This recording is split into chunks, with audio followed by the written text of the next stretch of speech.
Yo, yo, yo, yo, yo. What's up, what's up, what's up? Give up the rack. And hello to my fellow revolutionaries. You know who you are. That's right. I'm talking to you. If you're watching this stream, you are now a revolutionary. Just give me a second. I've just noticed that we're missing Kevin Rudd. Give me a second.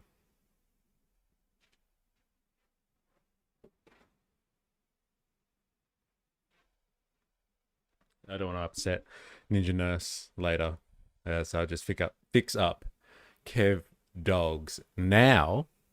Because, just because he's not ambassador anymore doesn't mean that he can't still be upstanding when we do our streams. Now, on to the day. It is Wednesday, the 14th of January. That's right, Wednesday with a W. That makes it hump day. Ladies and gentlemen, for all of you working people out there that, let's just say, go through the general working week, you are now on hump day. That's right, ladies and gentlemen. Someone's been doing this. I just shown a bit of leg there. Also, thank you. Look, I was like, I'm gonna get asked to fix this because respect where respect's due. Let's be fucking honest here. All right, so it's hump day, ladies and gentlemen. It's Wednesday, and if you've made it through to this far, you've made it through half of your working week. You're almost on that downwards trajectory towards the weekend. So pause for thought. Pause for thought. Like what we enjoy doing in this stream or as part of this community, we appreciate the subtle nuances, the cultural events that is the working class and being a working person in the big bad world today. We got to take the pause. We got to take pause and recapture the moments where we actually appreciate the things that other working people have gotten for us in the past. And with that level of appreciation and satisfaction, knowing that people have done things for you in the past, you can carry that with you and move forward and progress into the future and create a better world. One where maybe there's less hump days, more weekends. Maybe we'll never even talk about hump day anymore. We'll never know. Yeah, bro, I'm not that Florence Nightingale nurse. I'm more Kathy Bates from Misery. I don't know either of those references, can I just say? You might have to educate me. I'm not very good when it comes to pop culture references, I must admit. But I'll take your word for it. And so, yeah, with that, I hope you enjoy your hump day, especially when you get closer towards the afternoon or the evening or the end of your working day. As we slide on into the weekend. So today we're going to be covering kind of the world events at the moment. Let's keep on moving on. If you're wondering why I'm so consistently covering world events, well, not only kind of are they crucial to the stuff that we usually talk about how, the kind of the capitalistic world that we live in is dominated by a few key players and a small class that kind of owns everything. Owns the means of production. This all relates to that, but it is also, it's trending stuff, and so being on top of this does draw more people into the stream, and kind of draw more people into the movement, I guess, as association. So getting on the trends does help algorithmically, as you would be aware. And a big part of what I want to do in 2026 is try and we've established a stream now. We've got a community going, we've got people going, and I'd like to build that as much as possible. So if that means covering topics that the manufacturing consent machine is talking about, but making sure we're critically analyzing it, then so be it. So we're going to be going through Iran again today, seeing what the developments are in Iran. We're going to be having a look at other developments on the Epstein files related front. So yes, the Epstein saga, the gift that keeps giving and is just never ending. Let's be honest, never ending. That has resurfaced, but this time it's not an attack on Trump or the administration. Iran, help is on the way. And I'm pretty sure that's not a reference to some type of music lyric or something like that. No, that is actually what Trump has officially said. And so people are losing their collective shit about it. How are you going, Jag? I hope you're well. And yet Trump is promising help is on the way. And like, isn't it good to have friends like the US, right? The Iranian people right now must be absolutely stoked that Trump is sending help. Keep the protests going. Help is on the way, and we'll get into that. But yeah, we're gonna have a look at the Epstein saga as it relates to the Clintons now. The Clintons,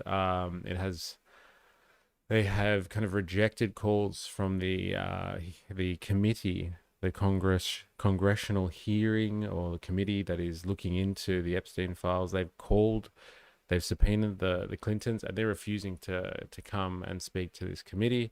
And so people are causing a bit of a fuss about that. What's really going on there? We're going to have a look. And we're going to go back to Greenland because there was stuff I wanted to watch yesterday about Greenland, about strategically why Greenland is important.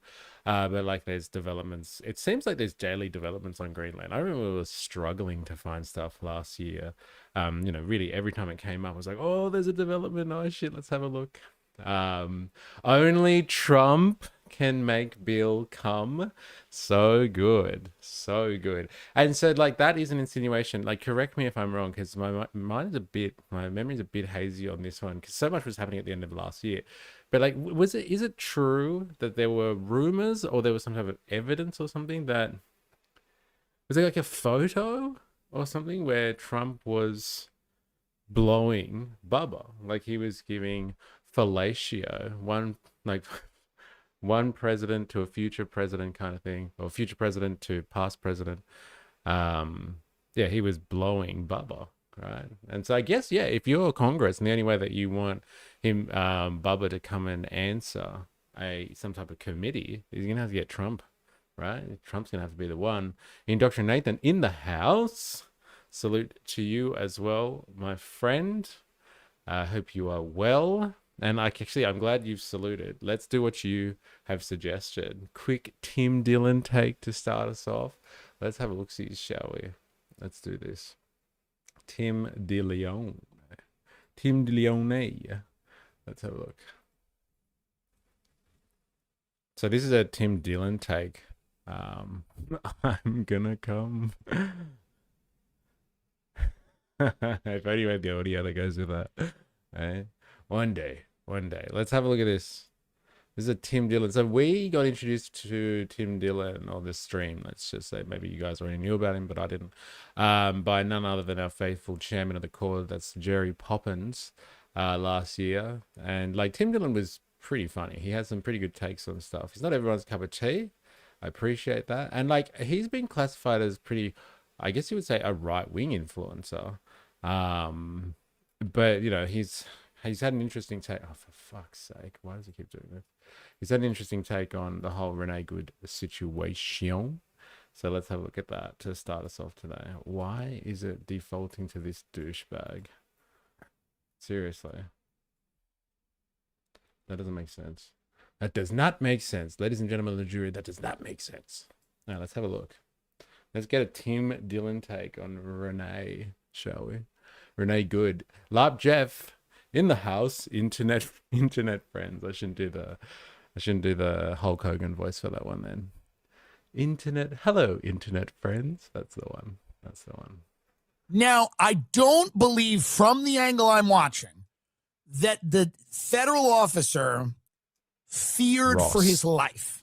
His name's Ross. At the speed she's going when she's turning the wheel, I don't believe that the federal officer feared for his life. He could have shot the tires.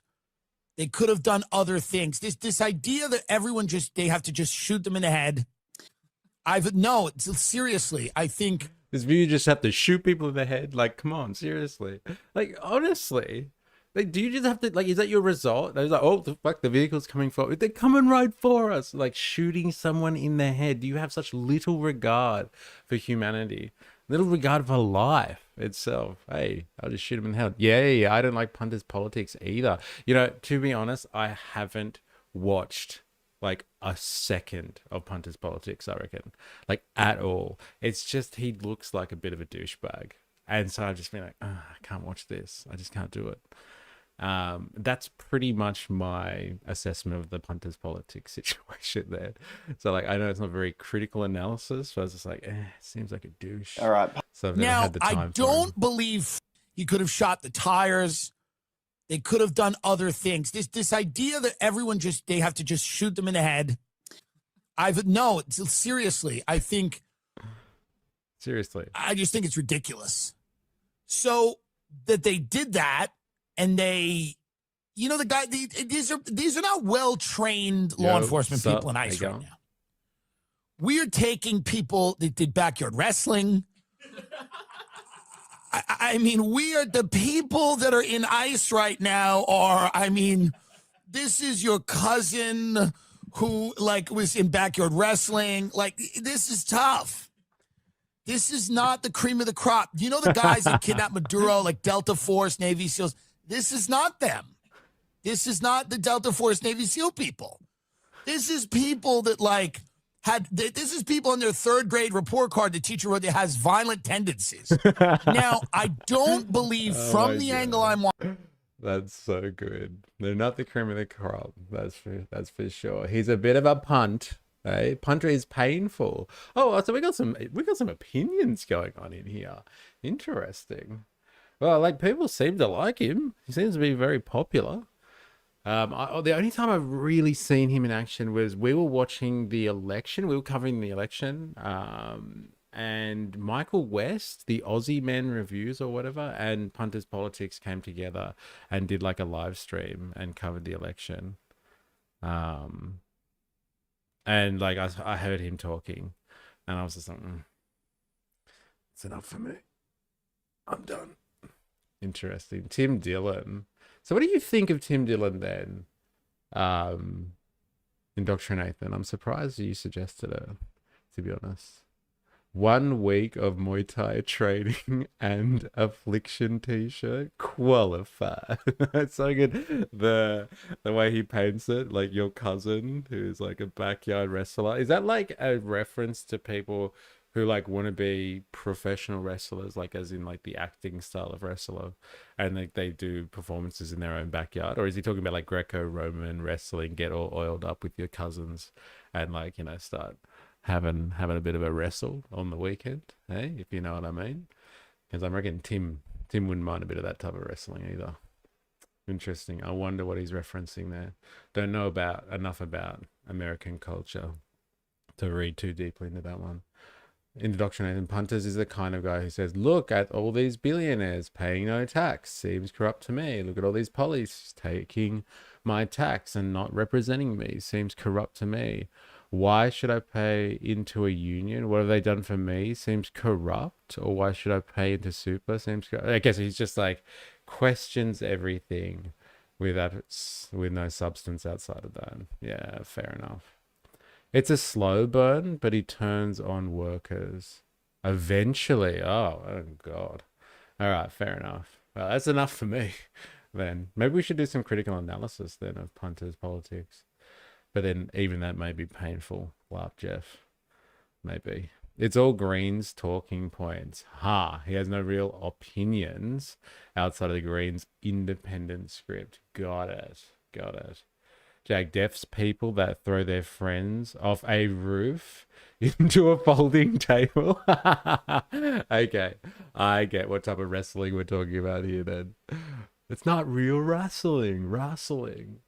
I don't trust people that badmouth unions. Scab. Yeah. Also, Tim is an ICE supporter. So him saying all of this is telling, okay, so that's the take. Because I was wondering what was going on here. Because, yeah, Tim is a right-wing influencer, you would say. Edgy. And, like, not always kind of follow the party line kind of guy. Which is definitely the case here, it would seem. But it is telling, I guess, if that's he's like, hey, she's a mum of 3. Do we shoot them in the head? Is that what we're just going to normalize now? Is that what we're doing here? Dilemmas. Big corporations don't get taxed on our fossil fuels, etc. But like solar subsidies Like it's not all the same thing in the end. Yes. Fair enough. Fair enough. Who would have thought, hey, governments subsidizing corporate interests, hey, the capitalist class, allowing them to get away with whatever the fuck they want and make a dime while the rest of us get screwed? Who would have thought, hey, dilemmas? Yeah, damn. Who would have thought? All right, so shall we get on to the day's events then? Like I said before, I saw a video, sad video today of some kid that got kidnapped from a Target just to be thrown out of the car down the road when ICE decided he was actually a US citizen. What the fuck? Yeah, it's pretty crazy. And like I'm starting to see more of these types of videos surfacing actually, and from like various media outlets that have, usually have some type of ideological tie to the Republicans or the Democrats, but they're kind of just surfacing now. So I wonder if the mainstream media is going to be like the cathedral, as Curtis Yarvin would say. The cathedral has been tight on this one. They haven't been broadcasting ICE enough. Like they keep up with it, but like now they're just showing like, hey, check out this person's footage from their phone of this person get dragged into a car and treated horribly by law enforcement. It seems like the media is having a field day with this stuff all of a sudden. Jeff, I would love that actually. Okay, fair enough. Well, like I said, remind me, and maybe we'll have a look at some. Do you actually have it? Like, I wouldn't know. Does anyone have any punters politics that we could like think about it? Maybe you can put in Discord that we can like analyze and call him out for what is it? I guess what would you say? He's a fucking opportunist then. Call him out for the fucking opportunist that he has been described to be. Who would have thought a chat focused on workers' rights, all collectively separate from each other, gets a sussy vibe from the punt? Yeah, fair enough. Fair enough. I just had nothing to gauge off. I think that's a fair call. ICE has turned into a militia the US government can use without resorting to military force. It's meant to be an immigration law enforcement agency. Why are they killing US citizens? Why? Damn it, I asked the question why. And this is why I was going off the other day about like them recruiting so blatantly in the way they do with surveillance capitalist kind of tactics. And everyone was like, yeah, but that's like, what do you expect? They're just going to pick people that support them ideologically. But like, that's not the point of a government agency. It provides services on the directive of whoever's in charge, not because they have preconceived notions about how they want society to look. You don't recruit people. That's what you're recruiting for an ideological pursuit and some type of fucking crusade. That's you're recruiting a militia, a private army. That's what you're doing. You're recruiting a fucking private army and you're using taxpayers' money, like through the big beautiful bill, to do it. You're spending $100 million on an ad campaign to pick out a private militia. And so like I stand by what I was saying the other day. Like we shouldn't be accepting of this idea that they run targeted ad campaigns specifically at people that are conservative. That's bullshit. That's absolutely bullshit. They should run targeted ad campaigns in the sense that they should be capturing everyone on the political spectrum, not just conservatives or something like that. That's crazy. That's crazy to me. So much for the public interest. They definitely are being used as a private militia, and that actually is just proof of it. I think I'm waiting for Curtis Yarvin interview with PBD that's coming up. Who's PBD? Curtis Yarvin. He's like a household name now. Did anyone watch the Channel 5 and Woozle in the house? Morning E-folk. Morning E-folk. I like that. So we can refer to ourselves as now collectively. The E-folk. Did anyone watch Channel 5 apart from Voltaire and Nick Shirley? Hey? The guy himself, the critical interviewer, gets interviewed, Nick Shirley. I wonder what people thought of that. I haven't had a chance yet. Because people are posting histrionic comments on the internet. Oh wait, that's a response to someone else. Okay. Ah, you sweet naive Australian. This is what America was built on. Yeah, fair enough. Like, it's not the fucking 1860s, all right? Like, last time, you know, like this, you know, America was built on this, but it's also had like fucking serious civil wars. It's been an apartheid state. Like, you know, do we really think that that needs to continue? That sort of stuff is fucking egregious. It tears society to pieces. They shouldn't have laws that target people of a certain skin color, but it's always been the way. Well, they were supposed to have gotten rid of that. Eh? They're supposed to have gotten rid of that. It's supposed to be informal now, not formal. Patrick Bet David. Oh, okay, right. Well, look, when you see it, please let me know, because I just love watching Curtis Yarvin go on a ramble.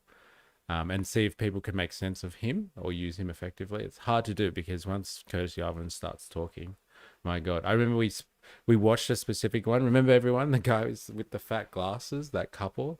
We watched the fat glasses couple interview Curtis Yarvin because it was going to be about, he was going to grill Marx. He mentioned Marx like once in 20 minutes, and we watched him ramble about all this other bullshit. Such a waste of 20 minutes. Love, Jeff. I'm all for solar driving around in my EV woke-mobile, but Punter is opportunistic and deceitful. Yeah. Yeah. And his rise seemed like, through my algorithm, just watching, it's constantly suggests things to me. Was like he's very calculated, it would seem. Unless he's got some like maybe social media team behind him or something. It was just knew how to ride the algorithm like a machine. It's just, you know, just grew kind of exponentially. Indoctrinating guns and slavery should be on the American coat of arms. Weird. I'm more for banning government indoctrination. Ooh. Oh, wait. I finished it. I agree with Hassan's take. Homeschooling should be banned. Is this in relation to Nick Shirley? Was he homeschooled? Interesting. Pat Babel's diarrhea. Is that what PBD stands for? Fuck, you guys across all of this stuff. I've got so much educating to do. Spent too much time reading Marx. I need to step out into the world of podcasters. Get my education on. All right. We are now going to be turning to the manufacturing consent machine, it would see, when it comes to all things world news. People turn to the BBC when in doubt. And so I think it's a pretty good kind of indication of where the collective narrative is on Iran at the moment. And so, like, you can see the title there, which has already been referenced in the chat. Help is on the way, Donald Trump says, as he urges Iranians to keep protesting. So let's get across that so we know what people are talking about. Can't have those independent thinkers who just show up and investigate fraud without permission. So you're in favor of religious indoctrinations? I almost got away with saying it properly, because that's what this alternative is. False dichotomy. I wonder what you two are going on about. All right, let's have a look at what the BBC wants us to think about the Iranian situation at the moment. Are you convinced yet, everyone? Are you convinced that Iran needs to go down because it's an evil regime? Like, the numbers are up now. I've seen now they're talking about there's 2,000 people that are being killed. Where were we at yesterday? I think it was like 600 they were saying officially have been killed. Now it's 2,000. That was a day. That was a day ago. So, like, are we convinced yet that America needs to go in and interfere on somebody else's politics again? Hey, we're not happy enough with like one per month in the calendar year. We've already had Venezuela. Now we need to have Iran as well. In fact, there's probably not enough countries for the rest of Trump's presidency if we go at this rate. Officials. Let me put the post from Truth Social onto the screen, because he has written, Iranian patriots, keep protesting, take over your institutions, save the names of the killers and abusers. They will pay a big price. And then he says he's cancelled all those meetings with Iranian officials that had been planned until, as he puts it, the senseless killing of protesters stops. Let's go straight to Washington, straight to our correspondent Paul. Ended diplomacy. Isn't it interesting as well, for like all of the mainstream media sources that we've been watching over the last couple of days? They all go to Washington to get their experts in. Like, this dude must be American, but like even the Iranian ones are like, we've got this Iranian expert, etc., etc., and they go fucking straight to Washington. This is the BBC. What, they don't have any Iranian correspondents the BBC could speak to? The BBC has no other option but to go to fucking Washington to get the story. My God. Have you seen the footage of agitators in the crowds of protesters in Iran opening fire on the police yet? I haven't seen the footage, no, but I've just heard reports about it. And like, we were watching stuff happening yesterday where these guys are driving around shooting, and there was like they're firebombing stuff too, like the mosque that was on fire. Yeah, if you've got it, let us know. Adams. And Paul, we saw the president get on to Air Force One, add very little to that statement, but it is significant in terms of what he's outlined there. Yeah, he obviously indicated that the statement, the Truth Social statement, speaks for itself. And I think we're right to highlight it and much of the language in it, because it does sound like a president who has decided on a course of action, and also has decided that the Iranian regime may be on its last legs, and that hence the kind of urging of like, I've heard people pressing this one as well, this narrative, the regime is on its last legs. And according to who? Like, 300,000 people, arguably, walked across the bridge, this harbour bridge in Sydney. And like, that is, like, by Australian standards, that is huge. That is a massive effort. Australians are fucking lazy as fuck when it comes to political demonstrations. And like, did that show that the Australian government was on its knees because it was just unprecedented kind of numbers of people coming out and voicing their concern on an issue? Like, they're really, the rhetoric is, it's on its knees. Is it on its knees? I would argue probably not. But like, are they going to make sure that it gets deposed or toppled anyway? I think that's the main thing, right? Here is something to think about. Typically, a country will not elect a change of government during a conflict. Considering that the midterms are this year, these conflicts could be designed to increase the odds of securing a continuation of Republican dominant Senate. This is some great theory. I like this. And so like, you just continue kind of whipping up the sentiment of, a country at war, and like, people are not gonna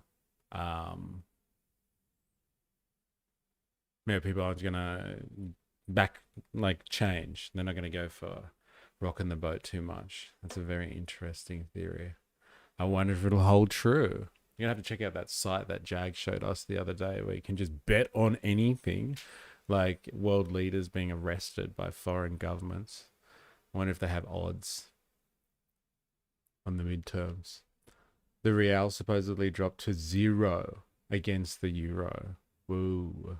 So it's like literally worth nothing in Europe. That's the way to interpret that. Savage. protesters to take over institutions, to log the names of people who are oppressing them. It really does sound as though Donald Trump believes that this is the moment to bring down or to hasten the end of the Islamic regime in Iran. Now, he talked about cancelling meetings with Iranian officials. We don't know, frankly, that any meetings were actually scheduled. We'd heard him over the weekend saying that there had been some kind of outreach from the Iranians wanting to have a diplomatic dialogue, presumably about Iran's nuclear program, the subject of ongoing conversations with the Americans. And he indicated that he was willing to have that, but that action might have to come first. He seems now to be suggesting that he's not interested in having any of those conversations, and that action... Did he just get off one plane and go to another plane? Is that what we just watched then? Like, what's the fucking point of that? Seriously. I guess I'm just not part of the ruling class. When I change planes, I have to sit for hours in a terminal somewhere. I get to go from one to the other on the tarmac. Dr. Nathan, not even close. The better my argument is that public education is religious indoctrination. See, I can't say it. Oh my God. Their campaign will sound like only a Republican Senate can end this war, ignoring that it's a war that they started. Oh, man. In that case, I'll take all of them, please. But yeah, I know, buy low, sell high. Hey. Yeah, let's just take them all. And when America restabilizes Iran, because of their own good graces, just because they just do that type of stuff, they care so much about human rights abuses in Iran, and the real jumps back to being worth something again. You can make bank. Or only a Republican senator will support our president to end this war. Democrats will not support our president and block peace, but also support the president in everything else too. Yeah, interesting. It's a good theory. I like it. I wonder if they'll use the propaganda lines like you've quoted them there, or it's just a general sentiment. Like, people have this overwhelming feeling that, look, we're in conflict right now, and like stability is better. So like, it doesn't matter what the politicians are saying, or however they're justifying anything. They just, they just don't go there if there's conflict on. They just vote for the status quo. I find solace in how much this administration cares about peace around the world. It makes me feel better about what's happening on home soil. Yeah, and like, peace around the world. Like, he did get the FIFA Peace Prize. Like, I'm sorry, but the Nobel Institute, they've got that fucking so wrong. Hey, how could they have given it to someone like Machado when you have Trump, going around the world enforcing peace? Hey, oh my God, this one, Ninja Nurse, this one was hilarious. Have you guys seen this? This one is in the, I don't know, was that in memes of production? Did you put that in memes of production? This one's fucked. It's hilarious though. Like, it's too on point, you know what I mean? It's scary. Skywalker, there are too many of them. What are we going to do? I can't do it. If you look at it from this angle, it's pretty clear that the youngling walks in front of it. Oh, I just fucked that completely. Just disregard what that kid was saying just then. Watch this. Watch this. Can you hear that as well? I'll turn it up. This is the Renee Good defense. Oh, this is the Ross Ice Agent defense. Master Skywalker, there are too many of them. What are we going to do? If you look at it from this angle, it's pretty clear that the youngling walks in front of Anakin's lightsaber as he was doing an Imperial investigation sent by his boss, the Emperor. Hope that helps. Did you get that? Did you hear that? It's pretty clear from this angle that he walks in front of an ICE officer while he's trying to do an investigation. He walks right in front of the lightsaber, impeding law enforcement. It's his problem. It's his fault, like all the other younglings, that they met the end of Anakin Skywalker's lightsaber. It's pretty interesting. Oh, you put in the general chat. It's a pretty interesting form of logic, isn't it? The Machado pick was so bad that the FIFA president actually made more sense. Wait, are you serious? I don't know if you're being smart ass or not. Like, FIFA made a peace prize and gave it to Trump. But like, yeah, the Machado pick was fucking awful. Like, some of the stuff she said about her own country to people like Donald Trump Jr. Oh my God. What a woman. Hey, what is she? The Joker? She's Jack Nicholson in disguise. Maybe imminent and may even be on its way. That last phrase, help is on its way. What does he mean by that? We don't know. And of course, any action, and of course it is worth underlining all the caveats. We don't know what that is, but so good. Say if it was. We don't know. We're just reporting it. We actually have no idea what we're talking about, but those three words, hey? We're just trying to interpret what the fuck is going on. But still, we have absolutely nothing. A military strike in part, it all carries significant risk as well, doesn't it? Oh, it does. I mean, he has a huge range of options, from, a repeat of what we saw last summer with B-2 bombers flying all the way from Missouri to deliver their bombs onto parts of Iran's nuclear program, to Tomahawk missile strikes launched from submarines much closer to Iran that could take out specific facilities. You know, let's say, for example, a headquarters or a barracks of the kinds of besieged militiamen who are involved in repressing protests on the streets. There's been talk in the media here of cyber attacks, of disinformation campaigns designed to confuse and demoralize the Iranian regime. I mean, he has an enormous range of options. Yeah, what is with the cyber attacks one? Like, I thought they cancelled the internet, man. What's the go with the cyber attacks thing? And you know, sometimes he looks so geriatric, and I should know. Spend a lot of time with these people. Machado has done nothing while also vocally supporting war. Yeah, she was openly like, the US needs to strike Venezuela, and like, if people die, then so be it. For the greater good. Trump at least has vocally opposed war while pretending to help peace. Vocally opposed war while literally striking sovereign nations. So like, the pretending to help with peace, that's a long, you know, it's a really hard one to kind of support there or justify. Pretending to help with peace. He's threatened so many people. And like, the pieces, whatever they are, peace plans, peace agreements that he has actually brokered, like, most of them, like, a number of them have fallen through completely, and the other ones are completely farcical. Like, look at Gaza. My God.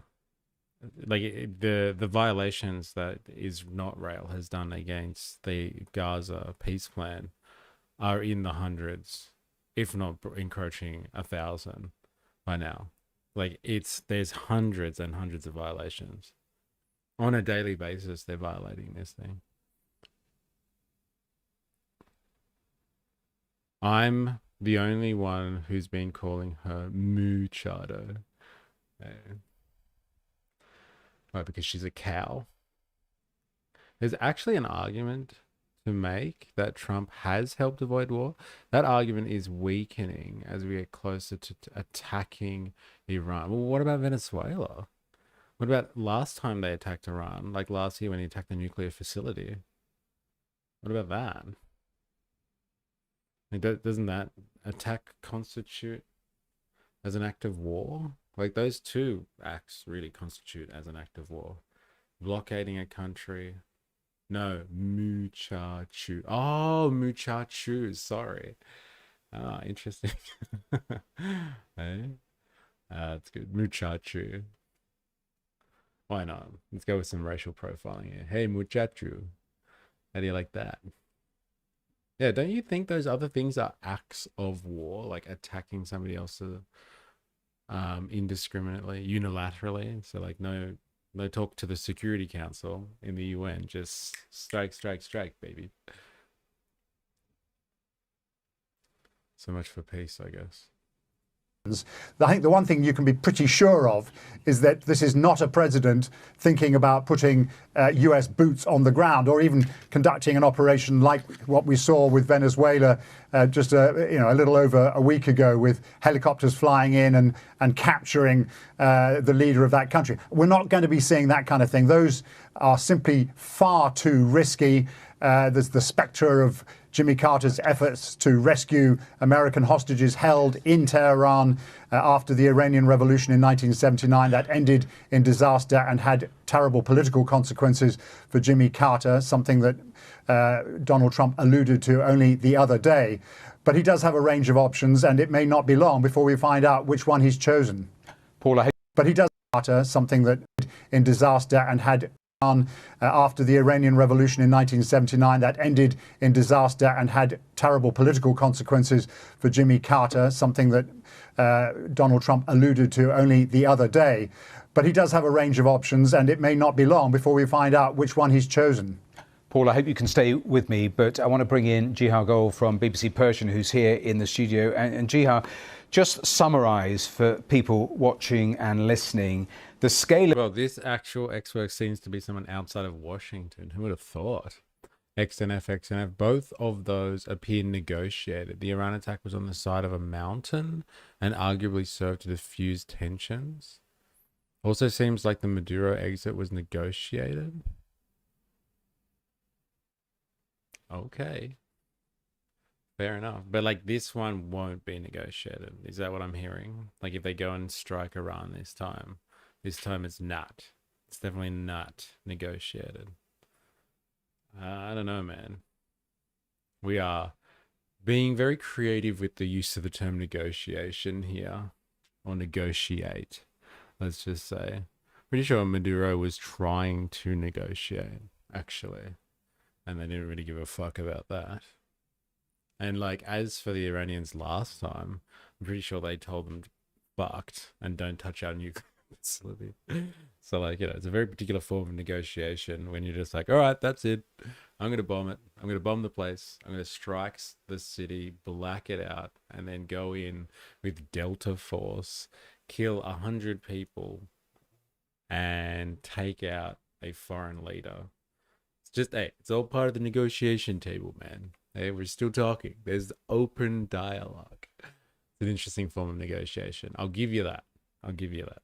The protests we've seen and the most recent reports about numbers of deaths and those detained.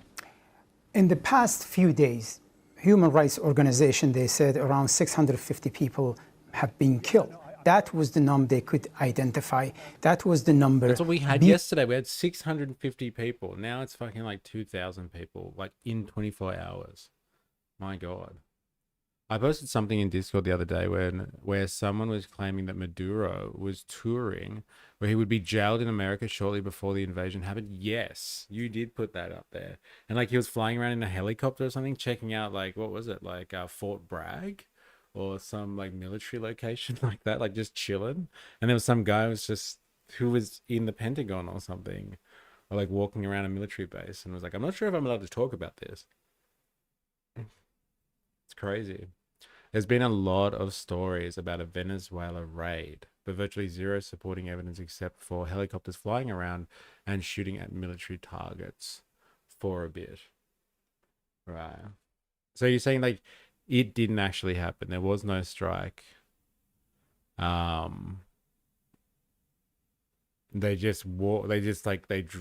flew in and they were like, Maduro, come with us. Like, come on. We talked about this. And he was like, all right. You got me. You got me. I'm going to New York. Let's do this. I've always liked New York. Beautiful place. I like Times Square. It's lovely. Can we have some pizza? For the complete shutdown of internet. But we know in the past 6 days. What about the videos of the bombs dropping? Hey, could be AI. We did actually look at that, and we were showing that footage like just the day or two after it happened. A lot of speculation. During the shutdown of internet, that was the number they could identify. That was the number before the complete shutdown of internet. But we know in the past 6 days, during the shutdown of internet and completely cut off communication with outside world, there was the heavy crackdown on protesters. Matthew, in the past few days, some people went to the border with Iran, had a SIM card from a neighboring country, get a signal, send out a message. A very small group of people had Starlink satellite connections. They get in touch with us, send messages. The message we are getting is very common from every corner of the country, from small and large hospitals from Tehran to a small town Abdanan in the west of Iran. They said our hospitals are overwhelmed with injured young men and women. Our morgue is piled up with the bodies of young men and women. We just saw a picture from parents, from mother, father, lining up in front of the morgue and forensic in Tehran to identify their loved one, to collect the bodies of those people who have been killed. I think, Matthew, the numbers we are hearing from so many people, there is a fear.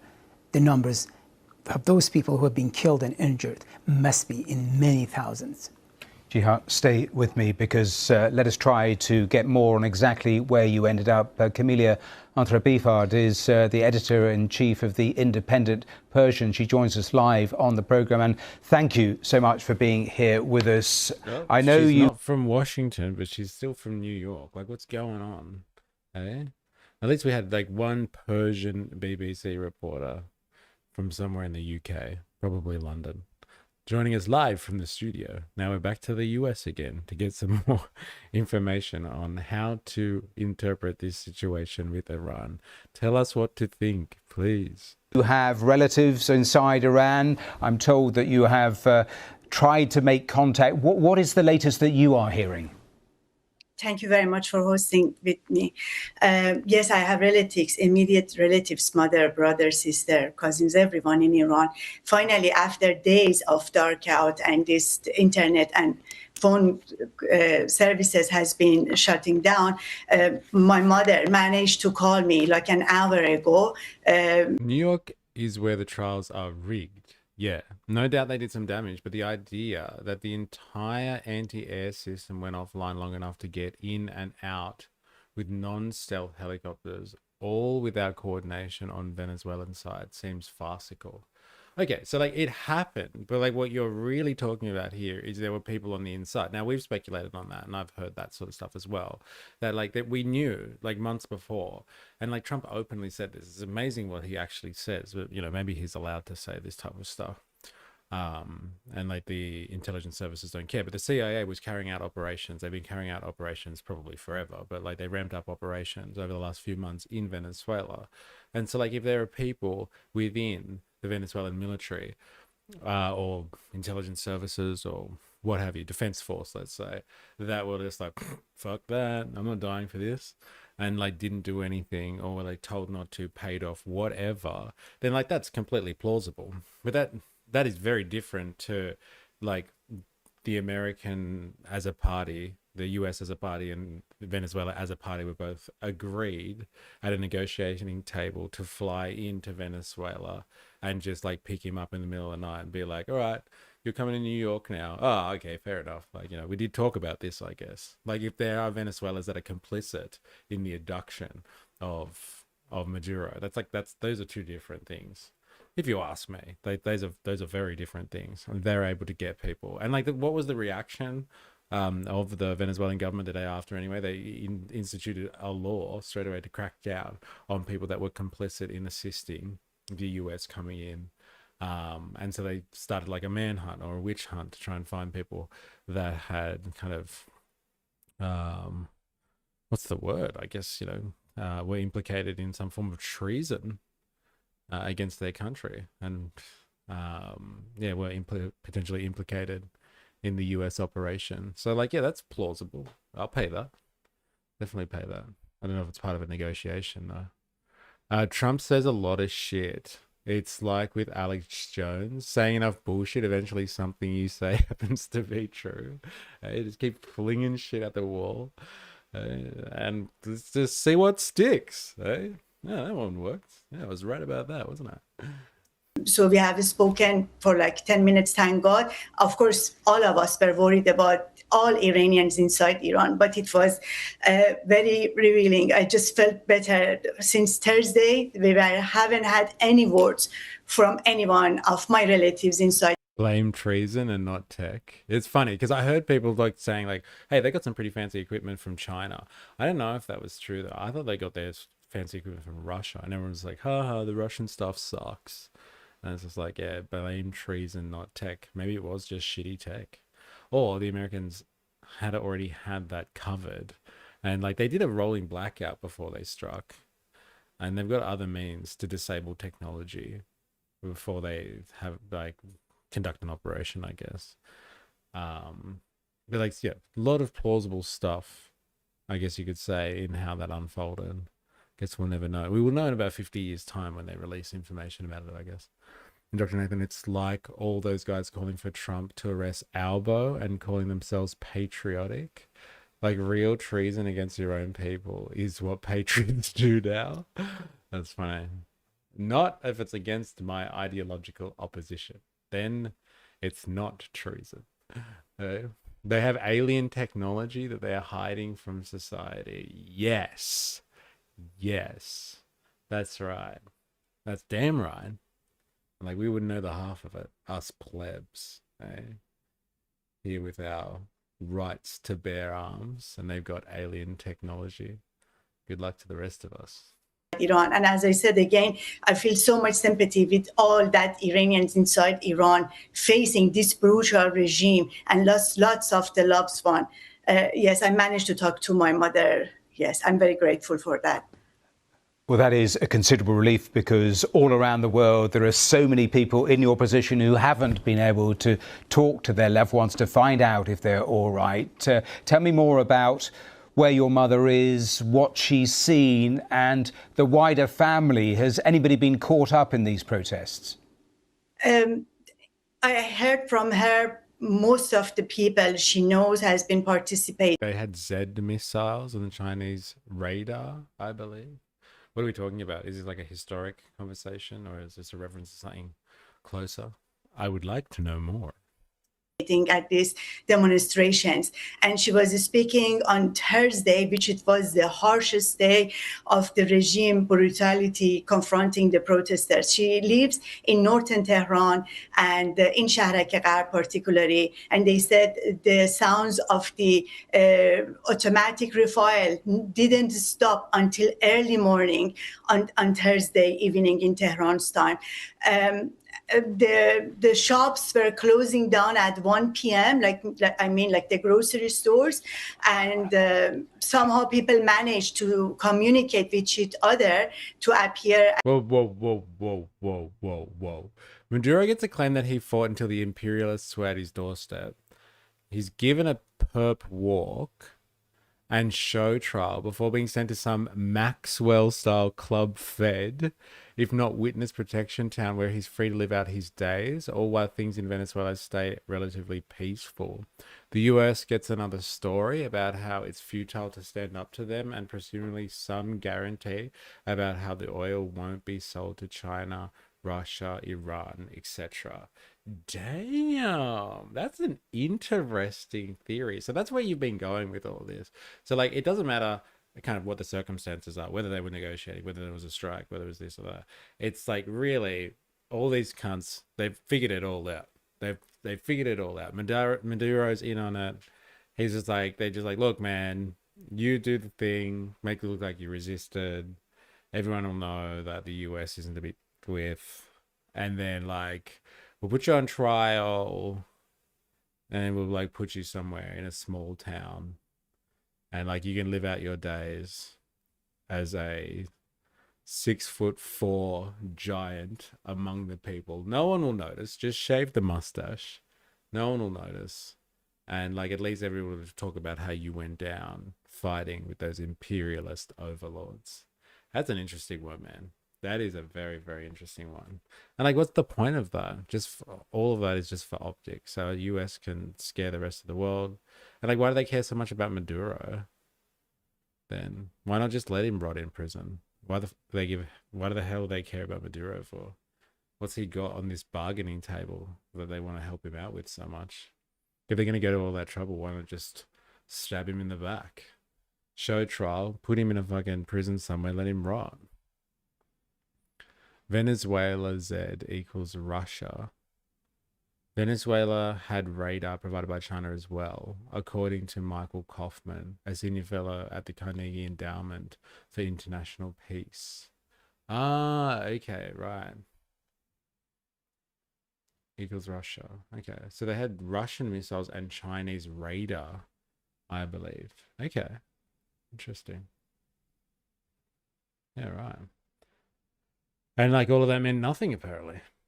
I love this reporter's ability to convey empathy. It sounds like he took lessons from ChatGPT. Yeah, I know. Oh, many people haven't been able to get access. I hope you are doing okay. Aren't you lucky? Okay. So what's the theory look like for Luigi then?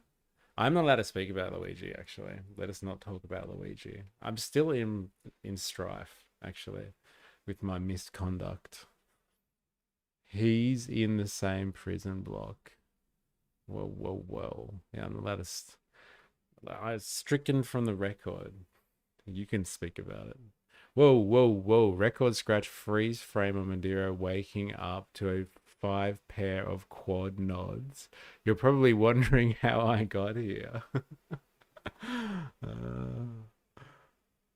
At the demonstrations. I was 6 years old when revolution happened, and she seeing so much similarity of that days, which the street was so chaotic, and everyone were feeling the regime last days is so much near.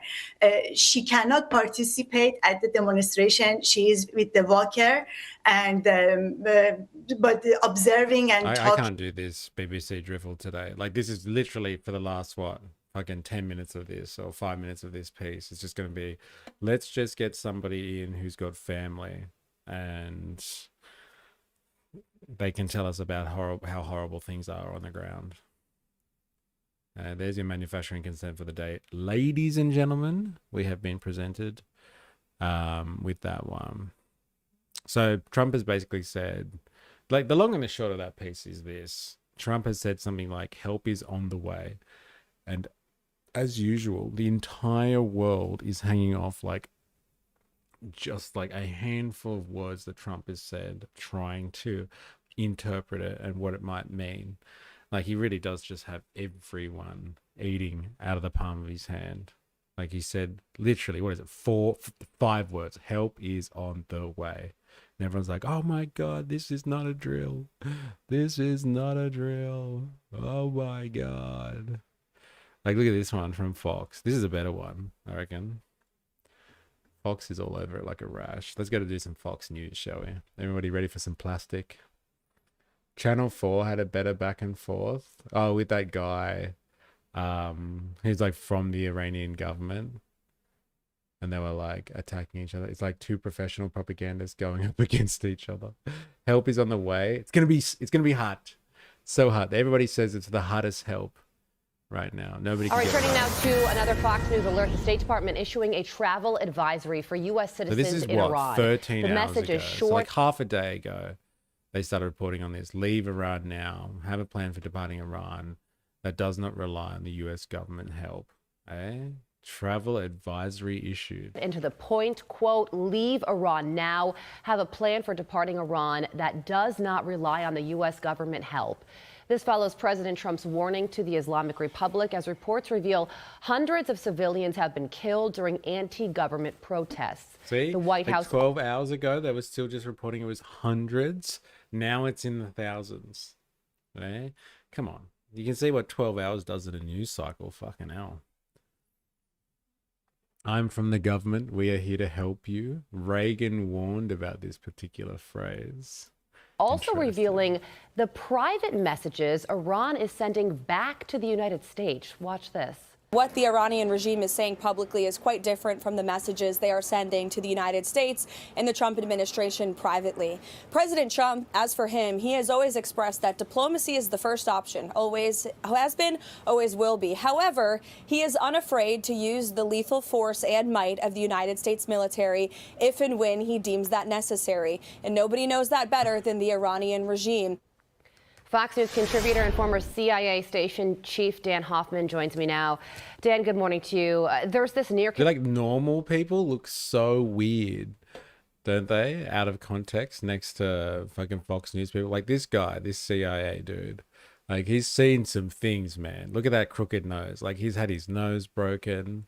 He's taken out a few fucking world leaders in his time from a helicopter. Like, he's done some shit, man. Her, like, you can't tell. She could have done a lot of stuff, but like, you'd never know. You'd never know. Tomorrow, Dr. Evil, 1 million.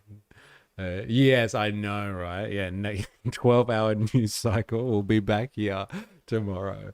And it'll be like, I'm just reporting it, Jeff, but there are 1 million people that have died in the recent protests in Iran. Absolutely outstanding stuff here. There has never been help like the help we are sending. It's good help too. The best kind of help you're ever going to get. Some say it's the best help ever. MK Ultra messed him up.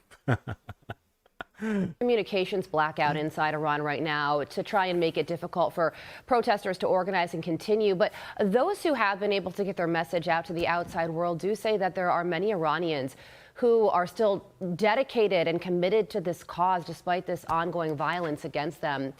Where do you think these protests stand right now? And could this moment actually lead to significant change? No.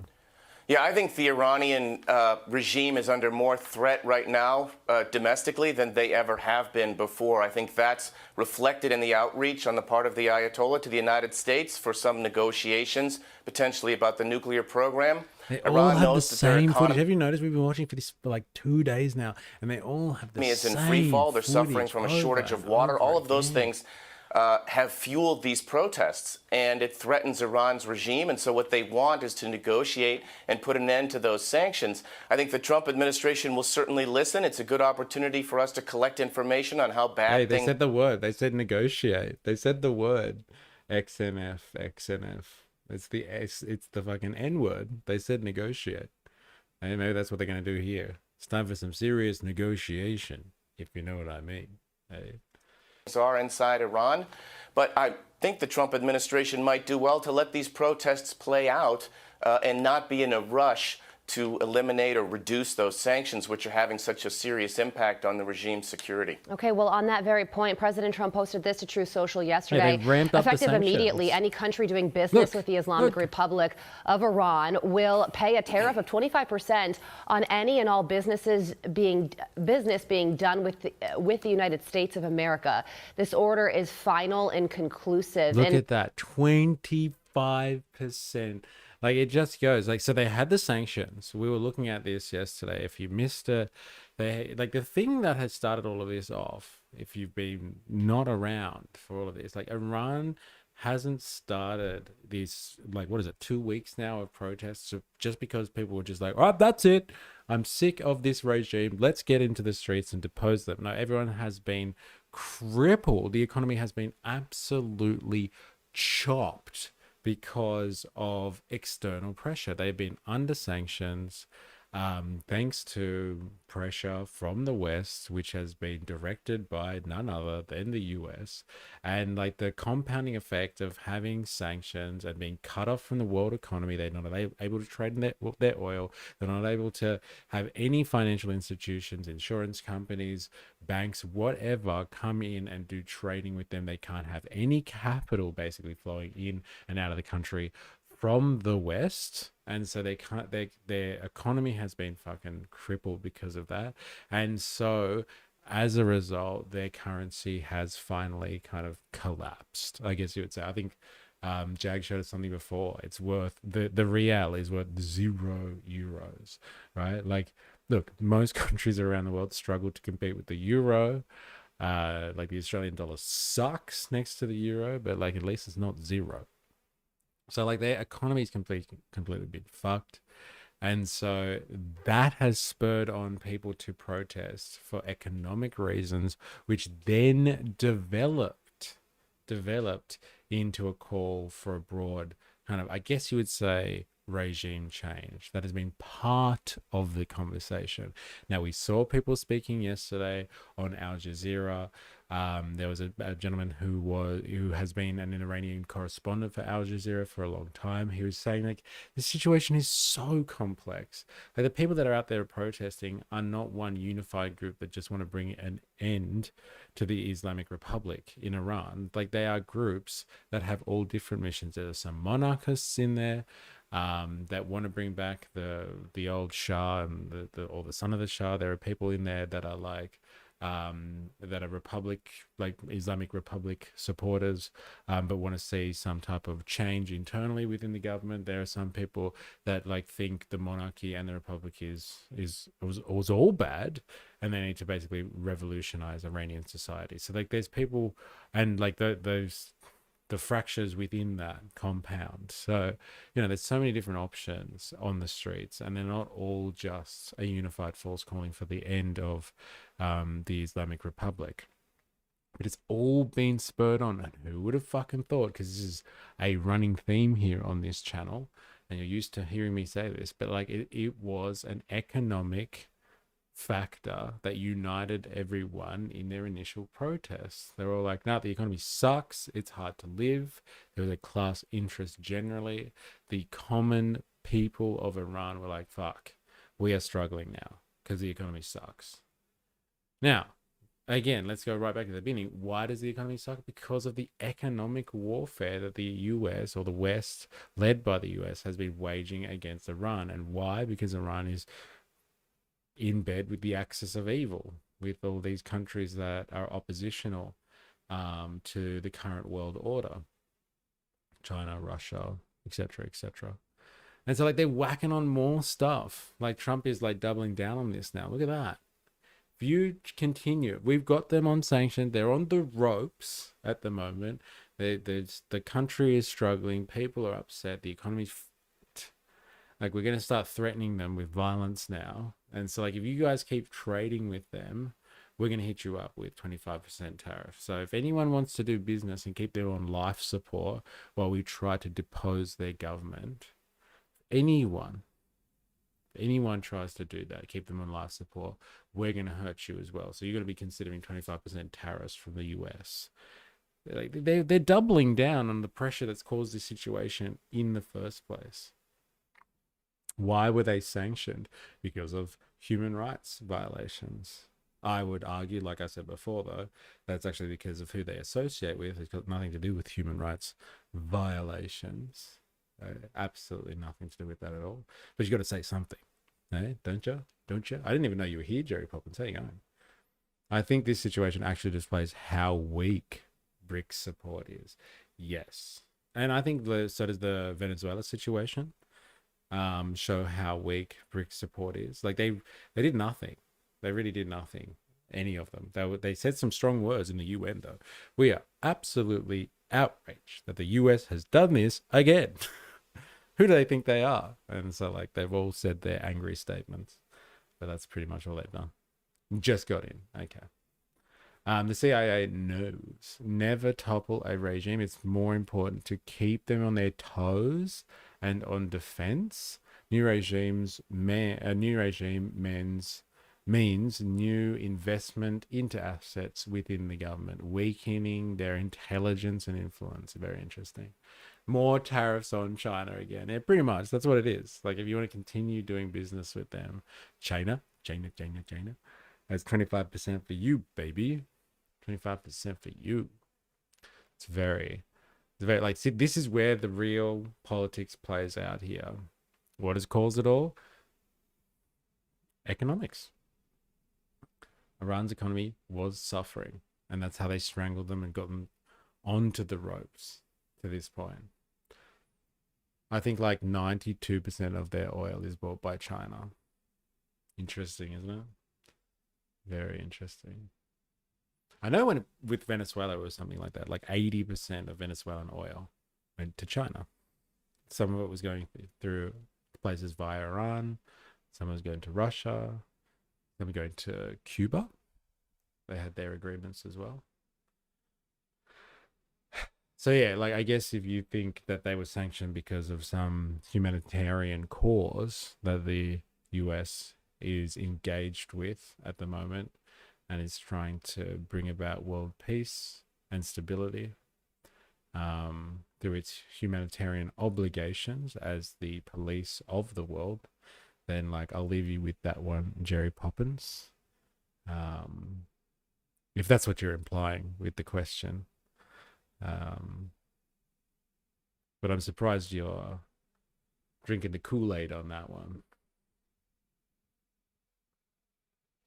But only makes 4% of China's total oil. Venezuela, you mean? Even though 80% of their... Yeah, but like, let's be honest. Venezuela was no powerhouse when it comes to oil production either. So if 80% of the little stuff that they do produce goes to China, it's a lot for Venezuela. And 4% of China with 1 billion people. And it is the manufacturing warehouse, a logistics hub of the entire human race. Like we got to think of China's economy in terms of what it does for world capitalism. right? The entire world is a world market, and China is, for the most part, the manufacturing hub, the industrial powerhouse of the entire world.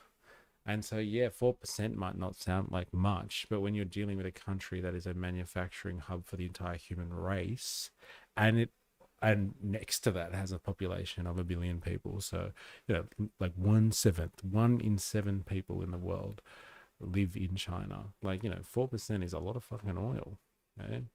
4% of whatever aggregate or mass of oil that they consume. It's big stuff we're talking about here. Huge stuff. This whole protest started as an economic protest, and these new tariffs certainly aren't going to make anything easier on the regime. The president is going to be weighing his wide range of options today with top national security officials. I think they were sanctioned because they funded Islamic extremist groups throughout the entire Middle East, as opposed to when someone like Israel and the US fund Islamic extremist groups throughout the entire Middle East. It's okay when they do it. But it's probably part of the reason. That's pretty human rightsy, I guess. No. Human rightsy as in human rights violations from the regime on their own people. That's what the human rights violations I'm speaking about. It was an internal thing. But yes, battling Islamic extremist groups is pretty human rightsy, especially when you are the one that creates Islamic extremist groups to destabilize regions, depose governments, and use them for proxy wars around the world. Yeah. If only they used the same standards for everyone, hey? If only. What do you think? I'm really surprised you're drinking the Kool-Aid on this one. I think you're just trying to G me up. You must be trying to G me up. Honestly, basically everything that's happened is to cut China off from its economic power base, right? Cutting it off from oils, rare earth minerals at the moment. Yeah, it's a fair point. Yeah, I think this just whether or not this is the thing that cripples China or the straw that breaks the camel's back, I don't think so, but it's all just mounting pressure, like death by 1,000 cuts kind of thing. But these are big players. So Iran and China have been part of the same team for a while now, right? Helping each other out. So cutting them off from their strategic interests, their allies, whatever you want to call them, their associates. Yeah, it seems to come back to that. That is what Brian would tell us. And we've learned a lot from Brian, I must admit. I agree, it all comes back to China. 4AS is in the house. Yo, what's up? That classic Cosby. I brought you into this world and can take you out of it again mentality. We want the Epstein files now. Speaking of Brian, where has Lava been? I know. I hope Avalava's okay. I haven't seen Avalava in a while, actually. Have you looked over the new hate speech legislation? Doesn't look good. No, I haven't actually. I guess we could do that at some point. We used to spend time looking at legislation. Yeah, that's in my list of things to do. So you're talking about the draft bill, right? I still can't get over the name of that bill. It says anti-Semitism in it. Can't you just say hate speech? Why do you have to single out particular forms of hate speech? It's crazy. China is the one that cut off US from rare earth minerals. Oil is more complicated as both are energy maxing. Yeah, but China cut off the US from the processed rare earth minerals because China does, I think it's let's be conservative, 90% of the production of rare earth minerals in the world. And so the US hit them up with tariffs and China was just all right, fine. You want to play this game, Trump? Let's do this. And it was just you're not getting access to rare earth minerals. And they were no, but our military industrial complex, how are we going to do anything in the modern world now that we don't have rare earths? And China was well, you started doing this. And so they negotiated on that. They didn't cut the US off from like getting access to rare earth minerals that they could process themselves. The US, like China, is just the market for it. It dominates the market. You're right. If I knew a Yemeni girl whose family was killed by Houthis, if I grew with Lebanese Christians who fled from Hezbollah, if only I went to school with an ISIS member, might be bias. You're right. If I knew a Yemeni girl whose family were killed by Houthis, if I grew up with Lebanese Christians, but like let's just go with your line of reasoning there. You're just like, all of these things are real, man. They happen. Like, do you honestly believe that the US and Israel hasn't had the same, if not more, of a role in creating Hezbollah, the Houthis, and like what else did you talk about there? ISIS, like has actually had more of a role in creating those organizations than someone like Iran. Like Iran might provide them with like aid or support, intelligence, whatever, after they've been started and are unleashed upon the world. But like, who do you think has been literally creating these organizations? Like, come on. Like, I don't know if you're G'ing me up. Can you just like explicitly tell me if you are like just leading me on here? I can't tell over text. I need your sarcastic tone. They didn't cut them off. The US sold itself out for the dollar. That's pretty much it. I think they shut down their last rare earth production line in the early 2000s, I think. Or processing facility. It's so broad and retroactive. The NSN are disbanding because of it. I saw.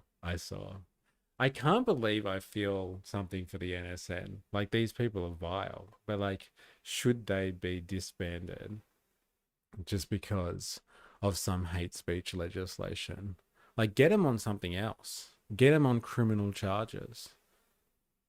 Don't get them because, you know, for the sake of some Israeli lobby or something like that, they get to tell everybody how to run their societies politically. It's fucking mental.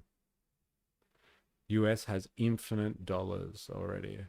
Yeah, but see, this is the thing. And see, let me give you a lesson about capitalism.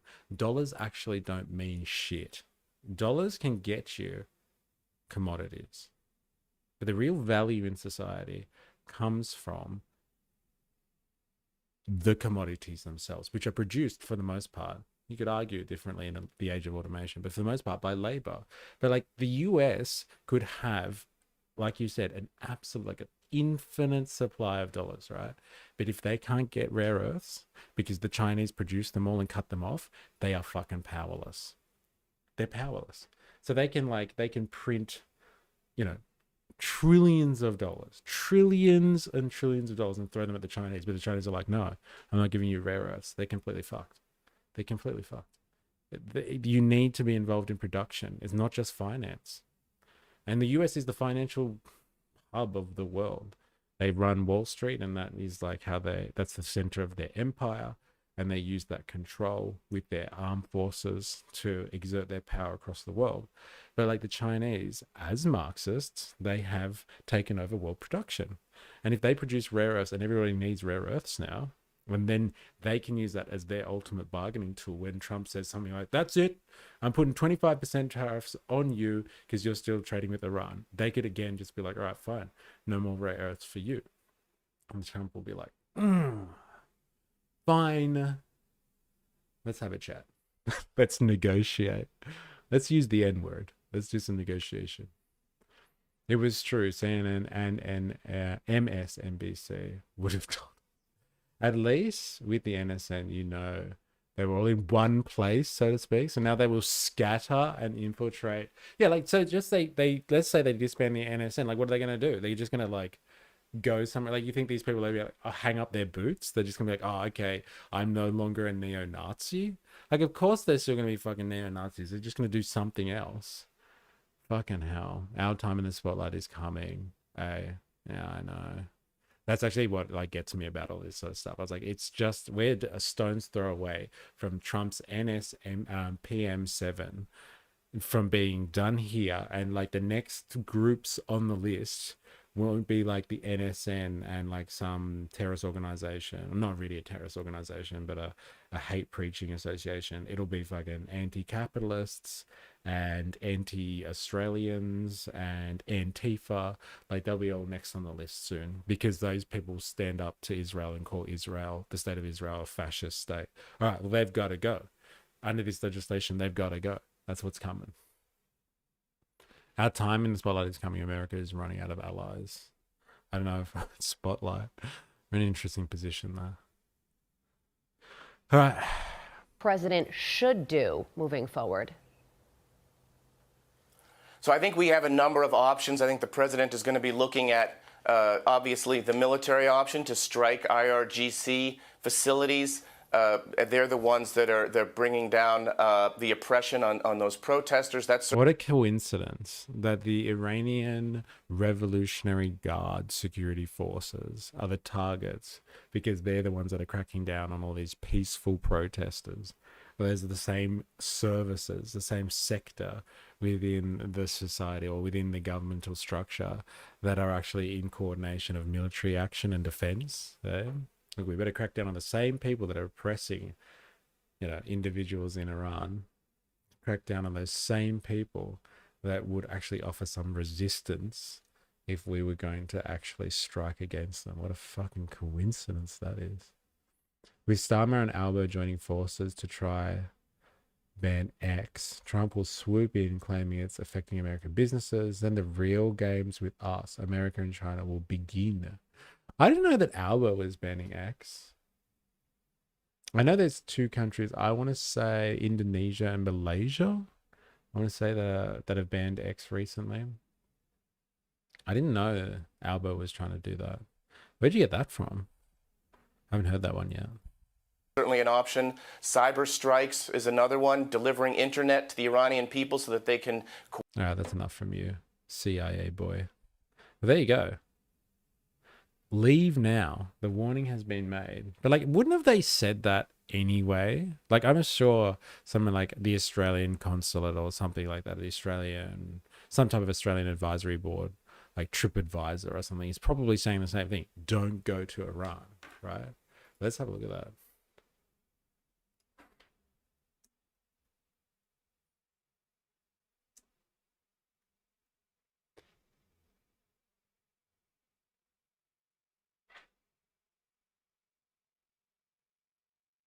No. Are Australians allowed to travel to Iran? smarttraveller.com.au .gov.au, sorry. Iran, do not travel. Still current at the 14th of July, updated 14th of January 2026, updated 12th of January 2026. Last update, leave Iran now. Commercial options to depart are still available, but becoming more limited. Airspace closures and flight cancellations could happen soon, making it impossible to leave later. Oh shit, you guys can't see that, sorry.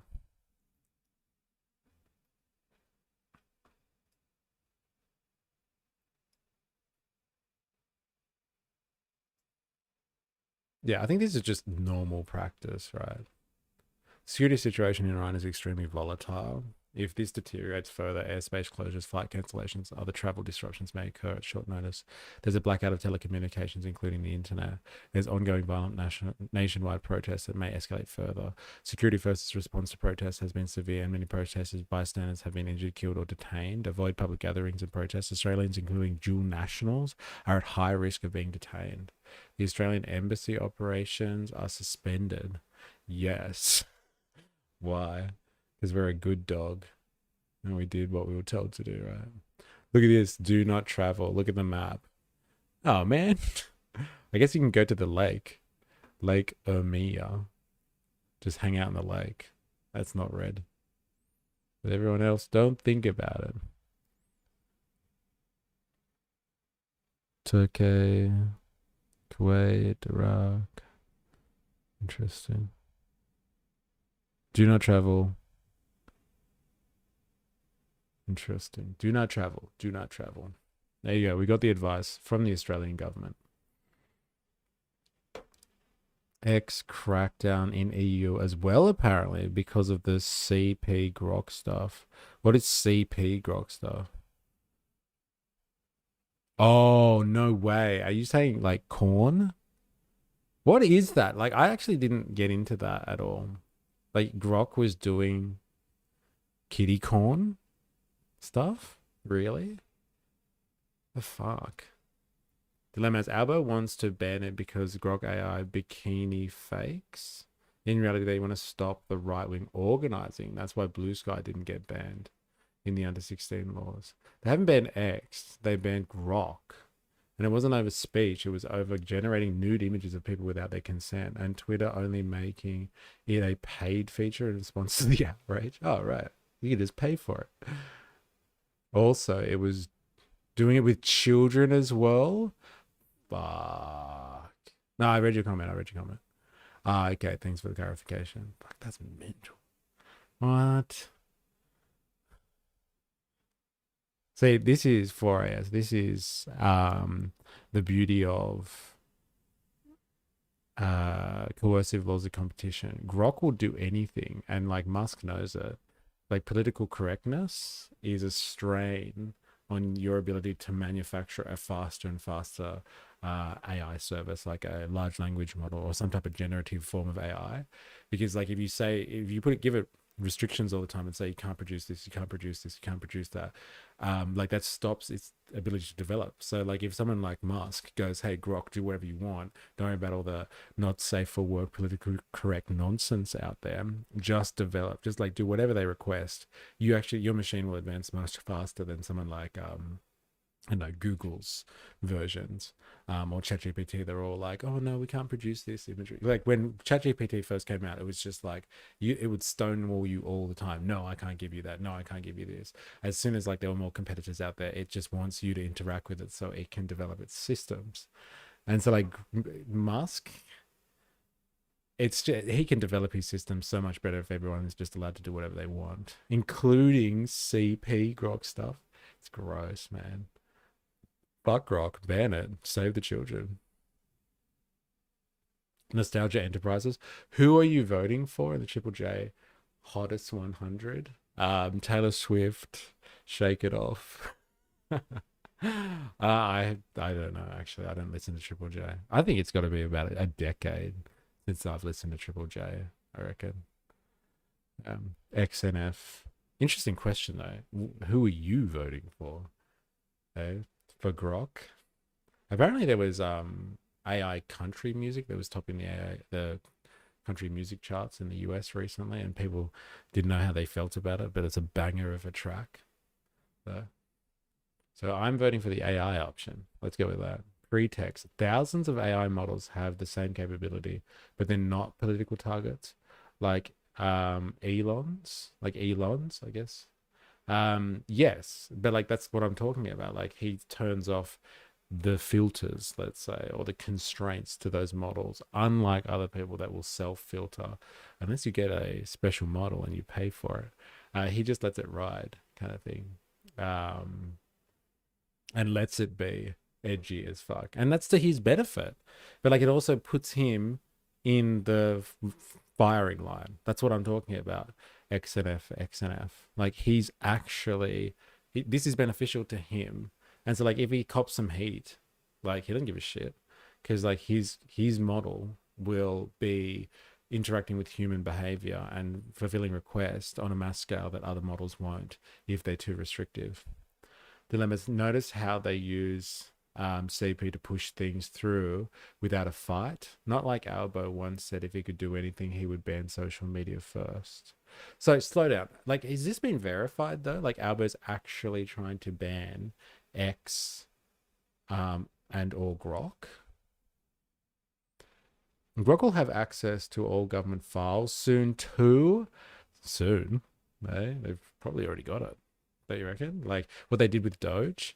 Like apparently they were just downloading like terabytes and terabytes of information. And like he had in the back of the White House, he had a system, like a shed. They had a shed in like on the grounds, and like he had his own link from that shed, like a Starlink set up, and he was in there. They were downloading stuff and like doing Doge functions from this separate freestanding, let's call it a shed in like at the White House, on the White House grounds, and he had his own Starlink set up there. They would have downloaded everything they needed to do from like whatever government databases, and like he would have been dealing with Palantir as well. I'm sure he would be coordinating with Palantir, who have all of these government contracts as part of the, you know, that procedure in, what was it? Reducing inefficiencies between government services and like coordinating different government departments into a centralized database so they can, you know, speak to each other and become more efficient. Yeah, I would argue that they probably already got as much government, like they're processing all of that government information now. They've probably got it all. I think XNF is saying there are models out there that don't filter and aren't under the spotlight. Ah, right. Yeah, well, do they get used en masse, like a Grok or a ChatGPT or what's Anthropic's one? Claude. Like, do they get used en masse? Like, if you get used en masse, then you're under political scrutiny, let's say. I would say that you get more political scrutiny. Because, like, you do have more influence then. Do you think Elon ran all the government budgets and files through Grok to find savings? What happened to Doge? Did it just stop after Elon? They shut it down. They shut Doge down. Like, it didn't last for long. But it was never really about government efficiency. It was about access to information, I believe. Anyway, and they got some good information. I reckon they would have run as much information through whatever systems they had. And like Palantir is still doing it in the background. Yeah, thousands minimum. And Grok probably does more to filter its responses, but there's no perfect solution. Are any of them being endorsed by the state or the military? See, that's a fair point. It's about scale, right? It's got to be like used on scale, like a Grok. Are any of them being endorsed by the state? Doge was transferred to Russell Vought, maybe, who runs the Department of Budget and Management. Interesting. Thanks for clarifying. It's good to know. Let's ask the fucking research assistant about this. I wanna substantiate your claims, Dilemmas. Like, did you get it from the mainstream media? Dun dun dun. Oh, holy shit. Whoa. Ask anything, I will, at liberty right now. Is there any substance to the claim that Keir Starmer and Anthony Albanese are trying to ban Grok and or X from use within their respective countries? Please provide sources.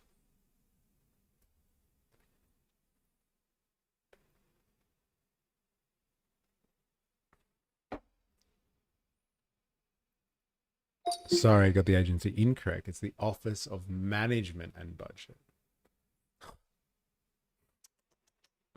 Shame. I don't think we can trust you anymore. You got the words around the wrong way. Keir Starmer and Grok. Is Starmer trying to ban X or Grok? Not exactly, or not at least not yet. Oh, here we go. There are reports the UK government is considering stricter regulation action against X because concerns about AI chatbot Grok is being used to create sexualized deepfake imagery. This includes public comments about the potential ban as one of the options, but no law to ban X outright has been passed formally or adopted. UK regulators backed by the Starmer's government are reviewing whether... Isn't it interesting how it's all these Labour governments around the world that are taking action against the tech bros? Fucking hell. It's never going to look good, is it? Hey, they're attacking freedom of speech. It's like, well, yeah, tech bros. Got to be careful. Like, no one's tried to regulate the tech bros yet. And this is going to be an absolute political minefield. are reviewing whether X is complying with the online safety law after reports of harmful content being created with Grok. Ofcom, the UK communications regulator, has been directed to consider all options, including a ban, if X does not comply. Interesting. Media reports and statements criticised Prime Minister Starmer's comments as open to a ban if safety conditions aren't met, not actively banning the platform outright at this stage. Elon Musk and others have criticised these government considerations as censorship, but that reflects opposition to regulation, not government action that has already been enacted. The Sun, data economy, those are the sources if you would like to know. Anthony Albanese. Again, not in the sense of banning the platform outright, but there are regulatory developments. Australia under Albanese has passed the world first legislation banning the social media used by under 16s. That includes X among a list of platforms. He has criticised X and Grok for safety issues, but there is no ongoing government attempt to ban X entirely across Australia. The Australian Parliament passed the Online Safety Amendment Act 2024, which prohibits minors under 16 from holding accounts. Yes, this law does not ban X outright for all users, only imposes age-related restrictions. Albanese has publicly condemned harmful content on X and Grok, calling certain uses abhorrent and urging the platform to comply with safety obligations, but this stops short of nationwide ban on the site. So have they actually said that though? PM slams X over ongoing AI sexploitation claims. Is that what they call it? Sexploitation. My God. Anthony Albanese has thrown his outrage behind concerns over use of artificial intelligence on Elon Musk's X to enable exploitative sexual content. Number of reports received by Australian e-safety officer remains small. It says there has been a recent increase related to use of X chatbot Grok to create sexualized and exploitative imagery. The watchdog warned on Friday it could use its power, including removal notices where such material meets the thresholds.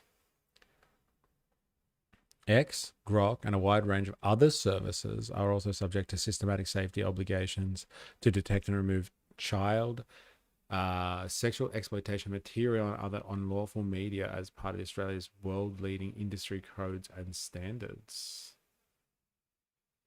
The Prime Minister on Saturday joined a growing list of international leaders, including British counterpart, there you go, Keir Starmer, in criticising the social media platform.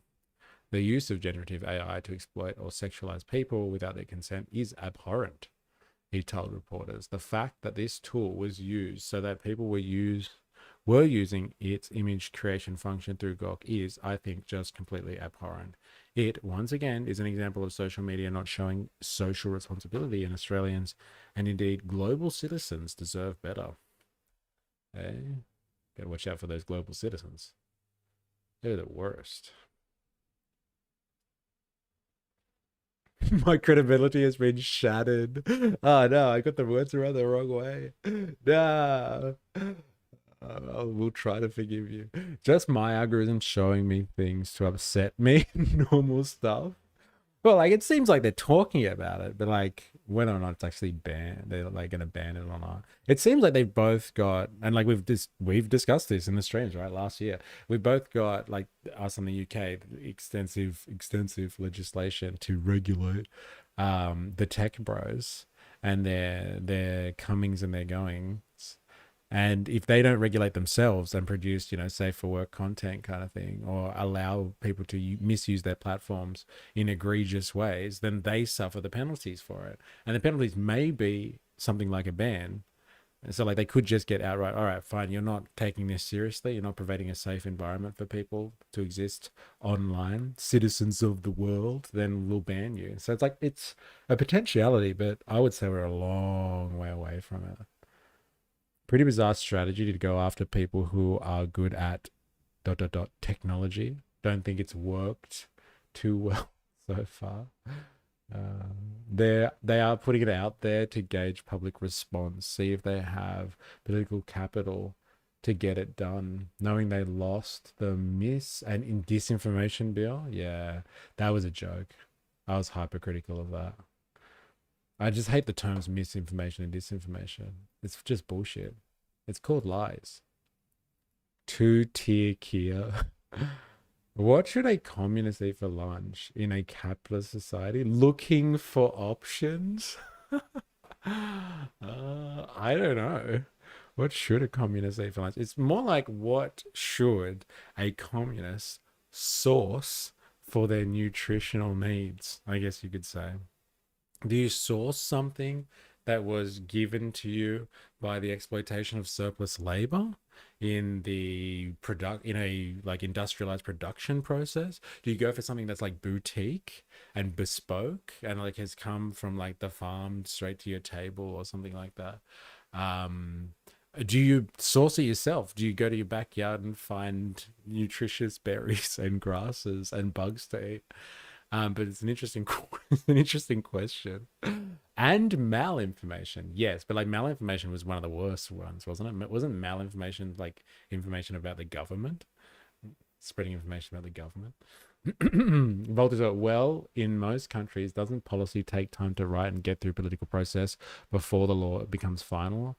Or other countries act like Trump with the executive order approach?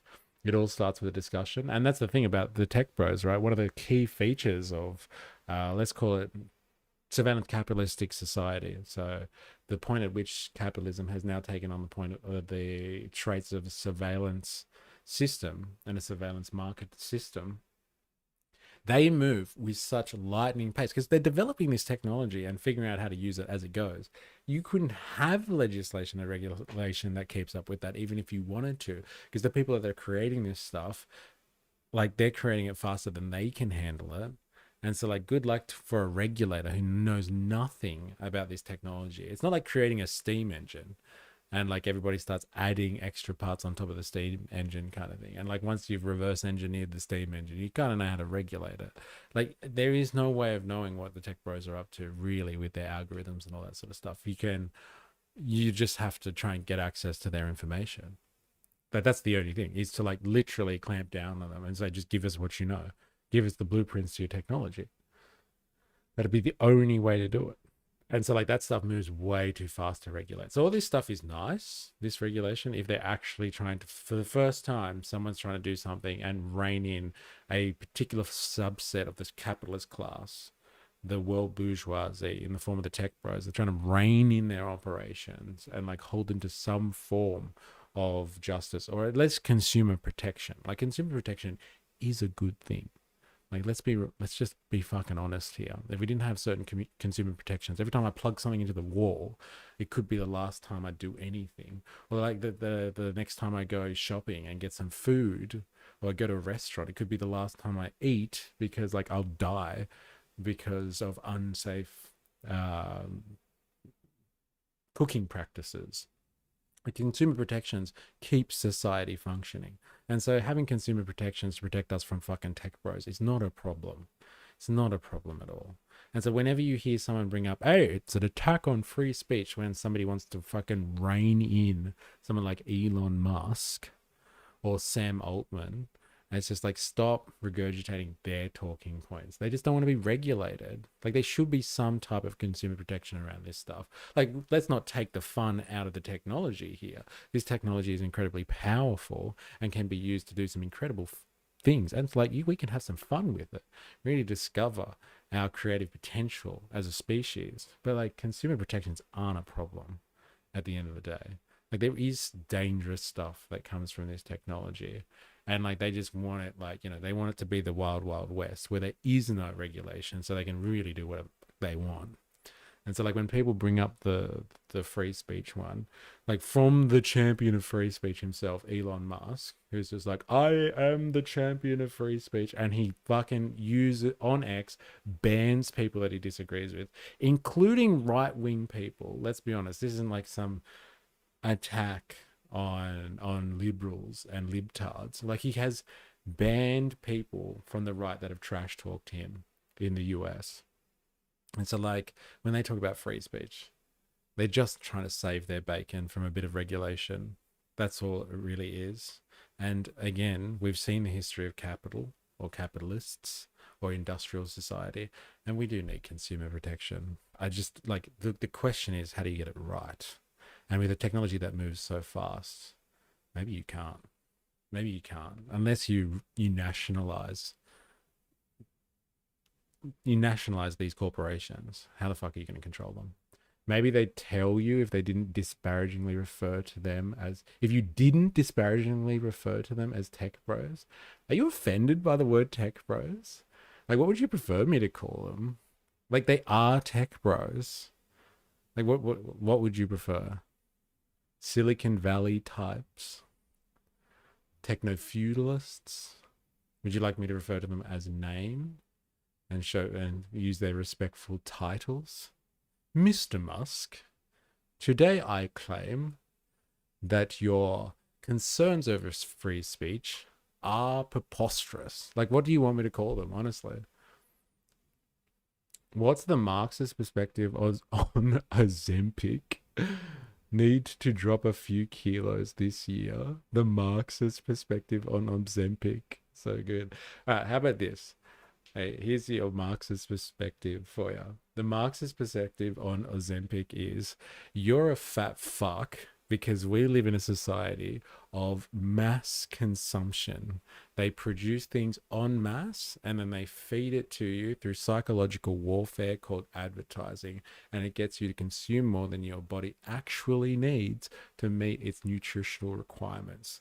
So, turning to the market after it's created you, said fat fuck, turning to the market and then thinking that some type of pharmaceutical option is going to save your life is a bad idea. If you really want to lose weight, think of food as something that helps you reproduce your existence as opposed to a commodity on sale on the market. Take the market psychology out of food and you might have a fighting chance. If you want to drop a few kilos this year, there's my Marxist perspective on that one for you. I don't even know if you're being serious about this, but hilarious questions. Hilarious questions. Indoctrinate, yeah, but you nationalize them and you'll end up like Maduro or Goth. Hey, I'm not saying like it's not like Maduro or Goth actually had this type of technology. There's only really two places in the world that has this technology, and one of them's already pretty much nationalized it. China has this technology, and like they have special economic zones.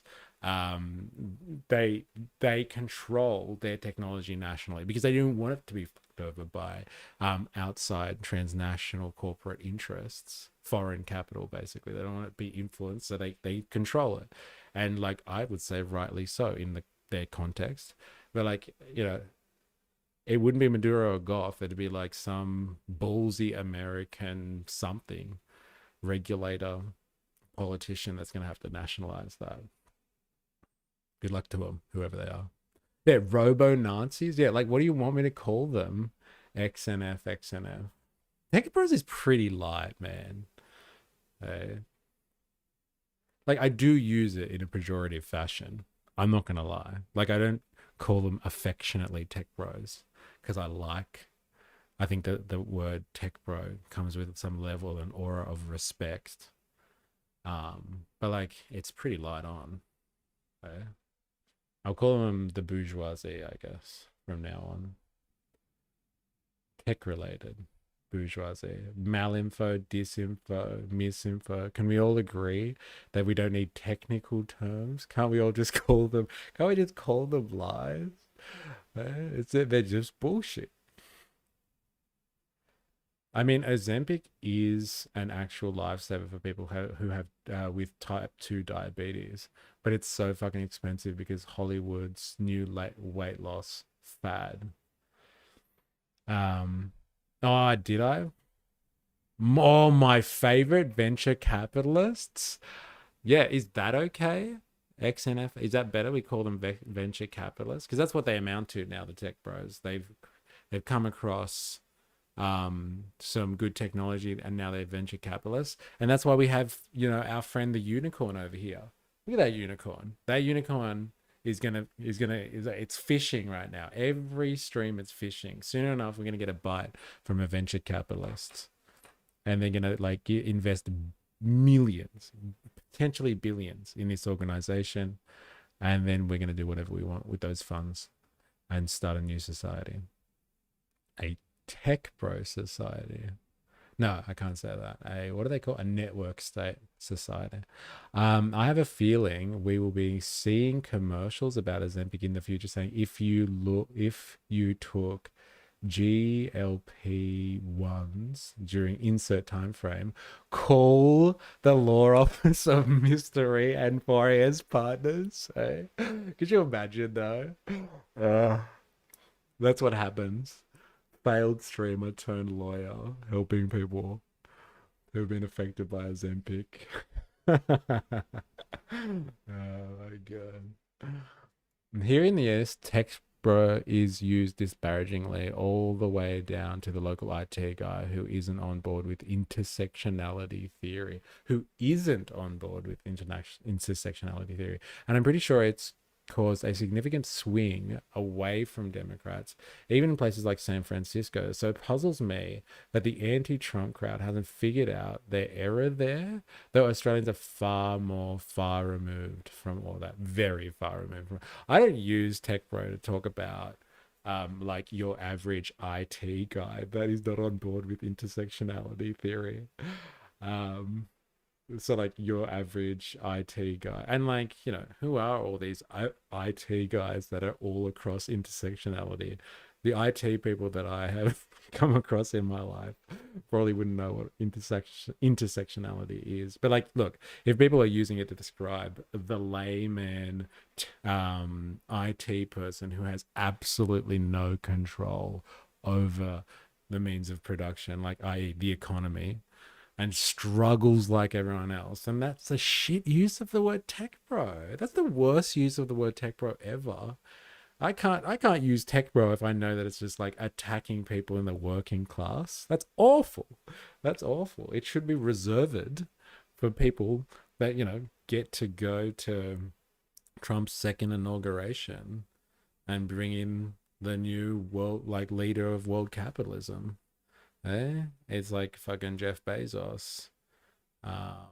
Who's the Google CEO? Prashad, I want to say. Elon Musk. Who else was there? Zuckerberg was there. Those are tech bros, man. Those are the real tech bros. Nah, they'll run your content through AI. What's that? Theranos will rise again.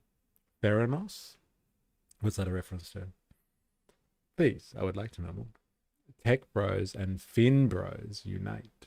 Silicon Valley is in a battle to raise a wealth tax at the moment. Guess who's trying to stop them? The tech bros. Doesn't seem like they give a shit about people and workers. Yeah, look, if people use tech bro, to, I don't know, as a pejorative, as you say, disparagingly, against like IT workers and stuff like that, that's pretty low. Like, how are they tech bros? I thought Silicon Valley was the San Fernando Valley. I don't know what you're talking about. Silicon Valley. I'm not sure what you're referencing there. I would like to know more. How did we get onto this topic? Was it because of this guy? His broken nose CIA dude here? Oh no, it's because of Grok being banned. I think that was you, Dilemmas. You sparked this conversation. No, Silicon Valley is in the Bay Area.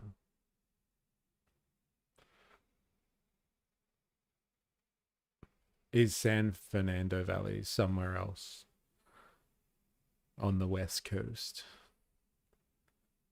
My God, San Fernando Valley equals adult video production.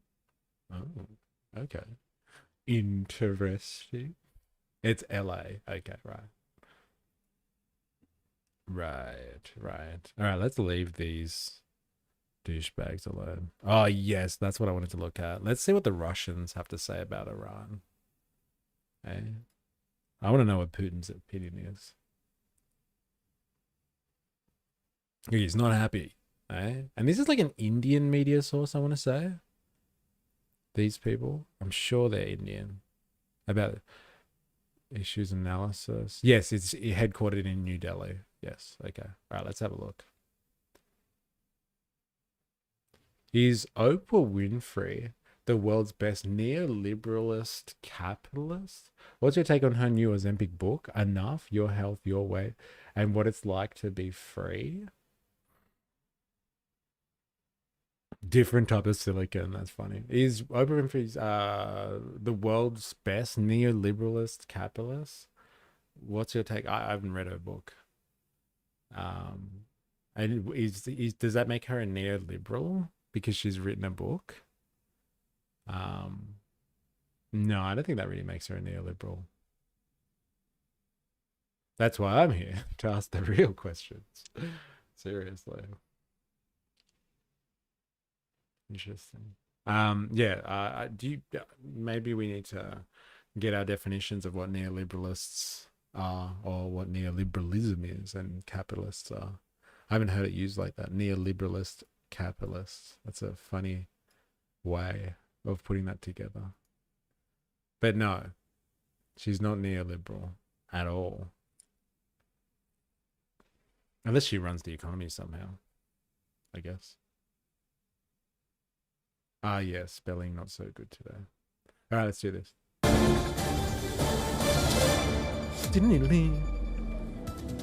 It's funny how we can only get like a Russian perspective from Indian media as well. What's going on there? Well, Russia has cautioned the United States of attacking Iran. It has said that the threats of new military strikes on Iran are categorically unacceptable. Moscow has slammed Washington in what it calls a subversive external interference in Tehran's internal politics.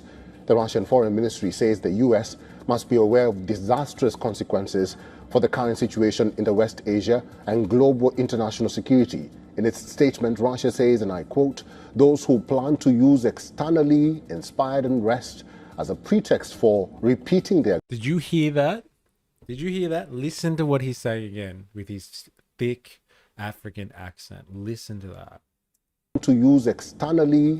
In its statement, Russia says, and I quote, "Those who plan to use externally inspired unrest as a pretext for repeating the aggression against Iran committed inspired unrest." Those who plan to use externally inspired as a pretext unrest for as a pretext repeating the aggression against Iran committed in June 2025 must be aware of the disastrous consequences of such actions for the situation in the Middle East and global international security. That's so good. He's just calling it out. Like, so Putin's calling it out, whether you believe him or not. He's calling it out. Like most of us have been like speculating on over the last couple of days anyway, if it wasn't fucking obvious, is like, hey, it is externally instigated civil unrest. These people are protesting. They might have started off on the basis of legitimate economic concerns, which are caused externally anyway. That's a side point. But like, it's interference. There is interference that is continuing the protests in Iran. I remember when this first started and people were kind of like, oh, this will go for a few days. They're pretty upset about the economy. 2 weeks later, we're still there and Russia's calling it out. Eh? Russia's calling it out word for word. Those who plan to use externally inspired unrest as a pretext for repeating the aggression against Iran in June 2025. That's so good. Externally inspired unrest as a pretext for violence. So good. A neoliberal capitalist is kind of a redundant position. So you're a capitalist? It's like saying ATM machine. It is. It's funny. I can believe Putin because he's just saying the obvious. So good. David's in the house. How you going, David? It's good to have you. It's been a while. Hope you're well. It's good to have you on a Wednesday stream. XNF. Why is it even treated like it's controversial? Israelis literally brag about it. What? As like external interference in Iran? Yeah, I know, but like people still are like, oh man, can't you see all these people just want to depose their own government? Why can't the world just help out? Help a brother out, world. And it's just like, yeah, well, why are they protesting? Like people, okay, it might not be controversial for you, But like most people don't interpret the situation like that. They just, they listen to the BBC and they're just like, evil regime must be brought to justice. Yeah, they openly talk about how they are causing the protest. Well, not everyone gets the fucking memo. Maybe Putin does. Committed in June 2025 must be aware of the disastrous consequences of such actions for the situation in the Middle East and global international security. This is a statement from Russia. Professor Kuznik, thank you for staying with us. And I think Russia has just echoed what you were just saying to us, that a lot could go wrong if United States did decide to move in Iran militarily. But let's move away from that and let's talk about the turning point for Iran. What is the turning point for Iran for you, considering now that Israel is holding a cabinet meeting to discuss what is going on in Iran, and Iran has already condemned the United States and Tel Aviv? Netanyahu came to Mar-a-Lago to meet with Trump at the end of 2025, and he urged Trump to conduct military strikes against Iran. There's a lot of information that Mossad has been actively involved in egging on the demonstrators, but the demonstrators don't seem to need a lot of outside encouragement. Conditions in Iran are the worst economically than they've been probably since the start of the Islamic Republic in 1979. So the situation is very shaky there. The government is not stable. The demonstrations are continuing, although they might have, according to some intelligence, been somewhat reduced in the last day or two. But there have been a lot of people getting arrested and being killed on both sides in this fighting. So you've got desperate people. See, I'll tell you why it's not fucking obvious, or it's like, why is that so controversial? Because when you listen to reports from the mainstream media, the manufacturing consent machine on this one, it's just like, oh my God, they're killing people. Oh my God, they're like, they're killing, there's human rights abuses. And there's all this crazy stuff going on there. And it's like, well, if they have agents from a foreign country in there kind of provoking these protests, and they're like fighting against foreign agents, then maybe legitimately there is an actual struggle going on. But then they're trying to they're arresting and rooting out foreign interference in their country. This might not just be about, hey, government doesn't like protesters, protesters don't like government, they clash, people die. Like, it could literally be like, we need to put an end to outside interference, and they're doing that. But like, that's only plausible if you allow people to have that conversation. And like, when do you have this guy, someone like this guy on the BBC, like the best they get in are like people from Washington. They're just like, can you tell us what to say again, Washington? We forgot what the script was.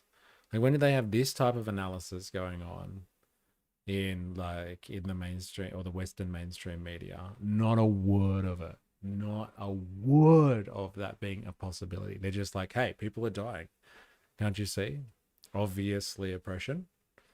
Obviously, there's no other reason why people would be clashing in the streets. You've got a shaky and somewhat desperate government relying on lethal force to suppress the demonstrators.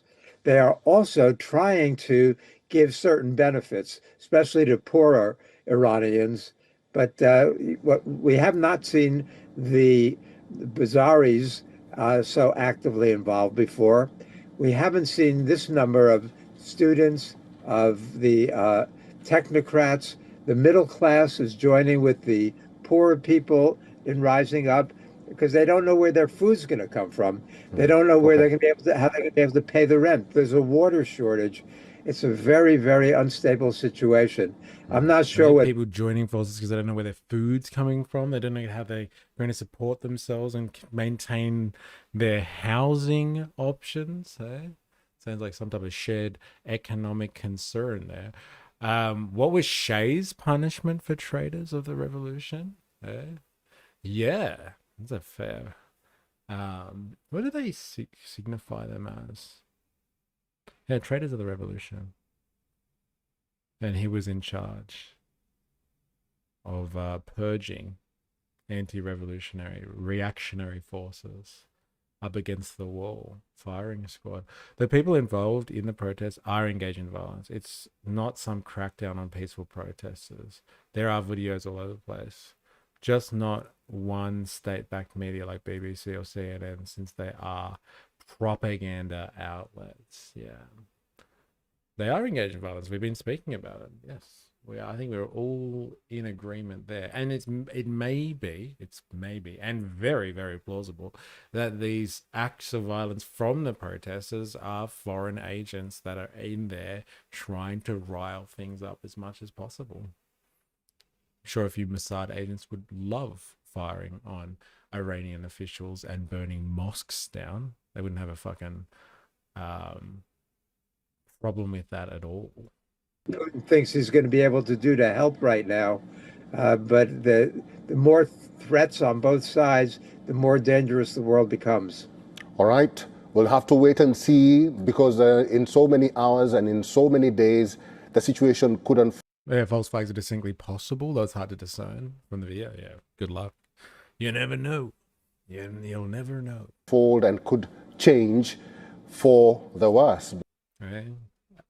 Putin calling it, in the face of external interference. What's going on there?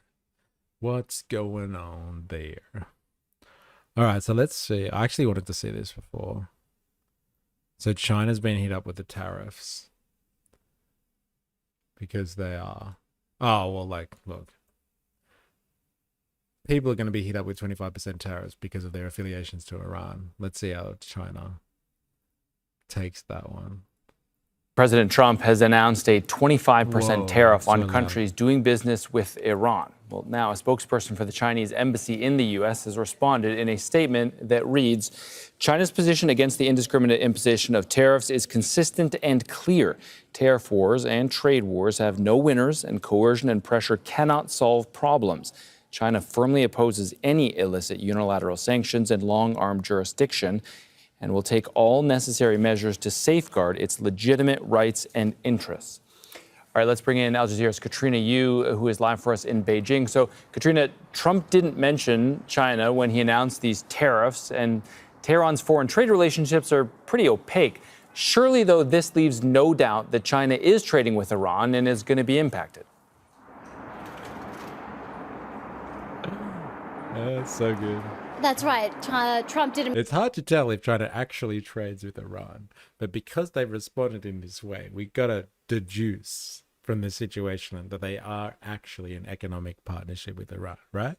Right? They wouldn't be upset by this otherwise, would they? Somebody confirm. Please go to Beijing. We need confirmation on this. Imagine how many people could have been saved in Gaza if Abu Shabab was killed before the war began, the gang leader who worked for Israel.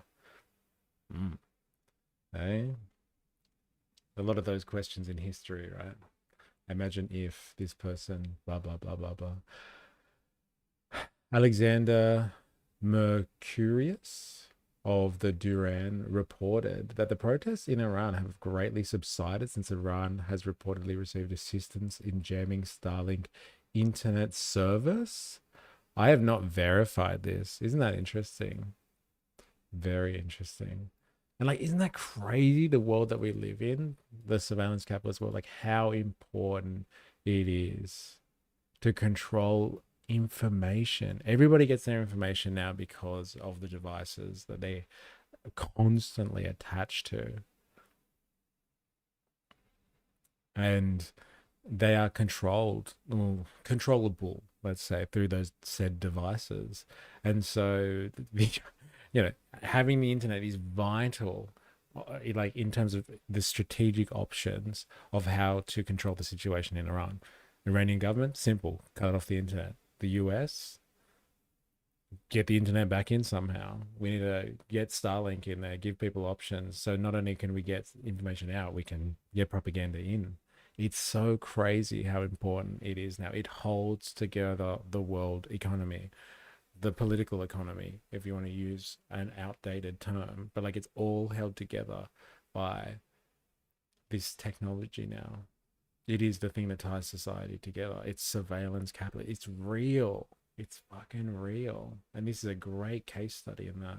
Sneaky NYC TV. Do you support Putin and the Iranian government? What do you mean by support? In contradiction to like what? Like US imperialism and interference in the Iranians' sovereign affairs? Do I support their sovereignty? Yes. Do I support everybody's sovereignty in the face of a world bully and an imperialist form of control that tries to dictate everyone's politics? Yes. Now, if I draw that context window down into like what's happening in Iran, do I like the Islamic Republic and how they treat their civilian population and how they govern society? No. Do I like Putin personally? Absolutely not. Do I see him as some form of a bulwark against Western-style imperialism and maintaining the world order according to US hegemony? Yeah, I do. I do see him as that. Like, is he a nefarious character that's probably responsible for some atrocious events and situations throughout more recent history? Yeah, probably. He's probably done some real fucked up shit. Depends what you mean by support. I guess in the context of war happening right now in Iran, do I support Putin?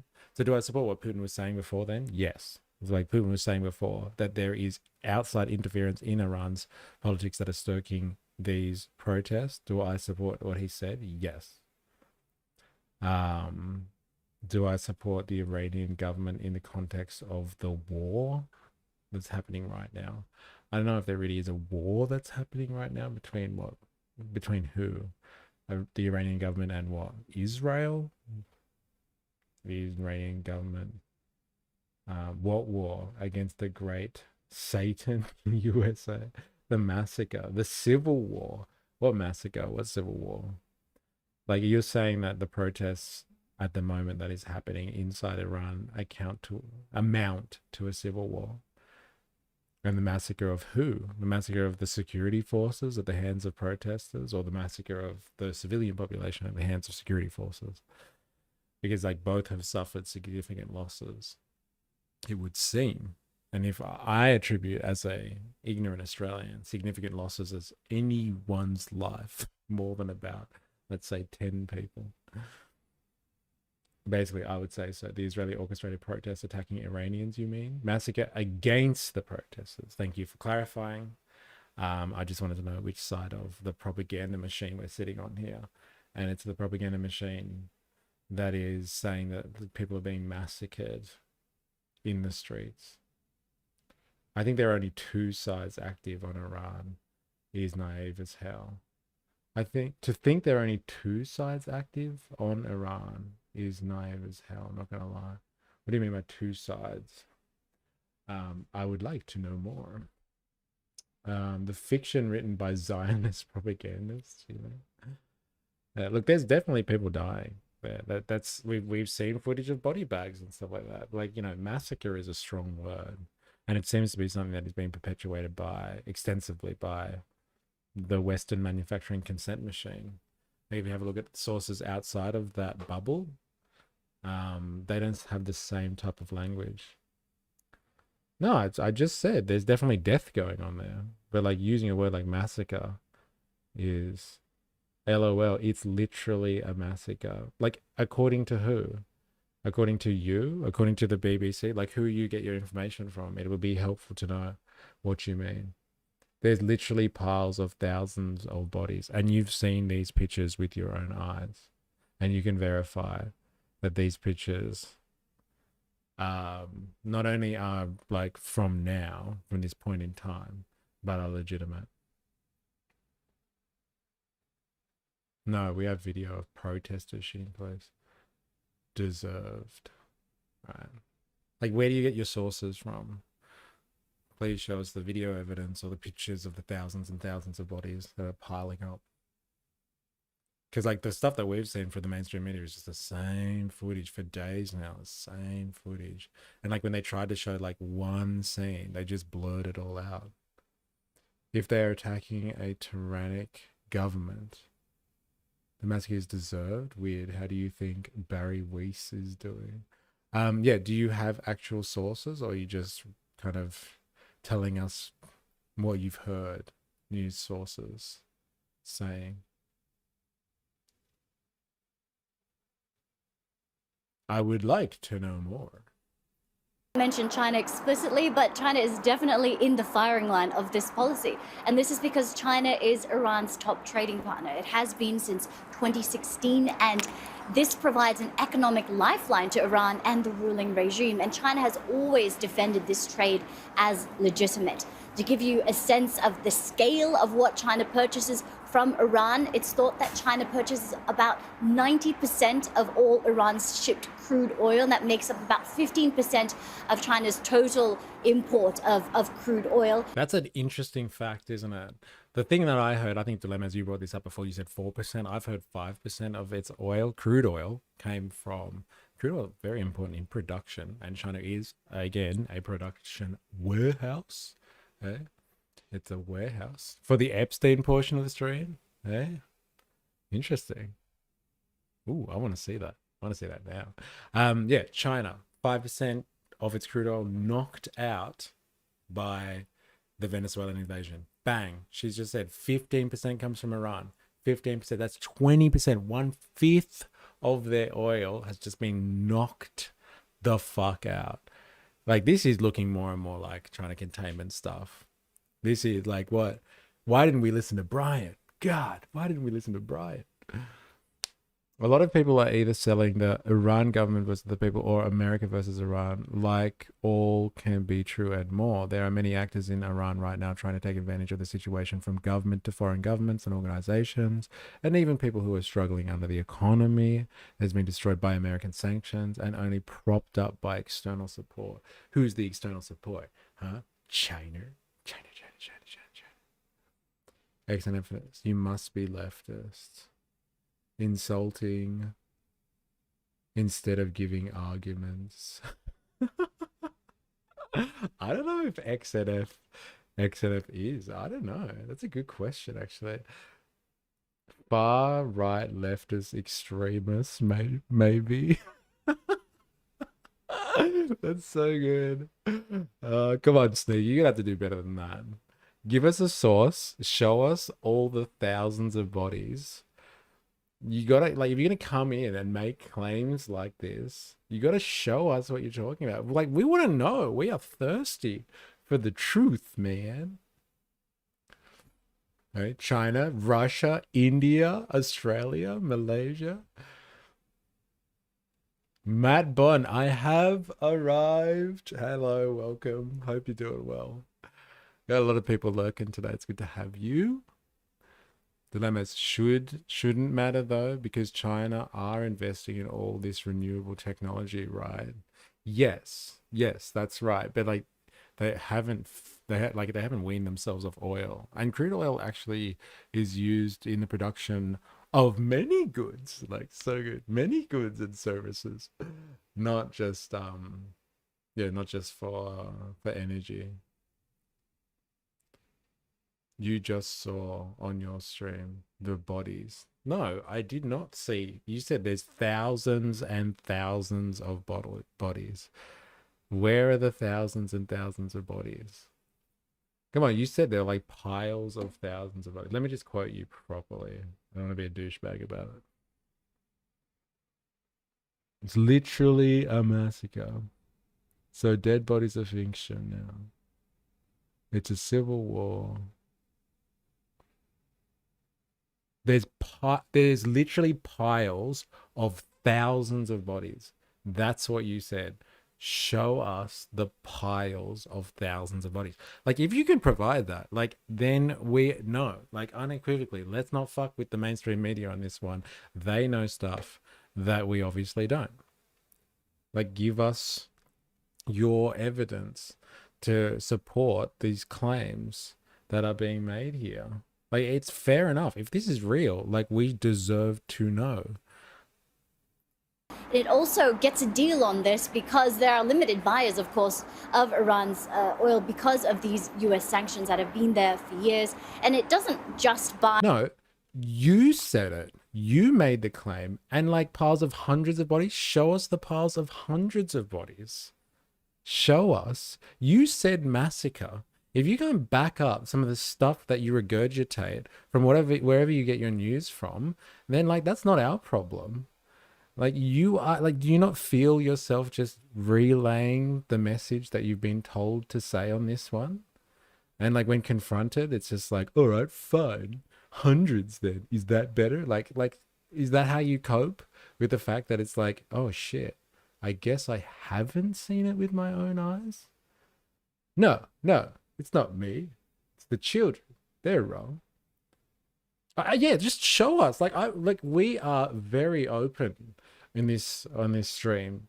Like, I would like to know more. Like, just show us, please. Even you just said hundreds of bodies, right? Could you imagine a pile of hundreds of bodies? That would be very, very confronting to see that stuff. Like, please, if you have something that we don't, enlighten us. Please.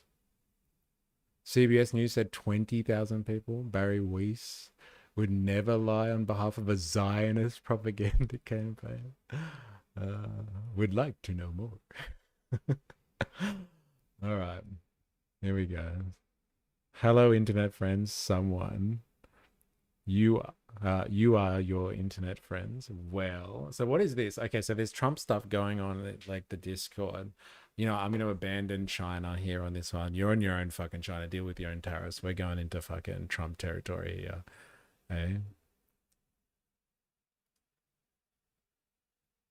For the Epstein portion of the stream, Trump gave a "you're fired" and flipped him the bird. Let's have a look.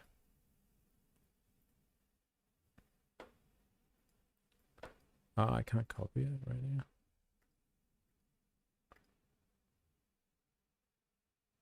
Copy link address. Let's try that.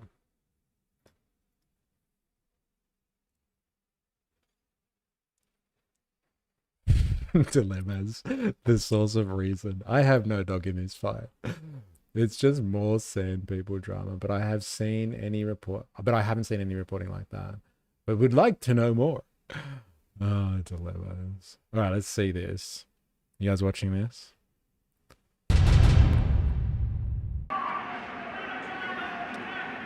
Pedophile protector.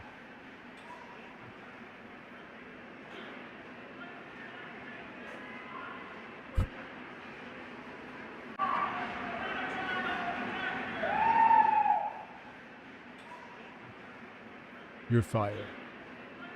Is that what he says? Does he flip in the bird too as well, though? Oh, is that when he does it? So hard to tell. Oh, I think he did.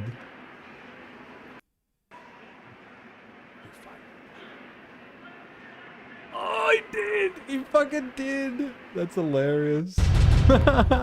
Someone getting under his skin hard. Hello, internet friends. What's this one? The Marxists, the anarchists, the agitators, the looters, and people. Hey, those are the real enemies of the state right there.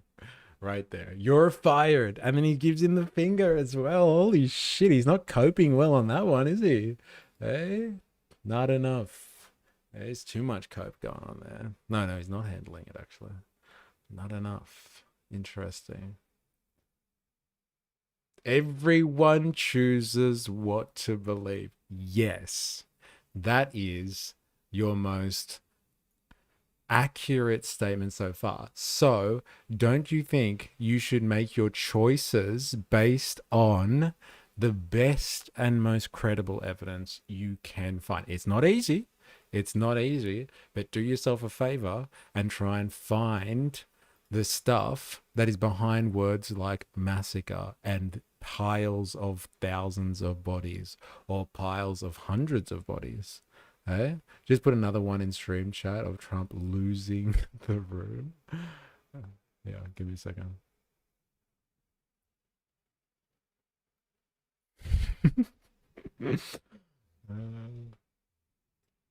Yeah, go for it, man. Choose whatever you want to believe, but like try to back it up as best you can. As best you can. No one's infallible, let's be honest. Especially people on the internet. Why does it do that? It's so annoying. So goddamn annoying. For people to live until they can hopefully someday go back to their homes. This is boring. We're bored. Tell some jokes. This is something. Entertain us. Hey, easy guys. For people to live until they can hopefully someday go back to their homes. This is boring. We're bored. Tell some jokes. This is something. Entertain us. Hey, easy guys. For people to live until they can hopefully someday go back to their homes. He sounds so New York in that. I've never heard Trump sound like that before. There is evidence. You are choosing to believe the evidence that supports your beliefs. Come on, man. Seriously? You came in here and you said that there's a massacre and there are thousands of bodies. Show it. Show it. But if I use a source such as CBS News, you will say it's BS. No, fucking show it. Show it. I've seen the same footage on roll for the last 3 days now, which is just the same footage going on and on. And the one time that like someone like the BBC actually put out something that was like, look at the bodies, it was entirely blurred. Just share the links, dude. How? You've somehow managed to chat. Okay, up until now, all of a sudden, you can't drop a link in the chat. Seriously. I don't live there. There are statements all over the internet about... Yes, do you not understand how human information spreads? Like, people can say whatever the fuck they want. That doesn't make it to be true. Oops, I did foil your plot by mentioning Barry Lee's. No. All right, here we go. CBS News. Death toll. We're about to see the thousands of bodies. Over 12,000 feared dead after Iran protests as video shows bodies lined up at a morgue. Let's go. Let's see. Yeah, this is the one we've seen. Okay, let's just do quick reconnaissance on this one. Okay, ready? 1, 2, 3, 4, 5, 6, 7, 8, 9, 10, 11, 12, 13, 14, 15, 16, 17, 18, 19, 20, 21, 22, 23, 24, 25, 26, 27, 28, 20. There might be like 50 in that shot. Okay, same wall with a similar portion of the wall there, I guess. Like, we've seen this one. I get it. Like you said already. Oh, what do you want? You want hundreds? Is that better? Like, I get it. Hundreds is not better. Any death is problematic. But like that, you said there were piles of thousands of bodies. Where are the piles? Even, this is so stupid, even if it's 50 bodies. Yes, okay, 50 is a lot. Yes, 50 is a lot. Is that what you want to hear? What else do you want me to say? I counted 997. You were choosing which people to believe. Are you listening to yourself? We've seen the same footage. And like, you described it as a massacre. You know what? Let's not get into the weeds with this one. Is there a technical definition, a legal definition, or some type of UN released definition of what a massacre is?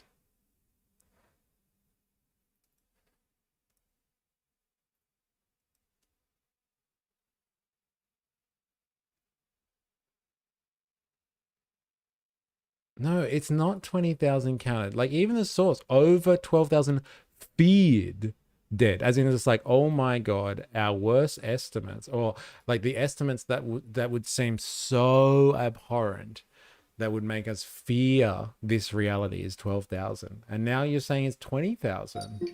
Like where, like, do you follow your own story on this one? There's no single universally accepted legal definition of massacre in international law. However, there are definitions used in legal, historical, and UN contexts. Britannica, the violent killing of many people, used to describe large-scale, often indiscriminate killing of civilians and or other unresisting people. Merriam-Webster, the actual incident of killing a number of usually helpless or unresisting human beings under circumstances of atrocity or cruelty. The UN or international working definitions, the UN Human Rights Council definition. In a report, the UN Human Rights Council, a working definition as an intentional mass killing of civilians not directly participating in hostilities or hors de combat fighters by organized armed forces or groups in a single incident in violation of international human rights and humanitarian law. Relation to international crimes, war crimes, crimes against humanity. There is no definition of massacre.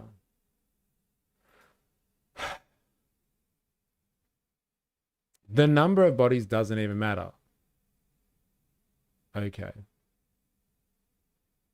Are you one of those anti-Semites I've Stop G'ing him up. I'm trying to get an actual answer out of this guy.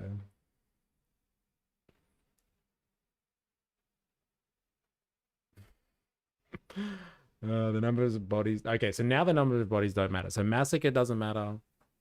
The thousands of bodies don't matter. The hundreds of bodies don't matter. It doesn't really matter. They are killing their own people. Okay, at least we're all on the same page now. Yes, people have died at the hands of the current regime in Iran.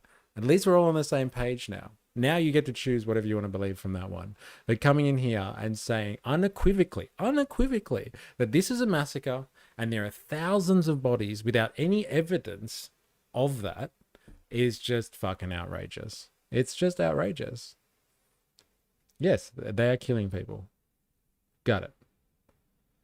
Yes. A massacre is defined as the deliberate killing of a large number of people, usually helpless or defenseless, under circumstances of atrocity or cruelty. But like, look, I'm actually trying not to get too riled up here, honestly. But like we have boiled down your position from being it's a massacre, there are thousands of bodies piling up, to like, hey, they've killed some people. Yeah, okay, fine, they have. In the same way that fucking ICE agents have been out there killing people in the US. Like, what's your fucking point? You choose what you want to believe. Fair enough.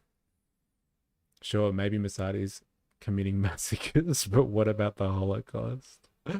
So you want to have lots of evidence when they are evidently shutting down the internet on the country? Yes.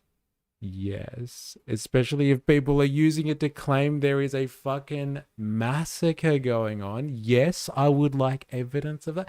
It's a big claim, Sneaky. It's a huge claim. They're using it as a justification for war.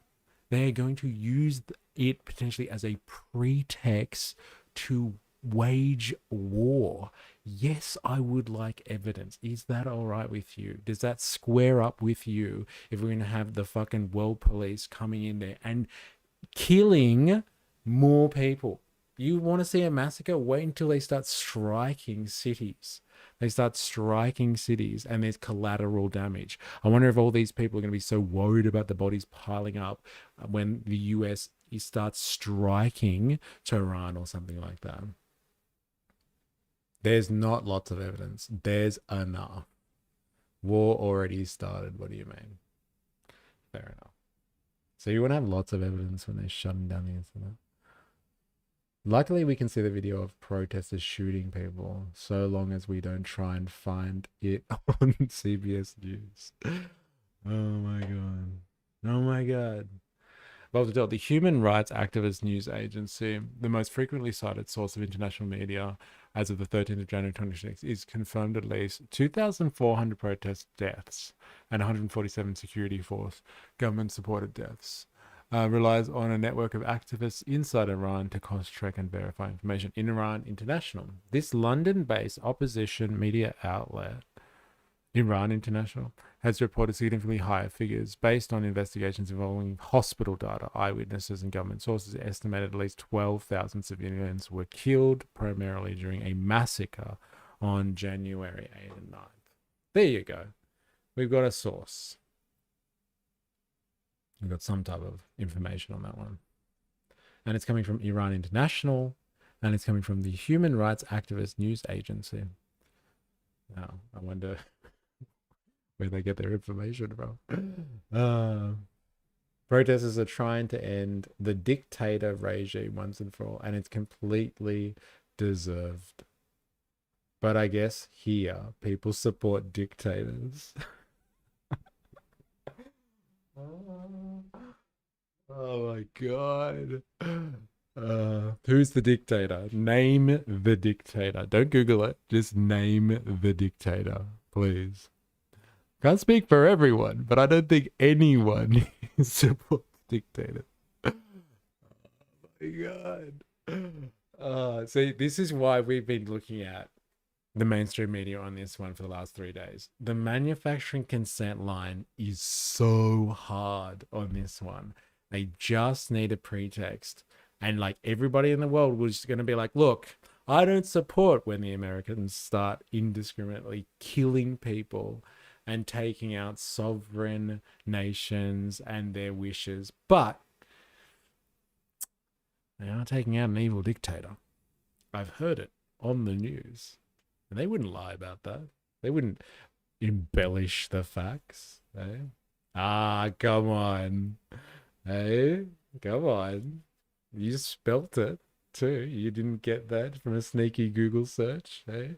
Ayatollah Ali Hosseini Khamenei. You didn't actually Google that at all? Okay. Fuck, you have an encyclopedic knowledge of this stuff as well. Hey, you didn't Google that one at all? They even got the comma in there and everything. It's like you almost cut and paste that one. Ha.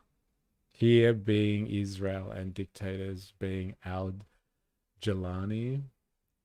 Interesting. Sneaky. I don't know if you're taking this seriously or not. Maybe you're just looking for a G up. I'm going out. Have fun. Enjoy it. You've earned it, bro. You've done your day's work. You've earned it. Good luck to you. You are fucking idiot. Laughing at people who disagree with you, homie. Yeah, fair enough. You are a fucking idiot? I think that's what you mean. Imbecile. Can't stop laughing at me. I know. It's only because you produce so much material. I don't know where to go first. Thanks for the material, though. It's been wonderful. Good luck. Peace out, homie. Peace out. All right. Are we going to Epstein? Are we doing this? Are we going to Epstein? Yeah, I guess we should. I can't believe how much time we spent in Iran. I didn't even get to speak about China properly. Sure, dude. Look, I thought you were going. If you want to stick around, then stick around. But if you said you were going, then fuck off. All right? Unless you can't resist. Bill Clinton due to testify on... Yeah, let's get to this one. Hey, can you just go away already? Seriously. I think you can't resist. That's what's really going on here. Just say it. Hey, you can't resist, can you? You want to stick around and see if this stream really does go to shit. Hey? All right, let's do this. Bill Clinton due to testify on Epstein. So like last year, the Clintons got subpoenaed on the whole Epstein saga. And so I think they've had all this time to actually be able to, I guess, prepare for the fact that they're being called on the House committee, the oversight committee on the whole Epstein situation. And they just bailed on it. They've just bailed. They're like, no, we're not fucking testifying, and there's nothing that you can do about it. So let's see what's going on here, because the Epstein files they like resurfaced obviously at the end of last year, and like since the new year it's just been like bang bang bang, distraction from the Epstein files, apart from that fucking Ford worker or whoever they were telling him not to protect pedophiles. That guy lost his job for sure. President Trump filmed flipping off Ford worker who yells pedophile. Yeah, that person lost their job. Yeah, let's have a look at this situation, because this is the gift that keeps giving. Like, honestly, and like, I don't mean that as a content creator. I mean that as like, this is the situation that is just under the skin of the global bourgeoisie at the moment, or the transnational bourgeoisie that kind of exists in the West. These people have like absolutely used the world as their fucking playground for the last, like, I don't know, let's say since World War II. They've absolutely done whatever they want with complete immunity, and they've done some atrocious, abhorrent things that, like, you know, plebs like us honestly wouldn't think imaginable, because we just don't have that power. You don't have that that wealth that like entitles you to be able to do some absolutely ludicrous things. And so this is the thorn in the side of the bourgeoisie, and they want to shut this story down. And Trump has been assigned that task. Like, he platformed on it. He got in saying, I will release the Epstein files, and now it's a fucking Democratic hoax. Like, it's his job now. He's at the helm to kind of suppress this. And so, like, he's doing some good job at distracting us all, but it just keeps resurfacing. And like, these guys aren't doing it any favors. Like, they don't want to testify. They don't want to talk about it. The Clintons, both of them, they're just like, fuck, I don't want to fucking have to answer to this. And like, if you think that all they did was like fucking Chomsky, and they're just like, we just saw him for financial advice, like, this cunt here, this prick, this slimy motherfucker, he was so involved with Epstein.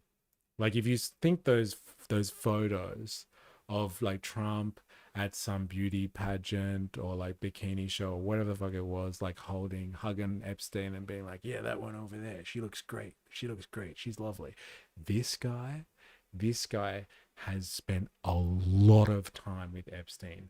Like we're talking about days and days, over years. He's been hanging out with Epstein. If Trump was good friends with Epstein, this guy was good friends with Epstein, and they would have done some stuff together. They would have done some crazy stuff together, these two. And so, like, it's no surprise that the Clintons, and both of them, don't want to testify on this one, because like, it just looks poorly on the establishment when this type of stuff comes out. Can't confirm your stream goes to shit unless there's hard evidence, and I'm seeing it with their own eyes. Yeah, I know.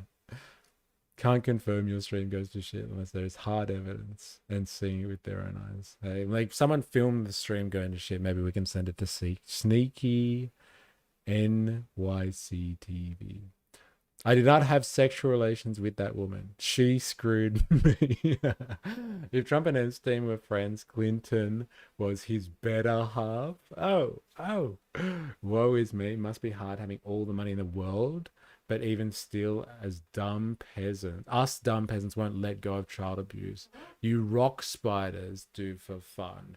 Yes, child abuse. And child abuse is like light on for some of the stuff. Like, I'm not saying that these guys particularly, but the people in their circles, they do worse. They do much worse than simple abuse.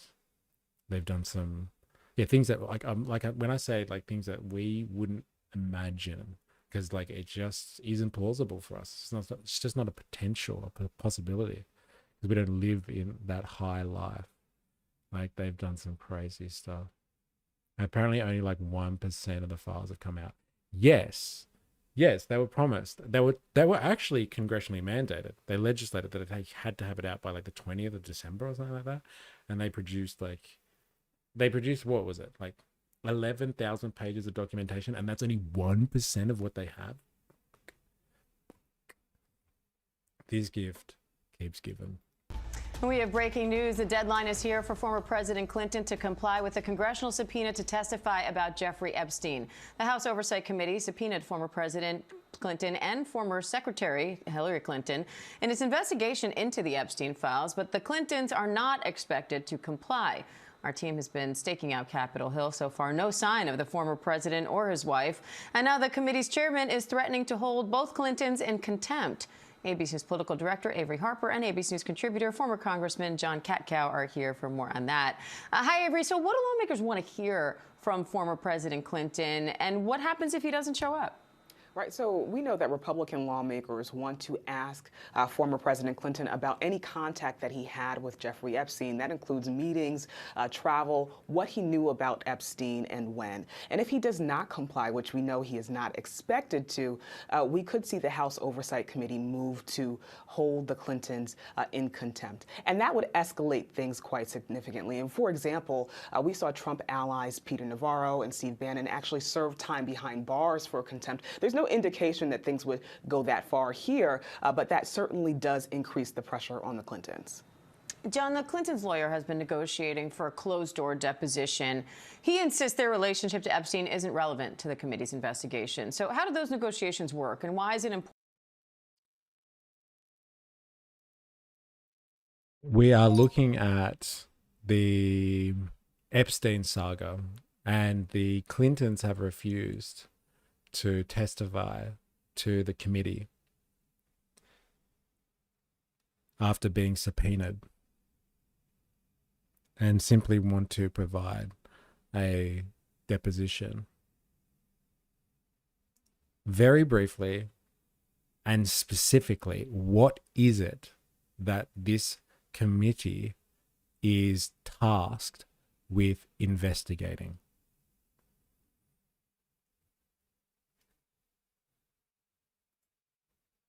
This testimony I'm going through is nuts. He claims he went to the feds, and the feds were turning it on him because the victim was drugged and forced to abuse others, where the FBI has this footage. Apparently they have footage of killings. I'm careful about who I body shame, but it's hard to be mad at Bill for playing the field when his wife is a sociopathic, what's that? Adipose iceberg. I don't know what that means. I haven't heard that last reference before. You can explain that one for me. So what are you saying here, Voltaire? The testimony that you're going through, what? It's claims about who? Like Clinton? He claims he went to the feds, and the feds were turning it on him because the victim was drugged and forced to abuse others, where the FBI has this footage. Apparently they have footage of killings. I'm telling you, the stuff that they have is absolutely incredible. And it might not involve people like Trump and Clinton and all that sort of stuff, or even Epstein.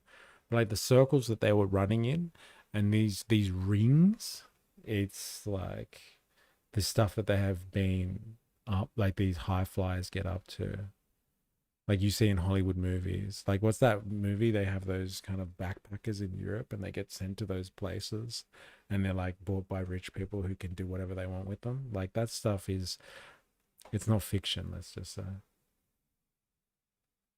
Epstein, Trump, violent.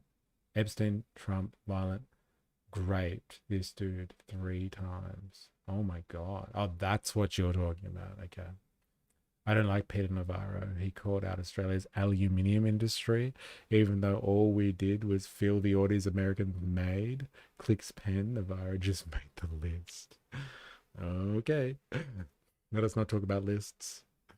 The committee that subpoenaed Bill and Hillary Clinton in the U.S. is the U.S. House Oversight and Accountability Committee, often referred to simply as the House Oversight Committee. It's conducting a broad congressional investigation into Jeffrey. Yeah, but like, what's the mandate?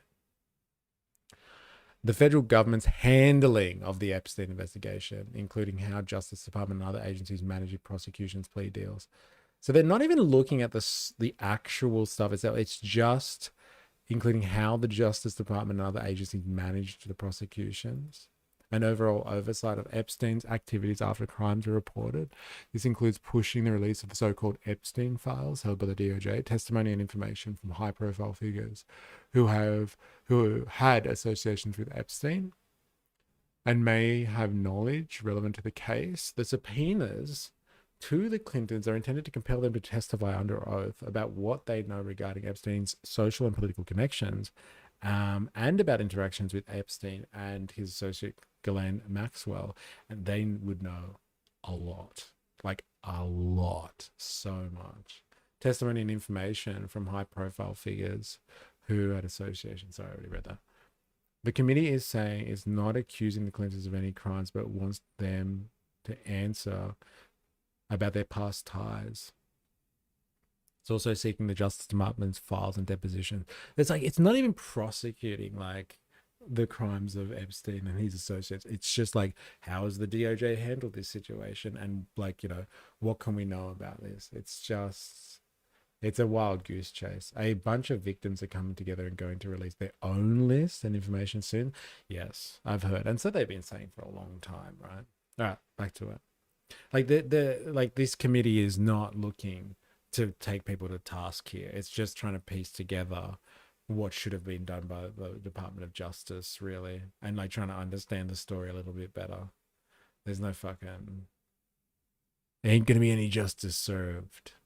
Important whether this happens in public or behind closed doors. Well, I mean, there's always Epstein isn't relevant to the committee's investigation. So how do those negotiations work, and why is it important whether this happens in public or behind closed doors? Well, I mean, there's always horse trading when it comes to these investigations, and particularly when you have a former president of the United States. You see how they speak about this? They're like, oh, there's always horse trading. It's like, when do we get to fucking horse trade? Last time you broke the law, okay? Like maybe, I don't know, you had a fucking traffic offense or something like that. Who the fuck knows? When was the last time you got to fucking horse trade? I am telling you, democratic societies and liberal societies only work when there are no double standards. And like when people hear this sort of shit, we're just supposed to accept that. Like horse trading. Who cares if this is the former president of the United States and his missus, the first lady? Who cares? They get to horse trade. They have been subpoenaed. And like they're refusing to go. And like they get to horse trade and say what they will and they won't provide as information. Like when do we get to do that? Huh? When do you get to do that? If you get subpoenaed, you get served. When do you get to be like, no, I'm not going. I'll negotiate though. What do you want? I'll see if I'll give it to you. Good luck getting it. And it's just normal language for these elites. And particularly when you have a former president of the United States. And if you recall, Clinton was subpoenaed to testify while he was president for the Monica Lewinsky incident. He ended up appearing voluntarily and the subpoena was withdrawn. I presume he's trying to do something similar here. If he decides to play hardball, if he decides to say, no, I'm not going to do this, he has multiple options. One of them is to litigate this thing, and it would probably go up to the Supreme Court like the others have. Or, you know, he could claim his Fifth Amendment right against self-incrimination, which I doubt he would do because that would stain his reputation. So it seems to me that he's going to try and define the parameters in a closed-door setting and then appear voluntarily. And if not, they will try and force him to appear. And John, how likely is it for Congress to hold the Clintons in contempt, and what impact would that have? Barilaro, bros. It's fucked. And like, even though if he was just like, hey man, like I met him at like parties, it was the 90s, man. That was a crazy time. The 90s were crazy. Like, fair enough. Like, just go in front of the fucking House committee then. But no, this guy and Epstein were like, this, baby. They know there's some stuff. A bunch of victims are coming. Oh, sorry, no, I read that before. All right, back to it. I think you can bet every dollar you have that if he flat out refuses to appear, that they'll hold him in contempt. I mean, this isn't just about the Epstein matter. This is, you know, Republicans flexing their muscles because they're in power, and just like the Democrats would do if they were in power. That's what Congress has devolved to these days. Instead of doing the people's business, they can't get out of the culture wars on this one, can they? It's just like, oh, they're only doing this because, you know, blah blah blah blah blah, he's a Democrat. Like, no, he was associated with Epstein. Hello, like, even if this is culture wars, like, he's still associated with them. Honestly, Like, he should be fucking testifying. Tell us what you know, you grub. They spend a tremendous amount of time in things like this. This is clearly meant, my view, to, yes, to get some facts, but also to rake him through the mud and to muddy him up and dirty him up. And there's a political element to that. There's no question about it. And Avery, meanwhile, the Justice Department is still withholding some 2 million documents that it's required to release under the Epstein Transparency Act. What are you watching for there? I mean, ultimately, I'm watching for if the DOJ releases those records and provides any explanation for the delay around them. There's obvious interest on both sides of the aisle as to what is in those records, if there are any names or any evidence that could ultimately change the political fallout from this Epstein case. All right, Avery Harper, John Katko, thank you. Everyone named in the files needs to testify or make statements under oath publicly. So we start in Iran. So they should. So they should. Eh? Good luck with that, though. Do you think it's actually going to happen?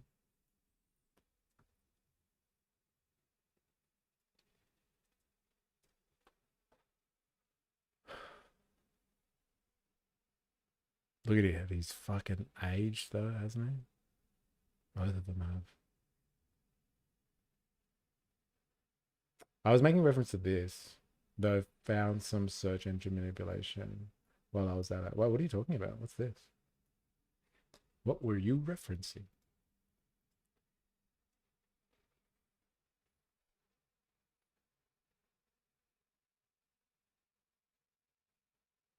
What am I looking for here? Page could not be found? Really? Are you in Discord? Can you just put it on Discord? Let me put the invite there for you. Let me put the invite there for you. Memes of production. Introduce yourself. Unless you're already there. Maybe you can just drop the image there so we can see it. Here's the stream chat. Oh, wait. Why did I just do that there?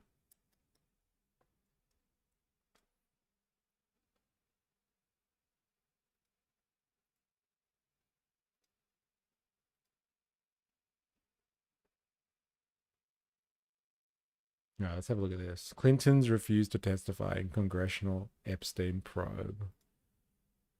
CNN. I'm sure they'll be objective. Left or right, get them all. Who the fuck is this guy? Who the is this guy? Black VQ3759. Hey, he gets it. I'm telling you, this is the stuff that cuts through the fucking culture wars. Left or right, get them all. Who's this legend? What a fucking legend. Get him! Dana Bash, ex-husband Jeremy Bash, a top CIA official who was involved with Epstein and organizing meetings with foreign government officials. She may know much more about this than what she publicly displays. She's possibly involved as well. I guess I'm the only one that's in the middle. Eh? No, you're not. Yeah, who's this legend? Left or right, get them all. Eh? Release all the files. Release all the files. God, I'm so tired of the word unprecedented. So good. Why wasn't Jim Jordan ever held in contempt of Congress? And just like that, the Dems didn't care about the Epstein list anymore. Interesting. No one needs to hear from the Clintons. Simply release the files. Hard stop. That's pretty funny.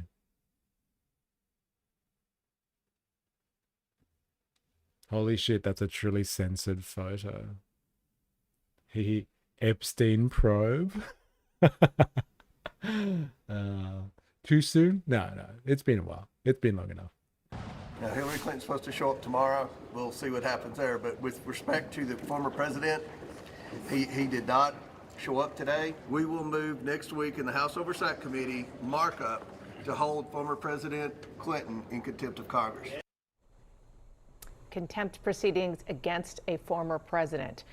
Now, Bill Clinton was scheduled to.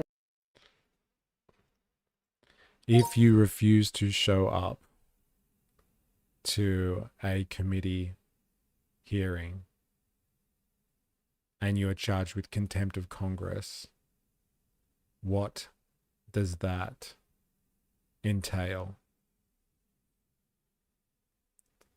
Can you be jailed for this offense? Very brief response and provide the options.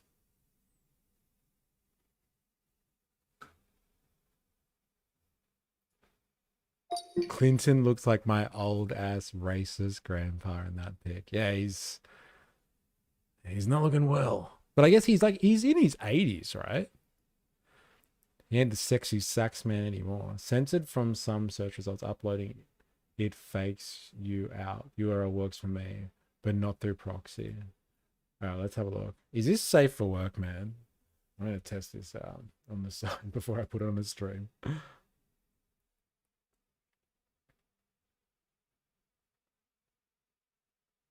I don't know. I'm not getting the right stuff here. I don't know exactly what you want us to have a look at.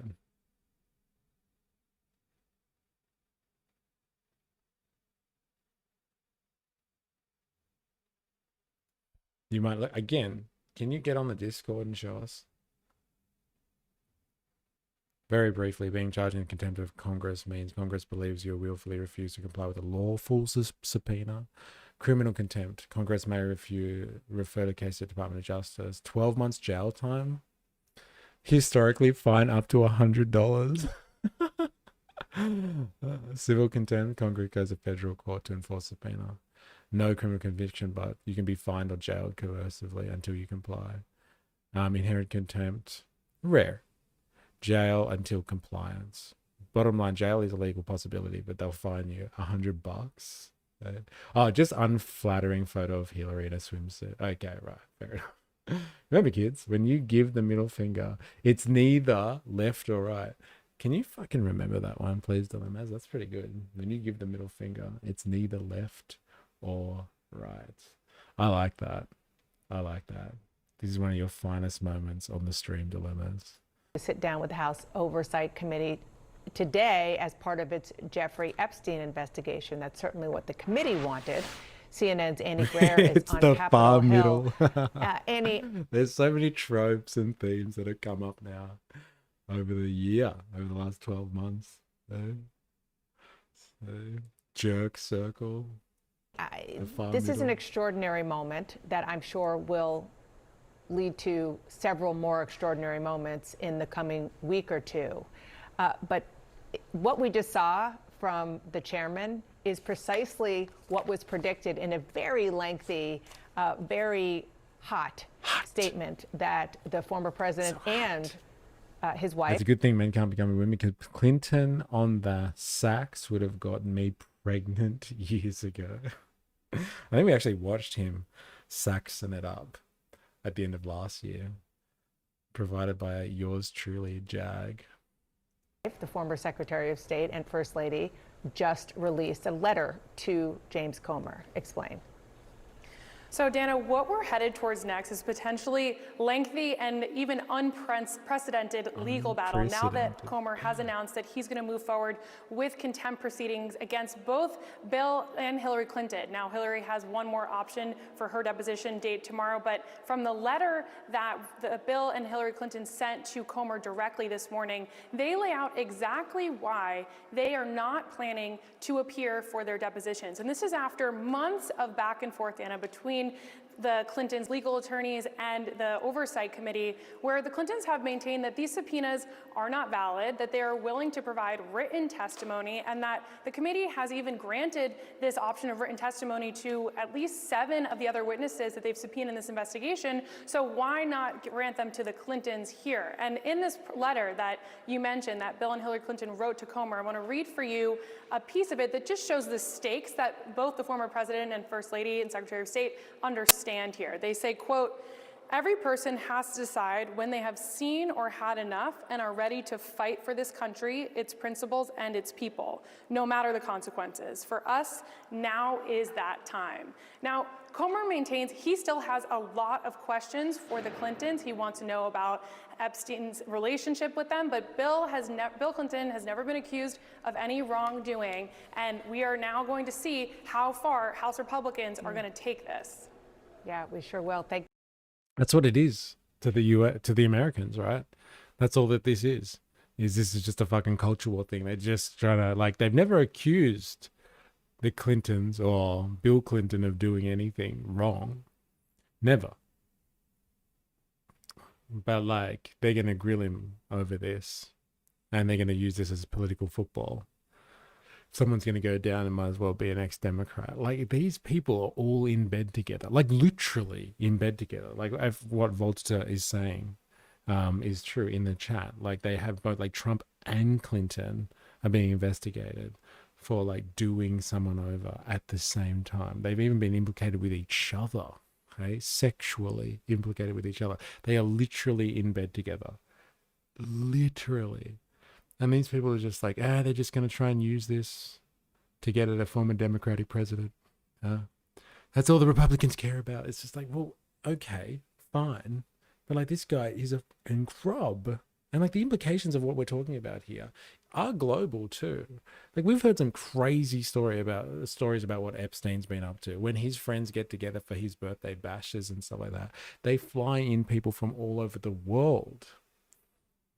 Epstein owned this residence in downtown New York, and it was basically like, I don't know how else to describe it, but like a massage parlor almost. But, like, he'd fly in girls from around the world, like underage girls from, like, you know, like Eastern European countries, and, like, he'd bring them in there, and they'd, like, live in his residences, and, like, he'd just have his friends come over and visit his residences, if you know what I mean. Like, these, and, like, Clinton was rubbing shoulders with this guy at the time when all this was happening. Clinton was when Clinton was in the White House, Epstein was rocking up occasion after occasion in the 90s, was rocking up with women in his head, like random. Each time he went there are 17 documented cases of Epstein rocking up to the White House while Clinton was the president. Him rocking up with, like, a different girl in each arm each time, and rocking up to visit the White House. Now, the reports go that he was going to see his, like, kind of, what would you say, chief of staff, I guess, at the time. But, like, you know, not one of those times did he go and say, hey, Bill, how you going? Because, like, after he was president and they set up the Clinton Foundation, the Clintons were jet setting around the world to promote their new charity organization. And guess who not escorted them, not just went along for a ride, guess who took them around the world to promote the Clinton Foundation? Yes, you guessed it. That's right. Jeffrey Epstein, on his private jet, was taking the Clintons around the world on a Clinton Foundation world tour. And they were, like, let's just say, going around, obviously promoting the Clinton Foundation and that organization, but, you know, they were trying out the delicacies of the world. It was like a buffet, and they were flying here, there, and everywhere, meeting with other prominent world leaders and trying the delicacies that were on offer from the ruling classes of the global community. Like, these guys have spent a bit of time together. And if you spend time on a plane with someone, even if it's a private jet, like, you know, you learn things. They're not, like, you know, they're not separated here. They are definitely rubbing shoulders in more ways than one. Libs and conservatives are both collaborators in the same fascist project. Side note, Ozverse, The Agenda, is streaming the Joint Committee on Anti-Semitism live at the moment. Interesting.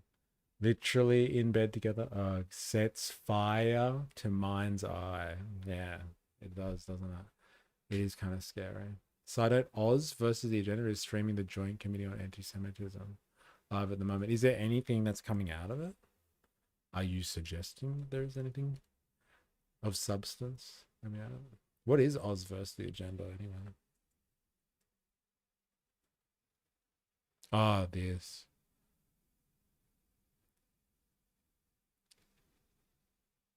Are they actually watching? A bunch of No, he's just talking about non-interesting random. Yes, and good faith is something that sometimes is in short supply, but yes, I take your point there. The explanatory memorandum. Or is it? Where's that video? Or as a result of. We have it here today. Fair enough. Literally in bed together. It's a bit much, isn't it?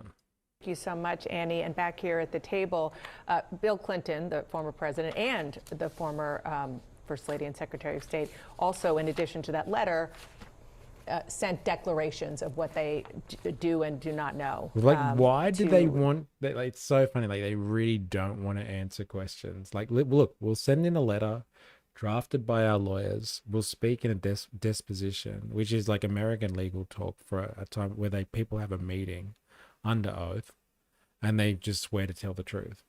And then that information can be used. But like, they don't actually have to front and answer questions.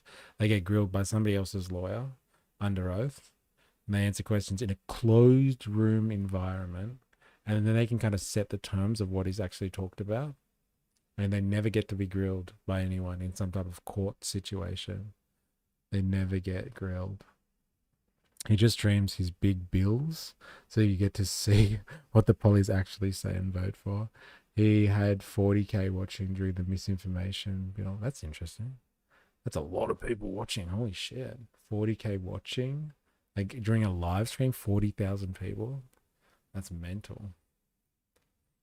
The chairman, so much in this letter because it's pretty long. You accepted the least from those who know the most, but demand the most from those who know the least. To stay, you can't complete your work without speaking to us is simply bizarre. Yeah, I know. Those are the questions. And then, just as Annie was So saying, good. I'd just like to verify, is it true that Epstein's penis looked like an egg? Do you remember we saw that footage from like the 90s? I think it was, no, maybe early 2000s when they were grilling Epstein in some type of, like, they just apprehended him and they were like trying to get under his skin. He's like, is it true that you have an egg-shaped penis? And he's like, I plead the fifth. This is outrageous. I'm going. I can't take this anymore. Well, like, who's going to know, right? Someone like Clinton would know. Someone like Trump would know. They're like, oh, you wouldn't believe this, right? This one time we were on the private jet. And, like, Hillary's like, shut up, Bill. This isn't the time. Oh, sorry, baby. the rallying cry that they have written in this to Democrats and to Americans who they know want to see their leaders fight. They're clearly providing a roadmap and a place to rally behind. Yeah, I mean, it's a really interesting decision. We obviously saw when we did get some Epstein files last month, the White House, the Justice Department made very clear they want to focus on the Clintons. That was a big part of the first initial release. We can expect now the House to try and continue this moving forward. I think that was really the point of all of this. Republicans on the House Oversight Committee point out that last year's vote to subpoena Clinton and his wife Hillary, the former Secretary of State, was bipartisan. So no one's accusing Bill Clinton of any wrongdoing. We just have questions, and that's why the Democrats voted along with Republicans to subpoena Bill Clinton. This is the amount of preparation that went into they show the picture of him in the blue dress. That's so good. Like, when I'm speaking here, let's just hold up what we have. It's so good. Didn't Harvey Weinstein have a horrific Johnson? The things those leading ladies would do for an Oscar?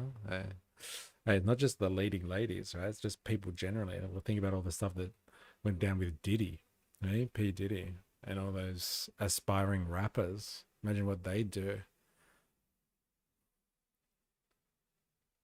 to be a successful rapper, right? this deposition today.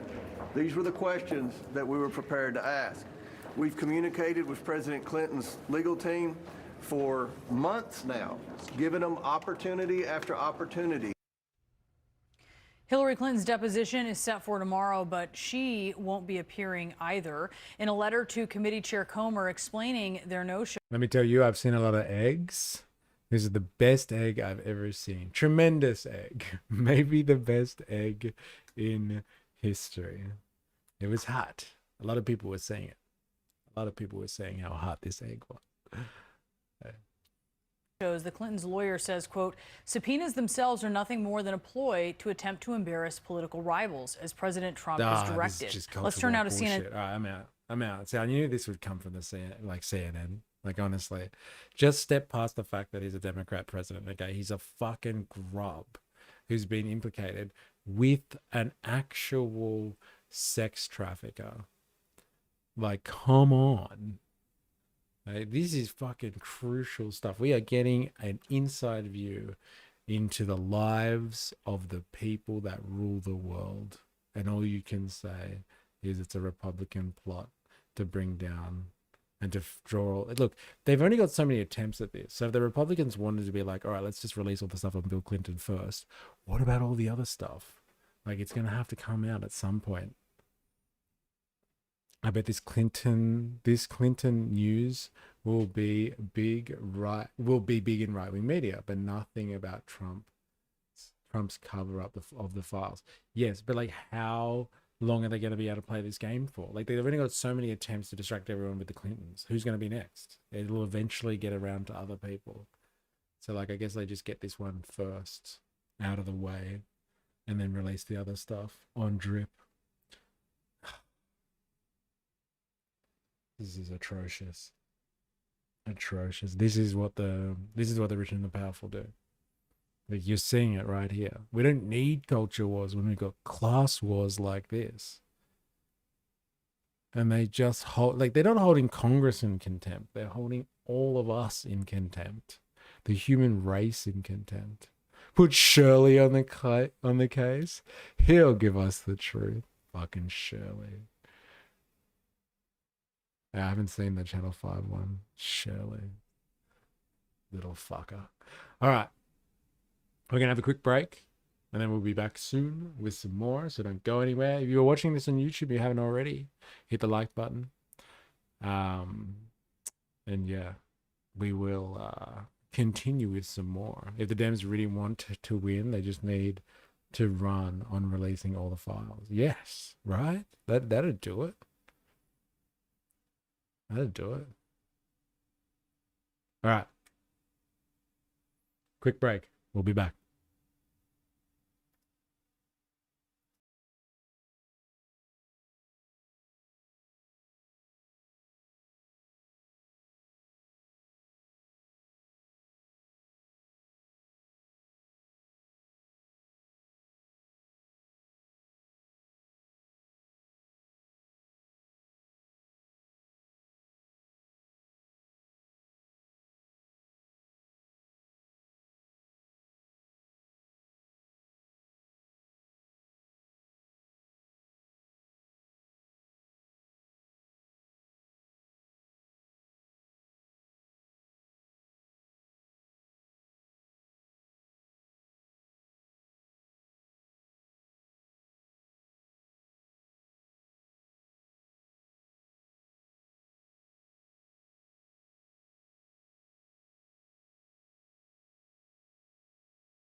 All right. We are back. What are we doing? You check this out.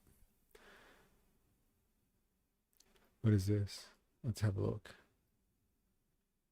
Yo, check this out.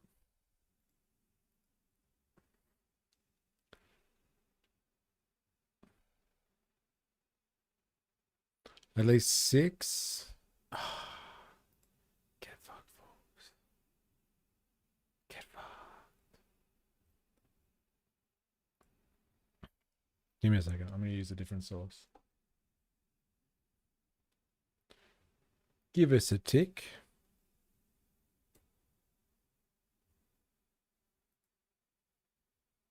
I am not a robot. I am not a robot. This page was archived 6 hours ago. This is hot off the press. Where do you get this stuff from, Mr. Indoctrinathan? the headline actually describes the article for once. Give us a book recording mystery. All right, I'm working on it. Oh wait, you guys can't see that. I got the wrong fucking scene on. Here we go. All right, let's do this. At least 6 Minnesota DOJ prosecutors resign after request for probe into Renee Good's widow. Wait, widow? Oh, right. Resign after request for probe into Renee Good's widow? What are they looking for? A smear campaign to get her partner or something? At least 6 federal prosecutors within Minnesota's U.S. Attorney's office resigned over a Justice Department directive to investigate the widow of Renee Good, a 37-year-old mother of 3 who was fatally shot by us. What do they want? They want dirt on her hair. Oh, give us a book recommendation. Okay. You mean from the bookshelf? Fucking good question. What are you feeling? Like, I'm telling you, it's a killer. But like, if you guys haven't read Das Kapital yet, you should read Capital. Is that what you're asking? Or when to confirm? And then I'll give you a book recommendation. Yes, from that shelf of knowledge. All right, let's have a look. Give me a second.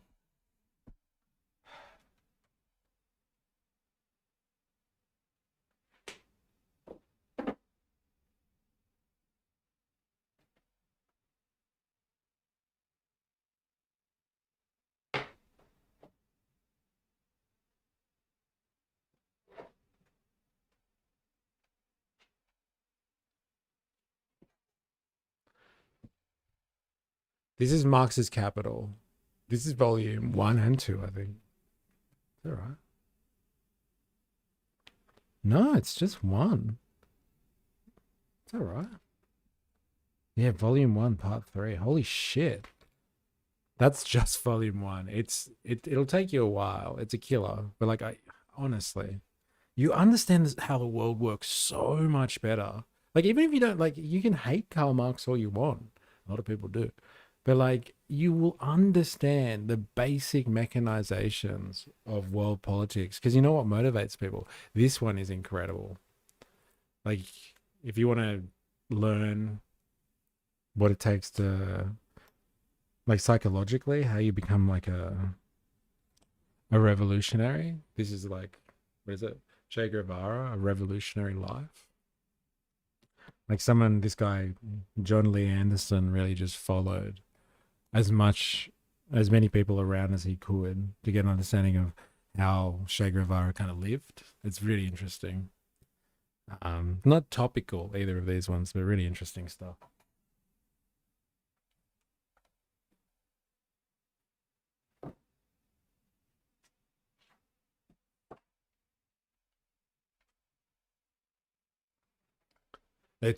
They're fucking, and they take a long time to read though. My God.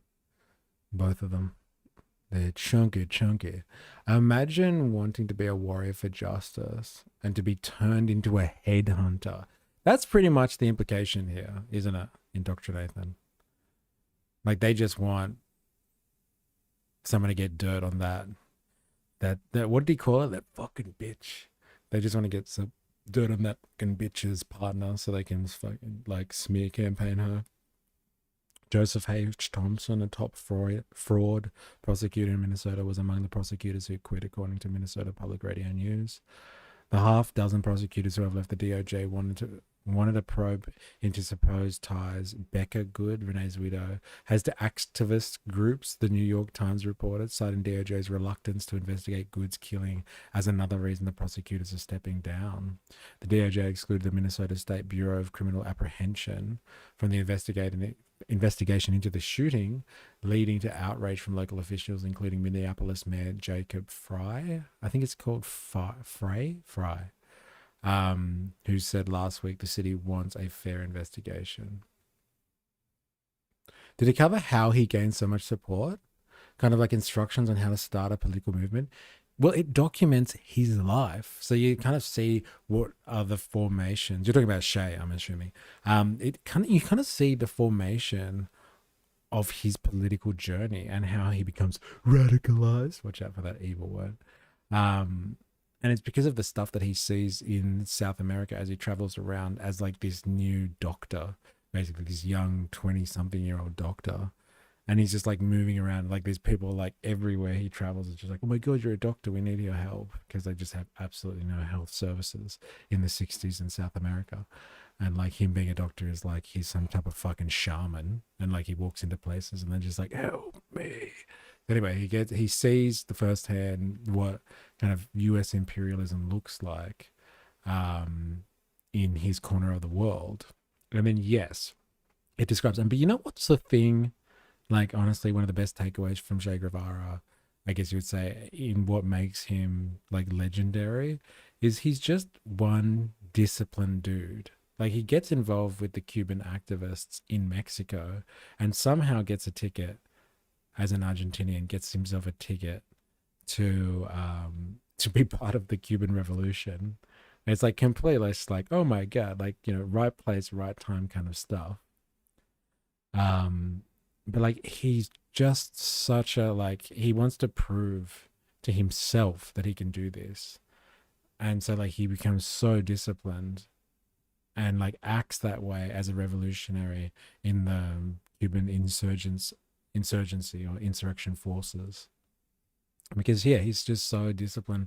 He makes a name for himself. Like heaps of these guys, they're just like, you know, they're just like the type of insurrectionists you would think. Like they're just like, yeah, I want to revolutionize Cuba, or I want to bring about some type of change in Cuba. But like they're just a bunch of like young dudes that are like in the jungle. So they're really, really kind of, for the most part, unstructured. And like he brings an element of structure and yeah, discipline.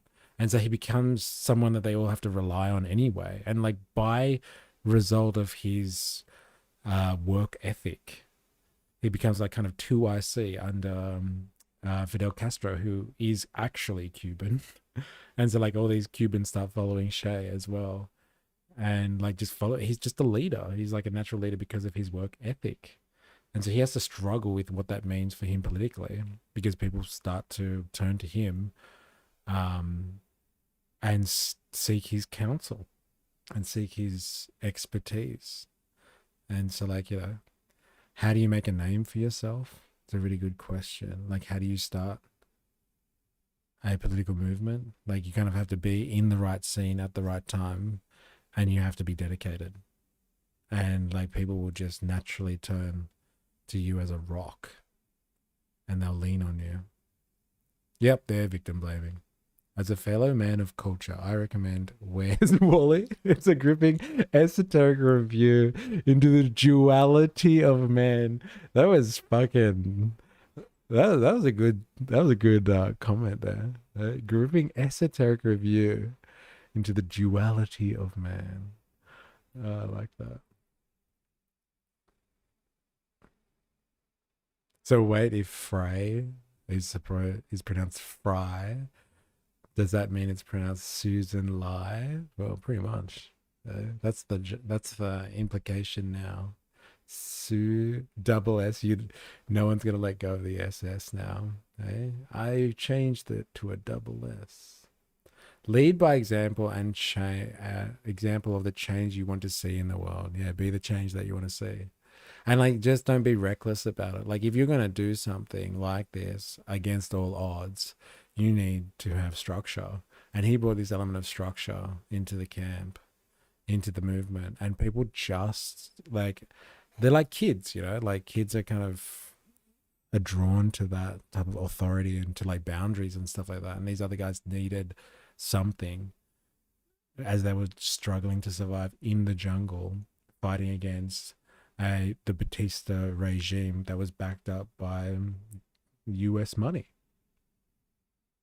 And as they started to kind of edge, and each day they survived just a little bit more in the jungles of Cuba and won over just a little bit more support from the locals, just a little bit more edge at a time.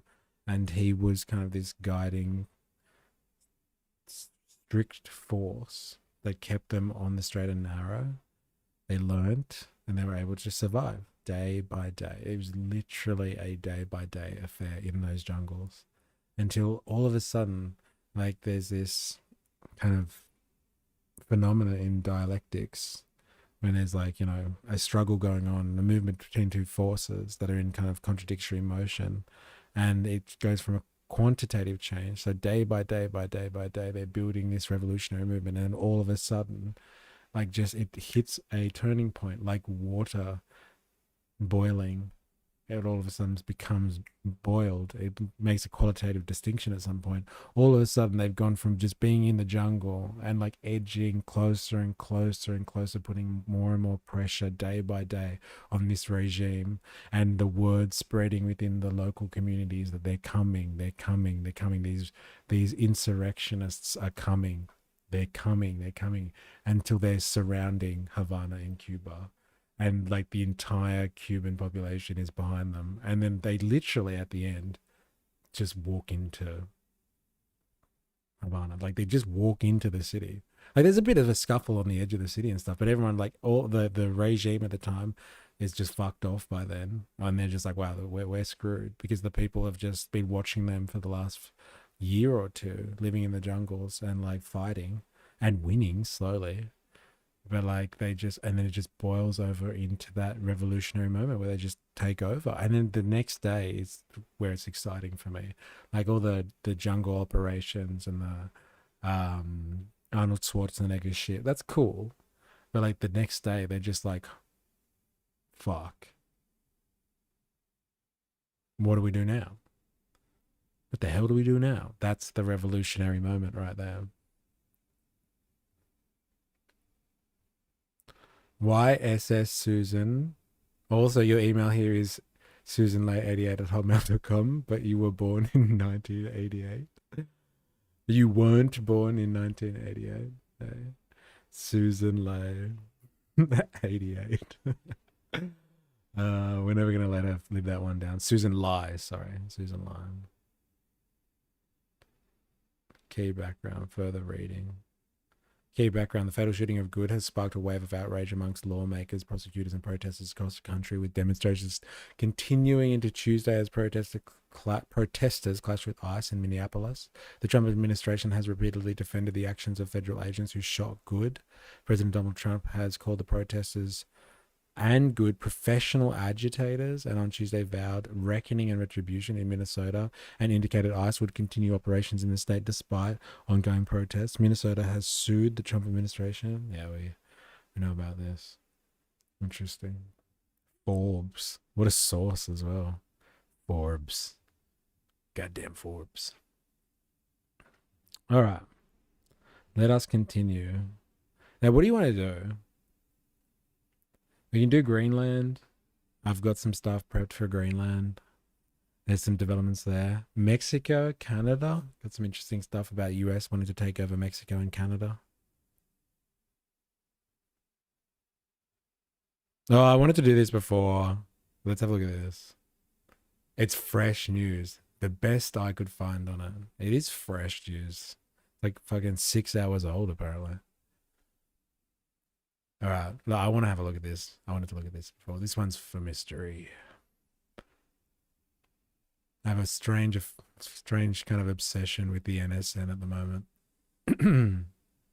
neo-Nazi group to disband. So like the laws that we saw yesterday, these new, what is it? The anti-Semitism, hate speech and combating anti-Semitism, hate and extremism bill 2026 listed as part of its kind of, I don't know, objectives and clauses, or draft objectives and clauses, that it wants to designate certain groups as hate groups, and then those groups are technically, well, they will become illegal. And so like if you are part of one of those groups, then you are declared a criminal and you can be held accountable for your crimes.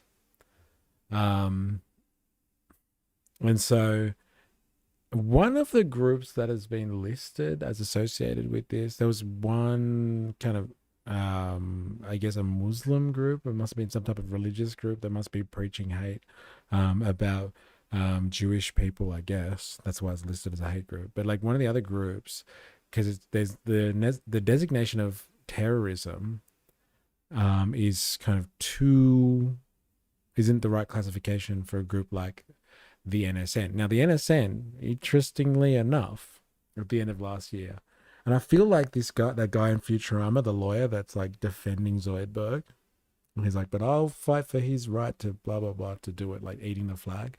Like, I feel like that lawyer in Futurama right now. But these guys were going to start a political party. They had already got the signatories. They were going to register a political party. I think it was like the White Australia Party or something like that. They were ready. They were ready to infiltrate Australian politics as a registered political party. And lo and behold, now this group is an outlawed group. They are fucking outlaws. These douchebags here are now fucking Ned Kelly and their gang. That's what we're looking at here. We have just fucking glorified these pricks, and they feel like, and they're outlaws now. So like they have to disband, and they definitely won't be able to be forming any type of political party anymore if the group themselves, the NSN, is outlawed. But Muslim preachers have an exception for religious speech, and Christians and Catholics aren't covered under these laws. LOL. I don't know what you're insinuating there.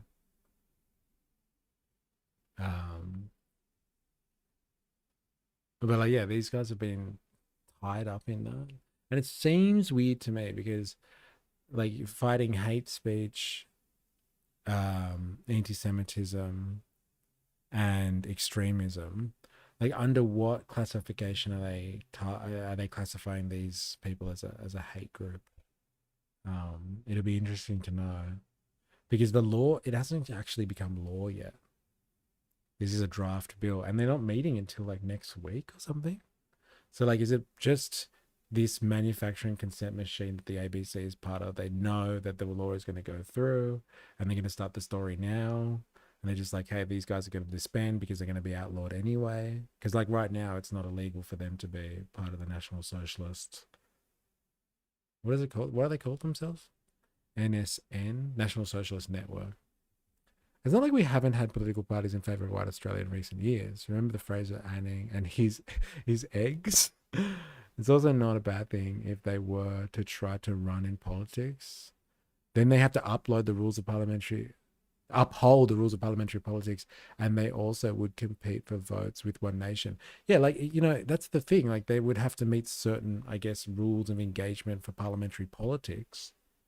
Thus, they would be open to scrutiny. They would also have to have published kind of their objectives and their manifesto, and like had information that, you know, we could have used to scrutinize these people and shine a light on how fucking ridiculous they are.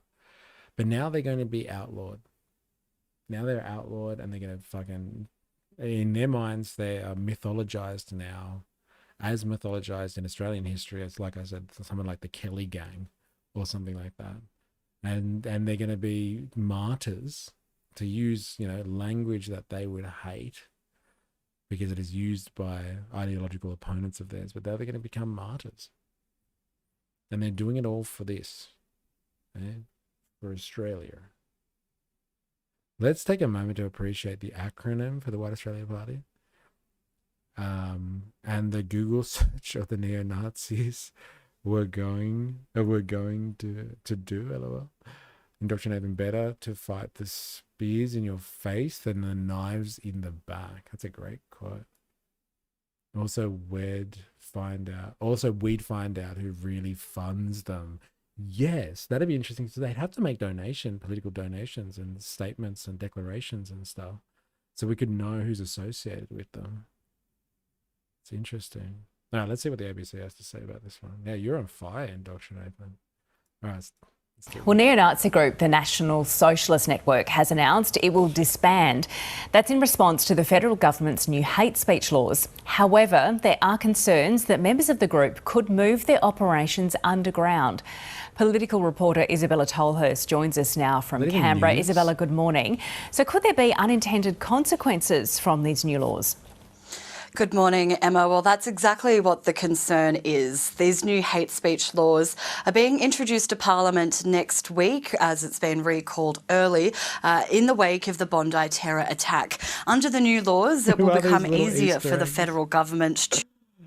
You see, talking about the picture, eh? It's so funny. Yeah, I know, right? These are our puppet neo-Nazis. Like, at least in the US, you guys have like hardcore neo-Nazis. Like, we just have a bunch of kids who are like upset.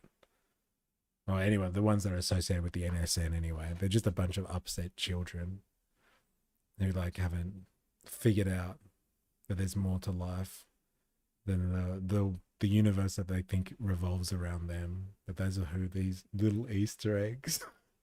Hate groups don't just disband because new laws, LMAO. They just operate covertly. Yeah, they came from the shadows, these guys. And they'll fucking return there. Like, what do they think they're achieving by doing this?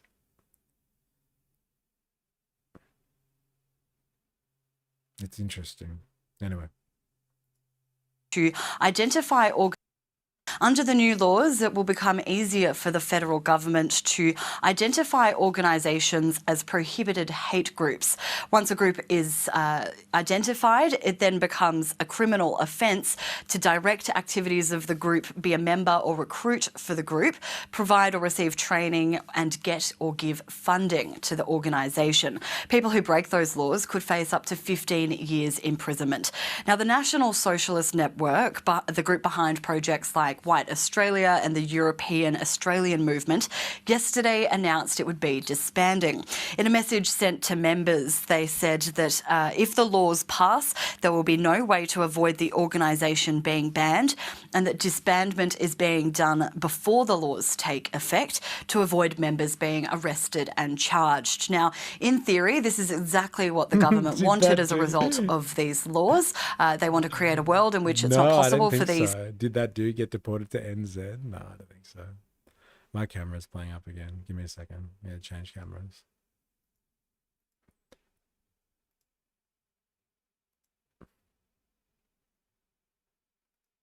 Let's go with that one.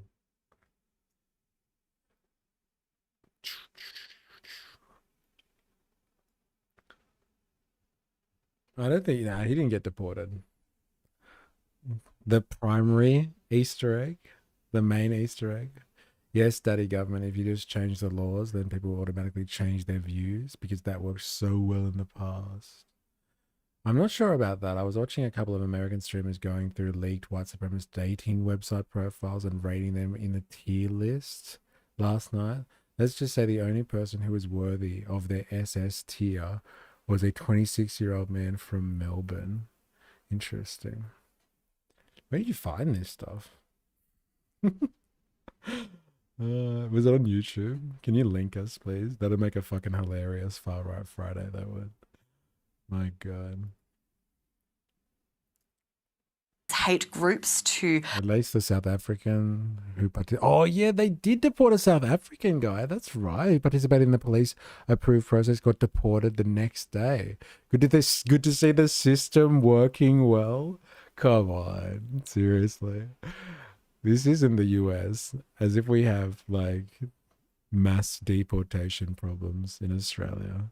No one can bloody get here. We're so far away. But yes, you're right. If they want to deport someone, that works, and they do it fast, don't they? Yeah? You change the channels and you change their mind. SOAD. Very good. Hey. Here it is. Okay, stupid. LOL. No way. I'm going to keep that one in the archive for a Far Right Friday.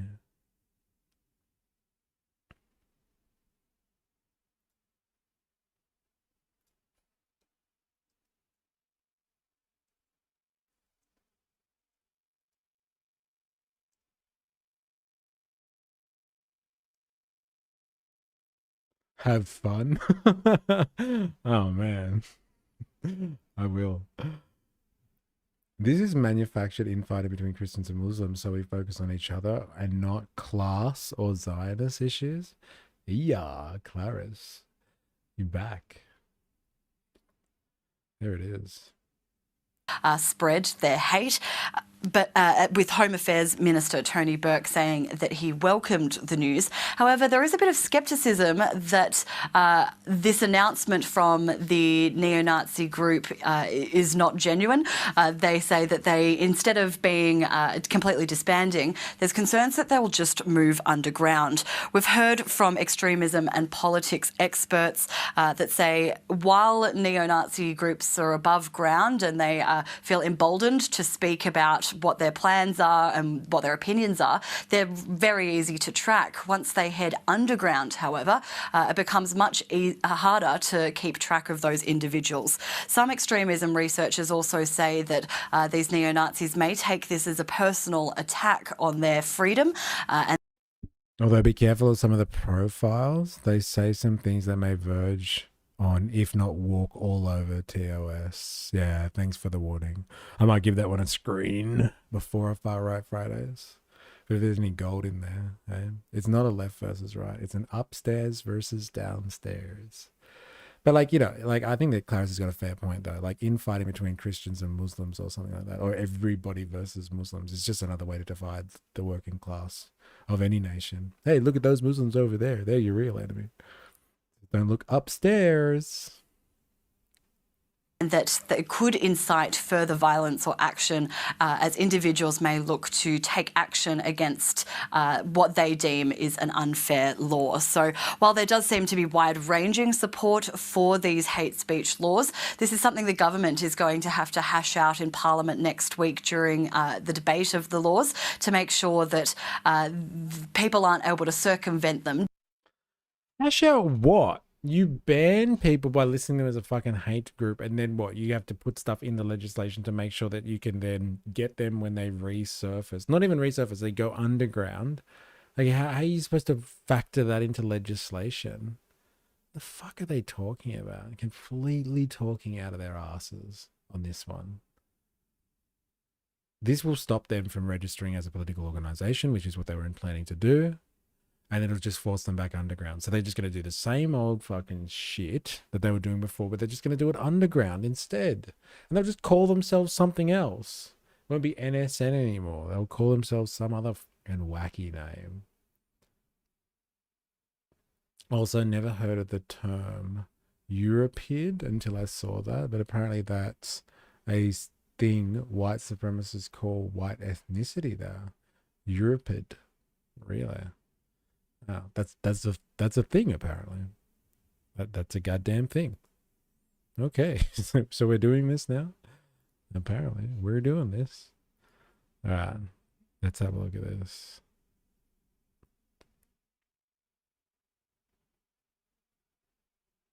All right, this is what I wanted to watch the other day. I don't know how much we're gonna get through this, but like we were speculating heaps the other day. I think it was XNF. We were speaking about like why the fuck people want Greenland and stuff like that. So I found this piece to be interesting. It's by a bunch of, I guess, engineers, you would say. It's like they're civil mentors, and maybe they're civil engineers. I'm not sure if it's AI, but it's like faceless video content. But like they kind of explain the strategic importance of Greenland, which is really interesting. In the context of the Arctic, new global shortcut. And so like we'll learn about why Greenland's so important from someone who's not politically charged, like all the shit that we watch is.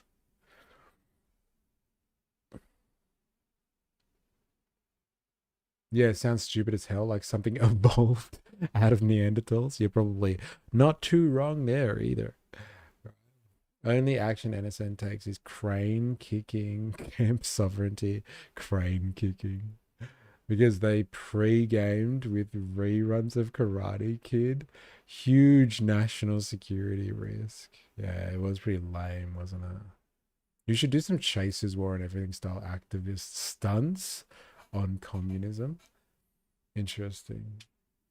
Like, what do you mean by that? I can't tell if you're taking the piss when you say stuff like this. You've asked me some very interesting questions today, I must admit. All right, let's have a look at why is Greenland so important all of a sudden, etc., world affairs, blah, blah, blah. Let's have a look-see, shall we? For most of modern history, the Arctic was a wall, not a road. Ice made commercial shipping impossible. Navigation charts ended where the frozen ocean began. Trade between Asia and Europe followed the same southern paths through the Indian Ocean, the Red Sea, and the Suez Canal, because there was no serious alternative. That assumption no longer holds. Over the past 4 decades, Arctic summer sea ice has shrunk dramatically. In recent years, late summer ice coverage has fallen to around 4 million square kilometers, down nearly 40% from the 1980s average. That change didn't just alter climate charts, it quietly opened a new corridor across the top of the world. China noticed early. In 2018, Beijing formally folded the Arctic into its Belt and Road framework and introduced a new term, the Polar Silk Road. The idea was simple. It's like you mentioned someone did. I'm pretty sure it was you, Jack. You mentioned the Polar Silk Road the other day, and someone had a go at you about it. Where you get these terms from? I swear, it's a goddamn thing it is. Where'd my research assistant go? Hello? Oh, there she is. Hey, baby. Come back here. Is the Polar Silk Road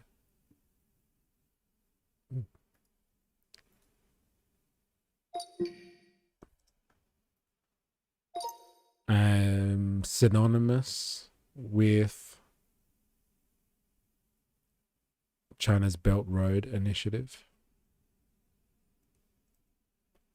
Very brief response, please.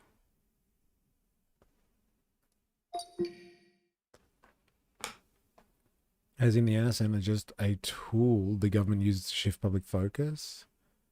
They were never going to gain any sort of political power. Nah, I don't think so.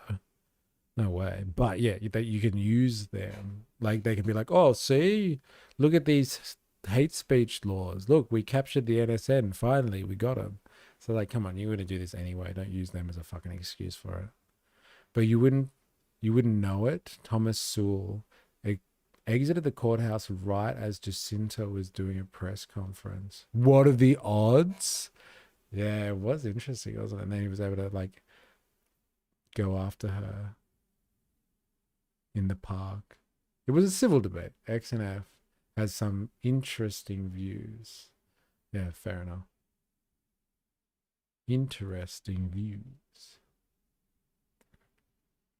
No, the policy road is not synonymous, but it is a component of China's Belt and Road Initiative. Well, that is fucking synonymous, isn't it? You can use the words interchangeably. The Silk Road is part of the Belt and Road Initiative. Belt and Road Initiative, China's Belt and Road Infrastructure and Trade Strategy. Silk Road, a BRI sub-initiative focused on Arctic shipping routes. So related, but not the same thing. Come on, ChatGPT. If global trade... China is going to make the Polar Express real. Eh? Yay! We get to see Santa. It depends on a few vulnerable choke points. The same, but different. Eh? Almost like a synonym. Eh? Same, but different. Then diversification equals security. And if a new route is emerging because of climate change, China wants to be positioned early, not late. When people hear Arctic shipping, it sounds vague, like ships wandering through ice wherever it melts. That's not how it works. There are specific routes with defined geography, rules, and political control. And understanding those routes explains why China's focus stays tightly fixed on one of them. The most important path is the Northern Sea Route, often shortened to NSR. It runs along Russia's northern coast. The Northern Sea Route. Okay. Is the Northern Sea Route a shorter distance for China than current sea trade that goes through the Suez Canal into Europe?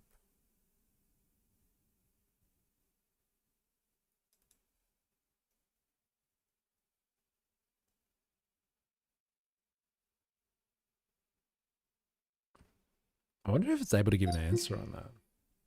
I wonder. Examine your settings.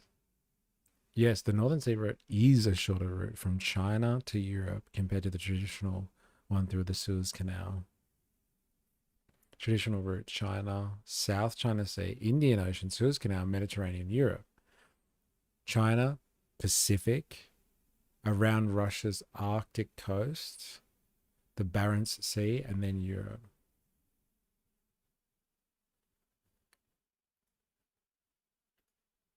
Can you give me an approximate distance difference in kilometers and miles for each of these routes?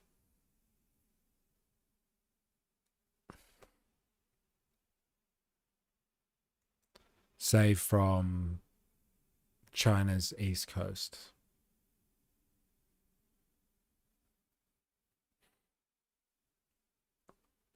Traditional sea route, 20,000 kms by the Suez Canal. That's 12,400 miles. North Sea route, 13 to 14,000, 8,000 or 8,700 miles.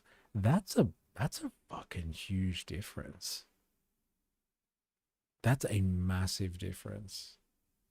We're not talking about like shaving a couple of hours off here or something like that. That's like a quarter of the journey potentially you're saving. It's roughly 1/3 shorter, almost a third difference. Damn. Okay. Very interesting. Coastline, starting near the Barents Sea in the west and ending at the Bering Strait in the east. From there, ships enter the Pacific and continue toward China, Japan, or South Korea.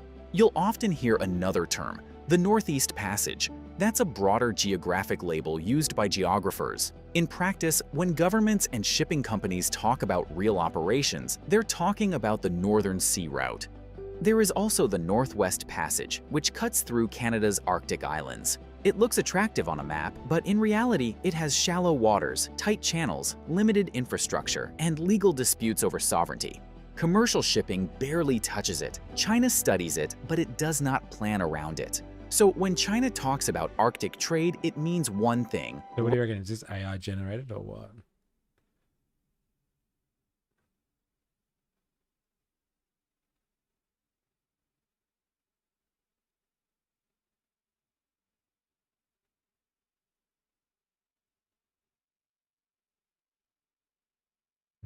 Seems AI. Russia's Northern Sea Route. And here's why that route exists now. In summer, Arctic sea ice retreats enough to expose navigable water along much of Russia's coast. The western section near Norway stays ice-free most of the year thanks to warm Atlantic currents. The eastern section still freezes hard in winter, but during peak summer months, ice thins enough for ice. Reckon Trump might mandate the use of the imperial system worldwide, not only for the obvious reason, but it's also unfair to Americans' poorly educated Rust Belt population. What's the obvious reason? I don't think we should use the imperial system at all. No, it's not obvious.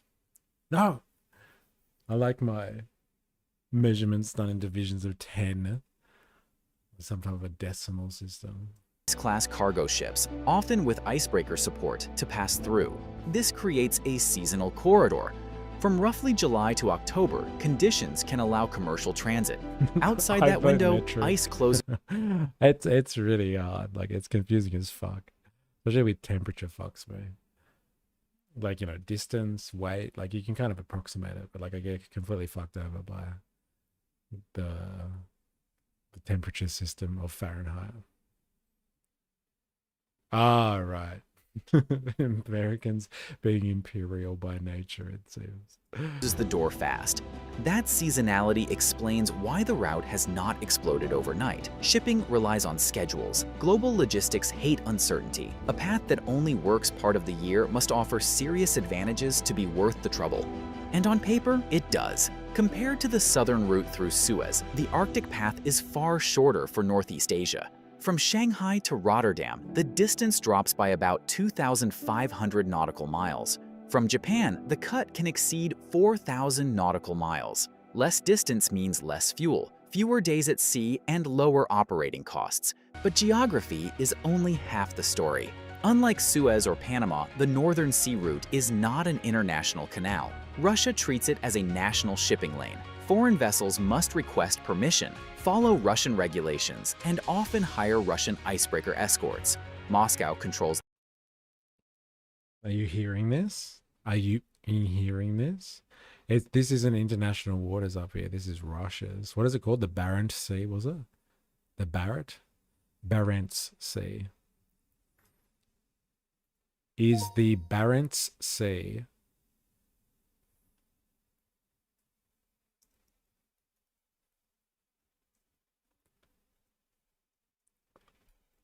international waters? Is it true that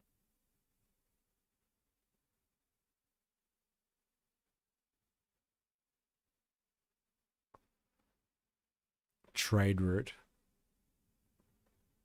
as Russian waters and require people to have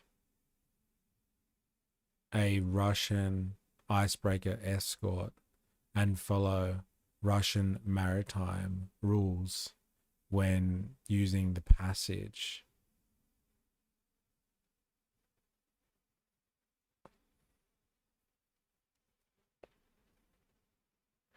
Trump probably thinks it's the Barents Sea.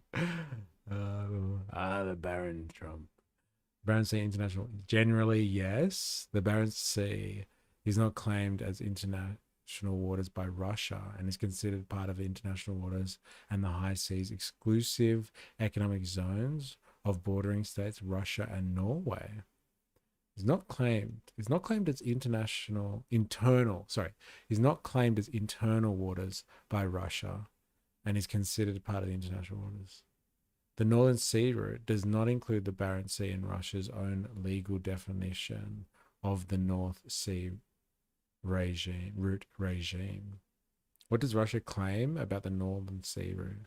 Russia claims regulatory control over most of the Northern Sea Route from the Kara Sea to the Bering Strait under its domestic NSR navigation laws and treats large parts of the route as subject to Russian jurisdiction. Many other states, including the US and the EU, dispute that claim beyond Russia's territorial sea and EEZ under international law.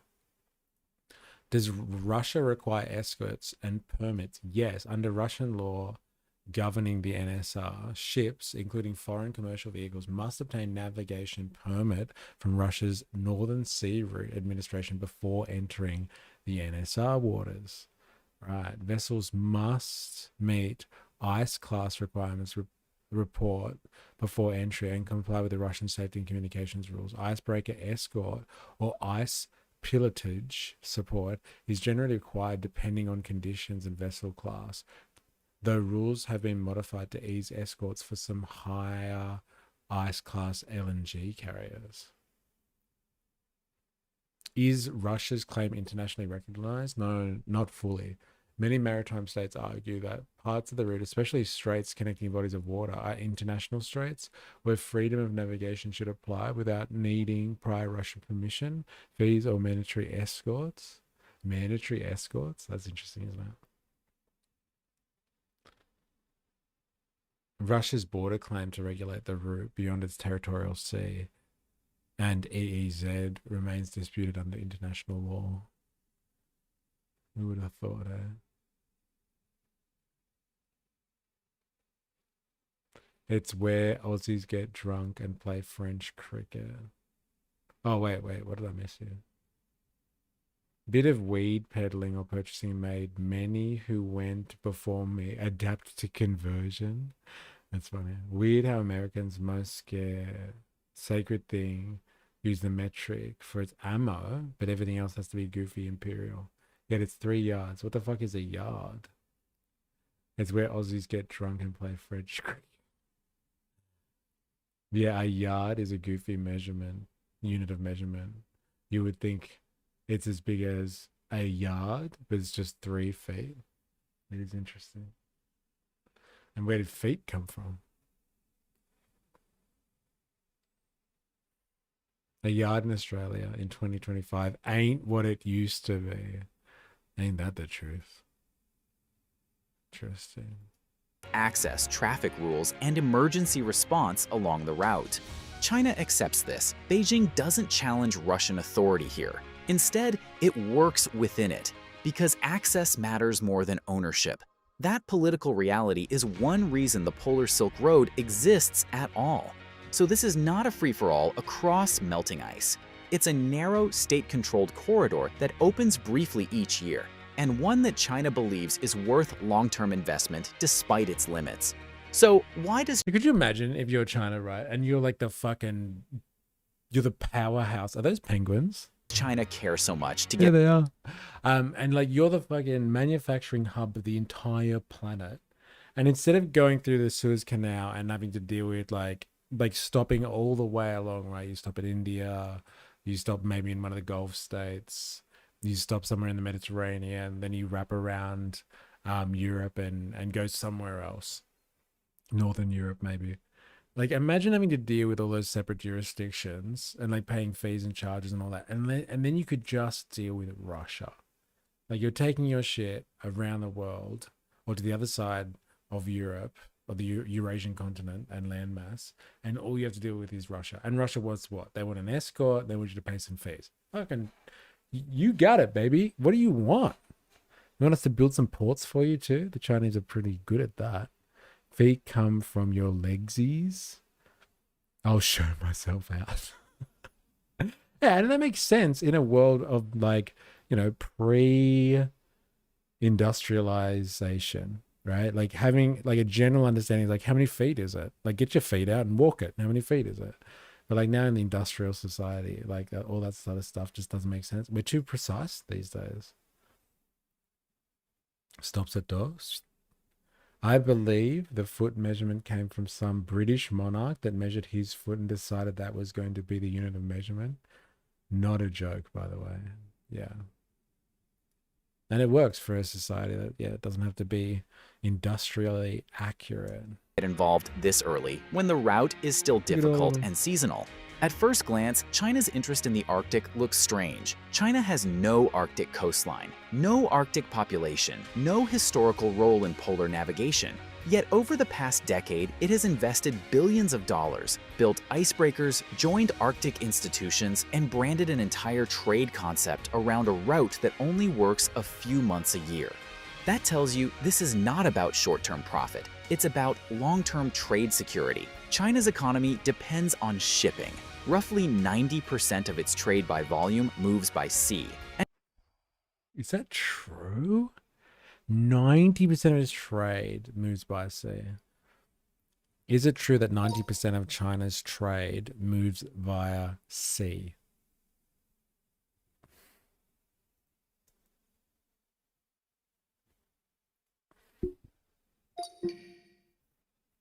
I used to ask my dad for something to measure, and he'd reply, "How long's a piece of string?" Took me decades to get it. My God. Short answer, yes, it's widely stated that roughly 90% of China's foreign trade by volume is done by sea. Wow. I guess, like, who are they going to do overland with? Mongolia? Myanmar? Thailand? Vietnam? They can't get through the Himalayas. Right, Russia, I guess. 90%. It's crazy. And most of that trade flows through a small number of choke points: Malacca, Bab el-Mandeb, and the Suez Canal. These routes sit far from China's borders and under heavy US naval presence. From Beijing's perspective, that's a vulnerability. If trade disruptions happen, war, sanctions, blockages, or even the accidents, 10% Timu. No, but like the entire world gets access to Timu.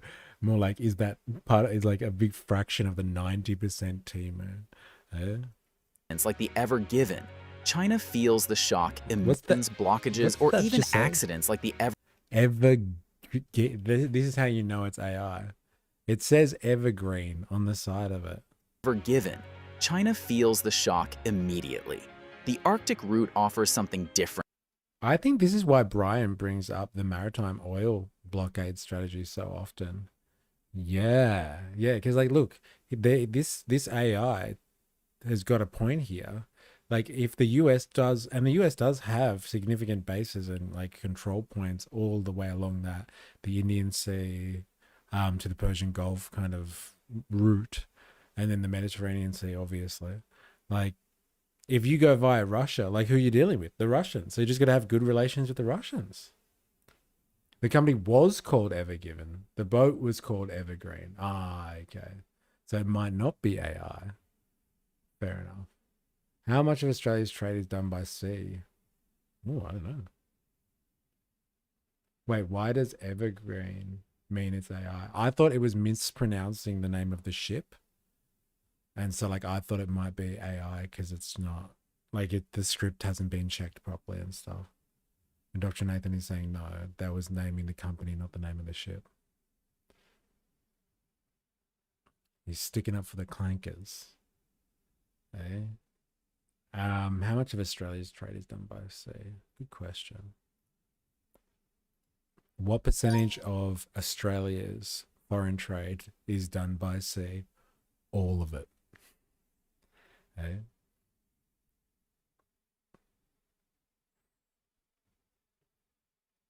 Oh, wait, it got my all of it. 99%. How does it come up with a fact like that? Who can we ship to that doesn't go via sea?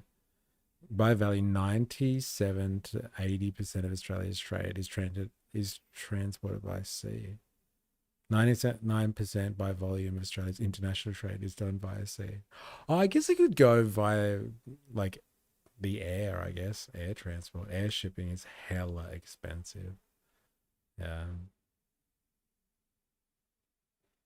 99%.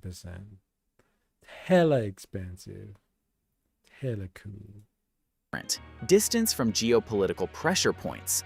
Ships using the Northern Sea Route avoid Southeast Asia, the Indian Ocean, the Middle East, and the Red Sea entirely. No piracy zones, no canal queues, no single narrow pass. We do it sometimes, but only last resort. Yeah, if you're transporting world leaders who need an escort.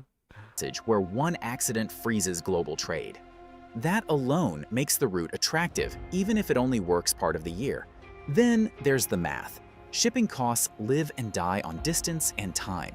A Shanghai-Rotterdam voyage through Suez typically takes 35 to 45 days. In strong Arctic conditions, that trip can drop to around 25 days, and in rare best-case scenarios, even less. Fewer days mean lower fuel consumption, lower crew costs, and faster inventory turnover. In 2021, China's COSCO Shipping ran multiple Arctic voyages and reported saving thousands of tons of fuel compared to the southern route. Those savings matter at scale, but shipping is only one layer. China also sees the Arctic as a resource corridor. The Russian Arctic... I've used that one in some of my shorts memes, that one. 60% of the time, it works every time. So good. Holds massive reserves of natural... Oh, hey, what's that from, by the way? What is that, a movie again? Oh, wait, guess what I watched the other day? I watched Office Space. It is hilarious. It is absolutely, like, I'm always a bit skeptical with that style of like American humor, but like that one was actually good. Oh, that's from Anchorman. Oh, I forgot that scene, man. Interesting. Yeah, Office Space was really actually quite clever. It's kind of scary if you've ever worked in an office, I get. It's legendary, yeah. It is legendary. I can see why people make a big deal about it. And like how he convinces those, he doesn't even convince them. He's just super chill. And those consultants that come in to manage the hirings, no, the firings actually, the downsizing. Like they think he's amazing. I didn't even know what's her name, Jennifer. Is it Jennifer? The chick from Friends. Yeah, I didn't even realize she was in it. She looks the same. She hasn't aged. She's like a vampire, that woman. Natural gas, oil, and minerals. China is already deeply embedded there. It owns 30% of the Yamal LNG project, one of the largest Arctic energy fucking industrial masterpiece, that is. That's a signature of where your society is at. Right there. Jennifer Aniston. That's the one. Thank you. developments in the world and finances much of its infrastructure. LNG tankers now sail from northern Siberia to China through the Arctic every summer, and sometimes even in winter. That energy doesn't move without ships. By supporting Arctic shipping, China secures supply lines for resources it already depends on. There's also diplomacy. China gained observer status in the Arctic Council in 2013, placing it inside the main forum that governs Arctic cooperation. Since then, it has funded research stations, scientific expeditions, and polar climate studies. On paper, this is science. In practice, it builds presence, experience, and legitimacy. China also invested heavily in icebreaking capability. 2 decades ago, yes, apparently, not only that they produce most of the world's ships just because of their manufacturing capabilities, but like they're producing heaps of icebreakers too. Like the US, like by comparison, has like 3 icebreakers. Like majority of them are owned by Russia, and then like number 2 though is China. China has heaps of icebreakers. They're just ready for the next century. Do you know what I mean? Like they're ready for the 21st century. They're stockpiling stuff. It had none. Today, it operates multiple modern icebreakers and plans to add more, including a nuclear-powered design. That fleet supports research now, but it also builds the knowledge needed for commercial operations later. And then there's Russia. Russia controls the route. China needs access. Russia needs cargo, investment, and partners, especially after Western sanctions narrowed its options. Their interests align almost perfectly in the Arctic. Russia provides icebreakers, permits, and coastal control. China provides ships, capital, and long-term demand. Together, they turn a frozen coastline into a working trade corridor. But this growing like, imagine that. Like, this is why Greenland's so fucking important. Like, you can see it. Look at that big gargantuan landmass there. Look at the fucking size of it. I know it's a bit warped because it's a flat map, but like this is, but we're talking about here, the US has since World War II effectively controlled world trade via the Atlantic and the Pacific and like everything in between in that direction. So via the Indian Ocean and like South China Sea and the Mediterranean. Since World War II, they've had complete control over the world's sea lanes. Complete control. And like, you know, some people say that was the promise. They were like, look, everyone, you know, do the whole world market thing using the American dollar and the American system, and we'll make sure that the seas are safe. And like, for the most part, they've done a fucking fantastic job of ensuring world trade by keeping the sea route safe after an age of piracy. But like now, like they've been gypped of an entire sea route. Like they're not going to have any call or claim over this. And like they just can't handle it. That's just not an option for the US.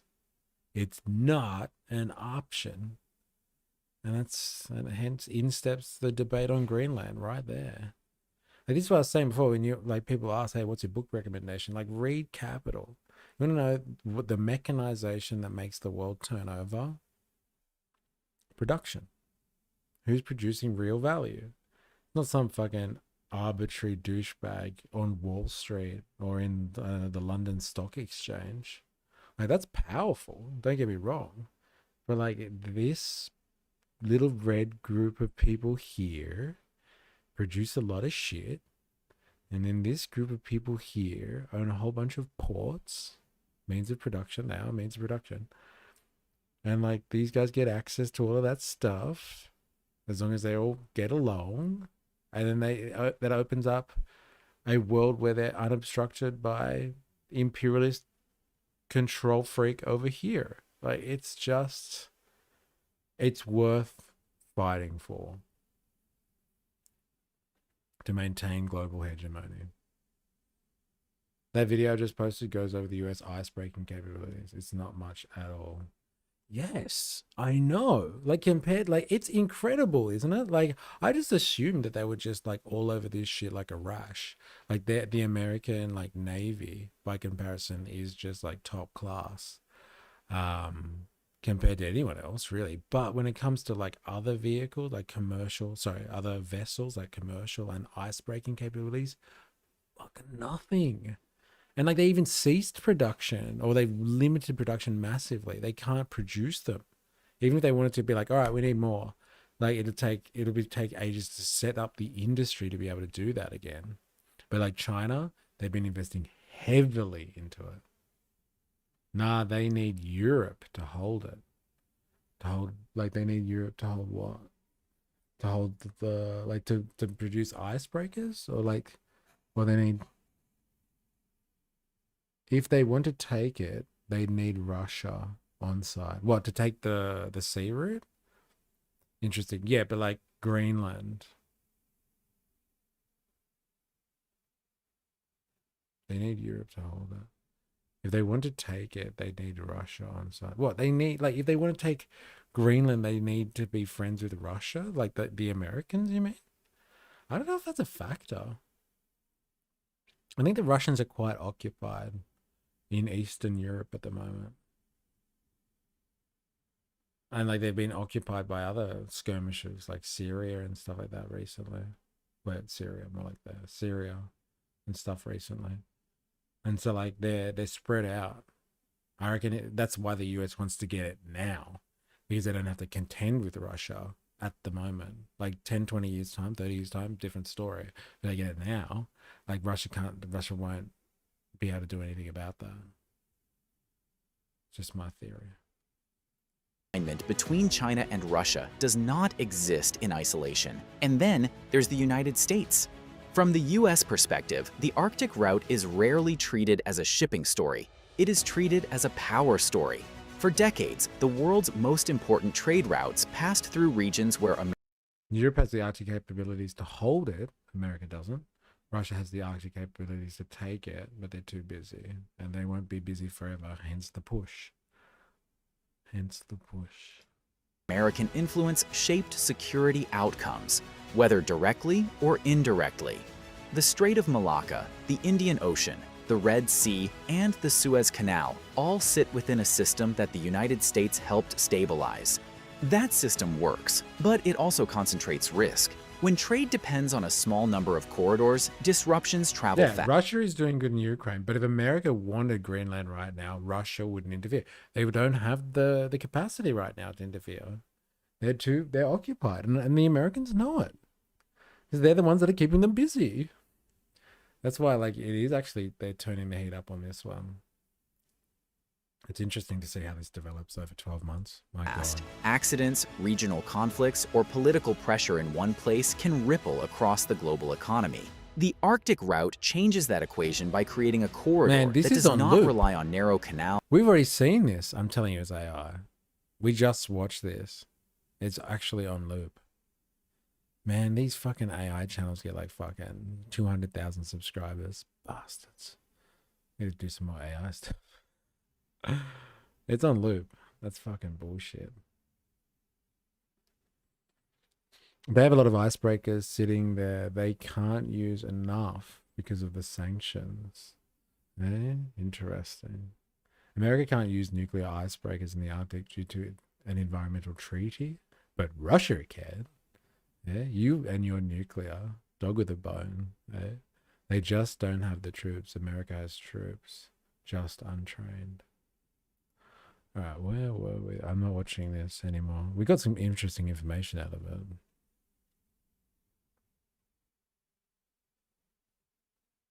All right, let's have a look at this. I do want to see what NATO has, so I didn't get to watch this before. I want to see. Plus, Trump is destabilizing NATO with this act, so honestly, it might be net positive in their interests to let this happen. Who, like Russia's interest? Yeah. Thank you. On Iran, yes, history is also full of examples where there has been, toppling of the regimes. But the question is, what comes after? Right now, like I said, it's not clear whether the regime is going to fall or not. It's clear that the protests are massive. It's also clear that the regime is brutally suppressing and killing people to really incite fear in the societies. And this is how the regimes operate.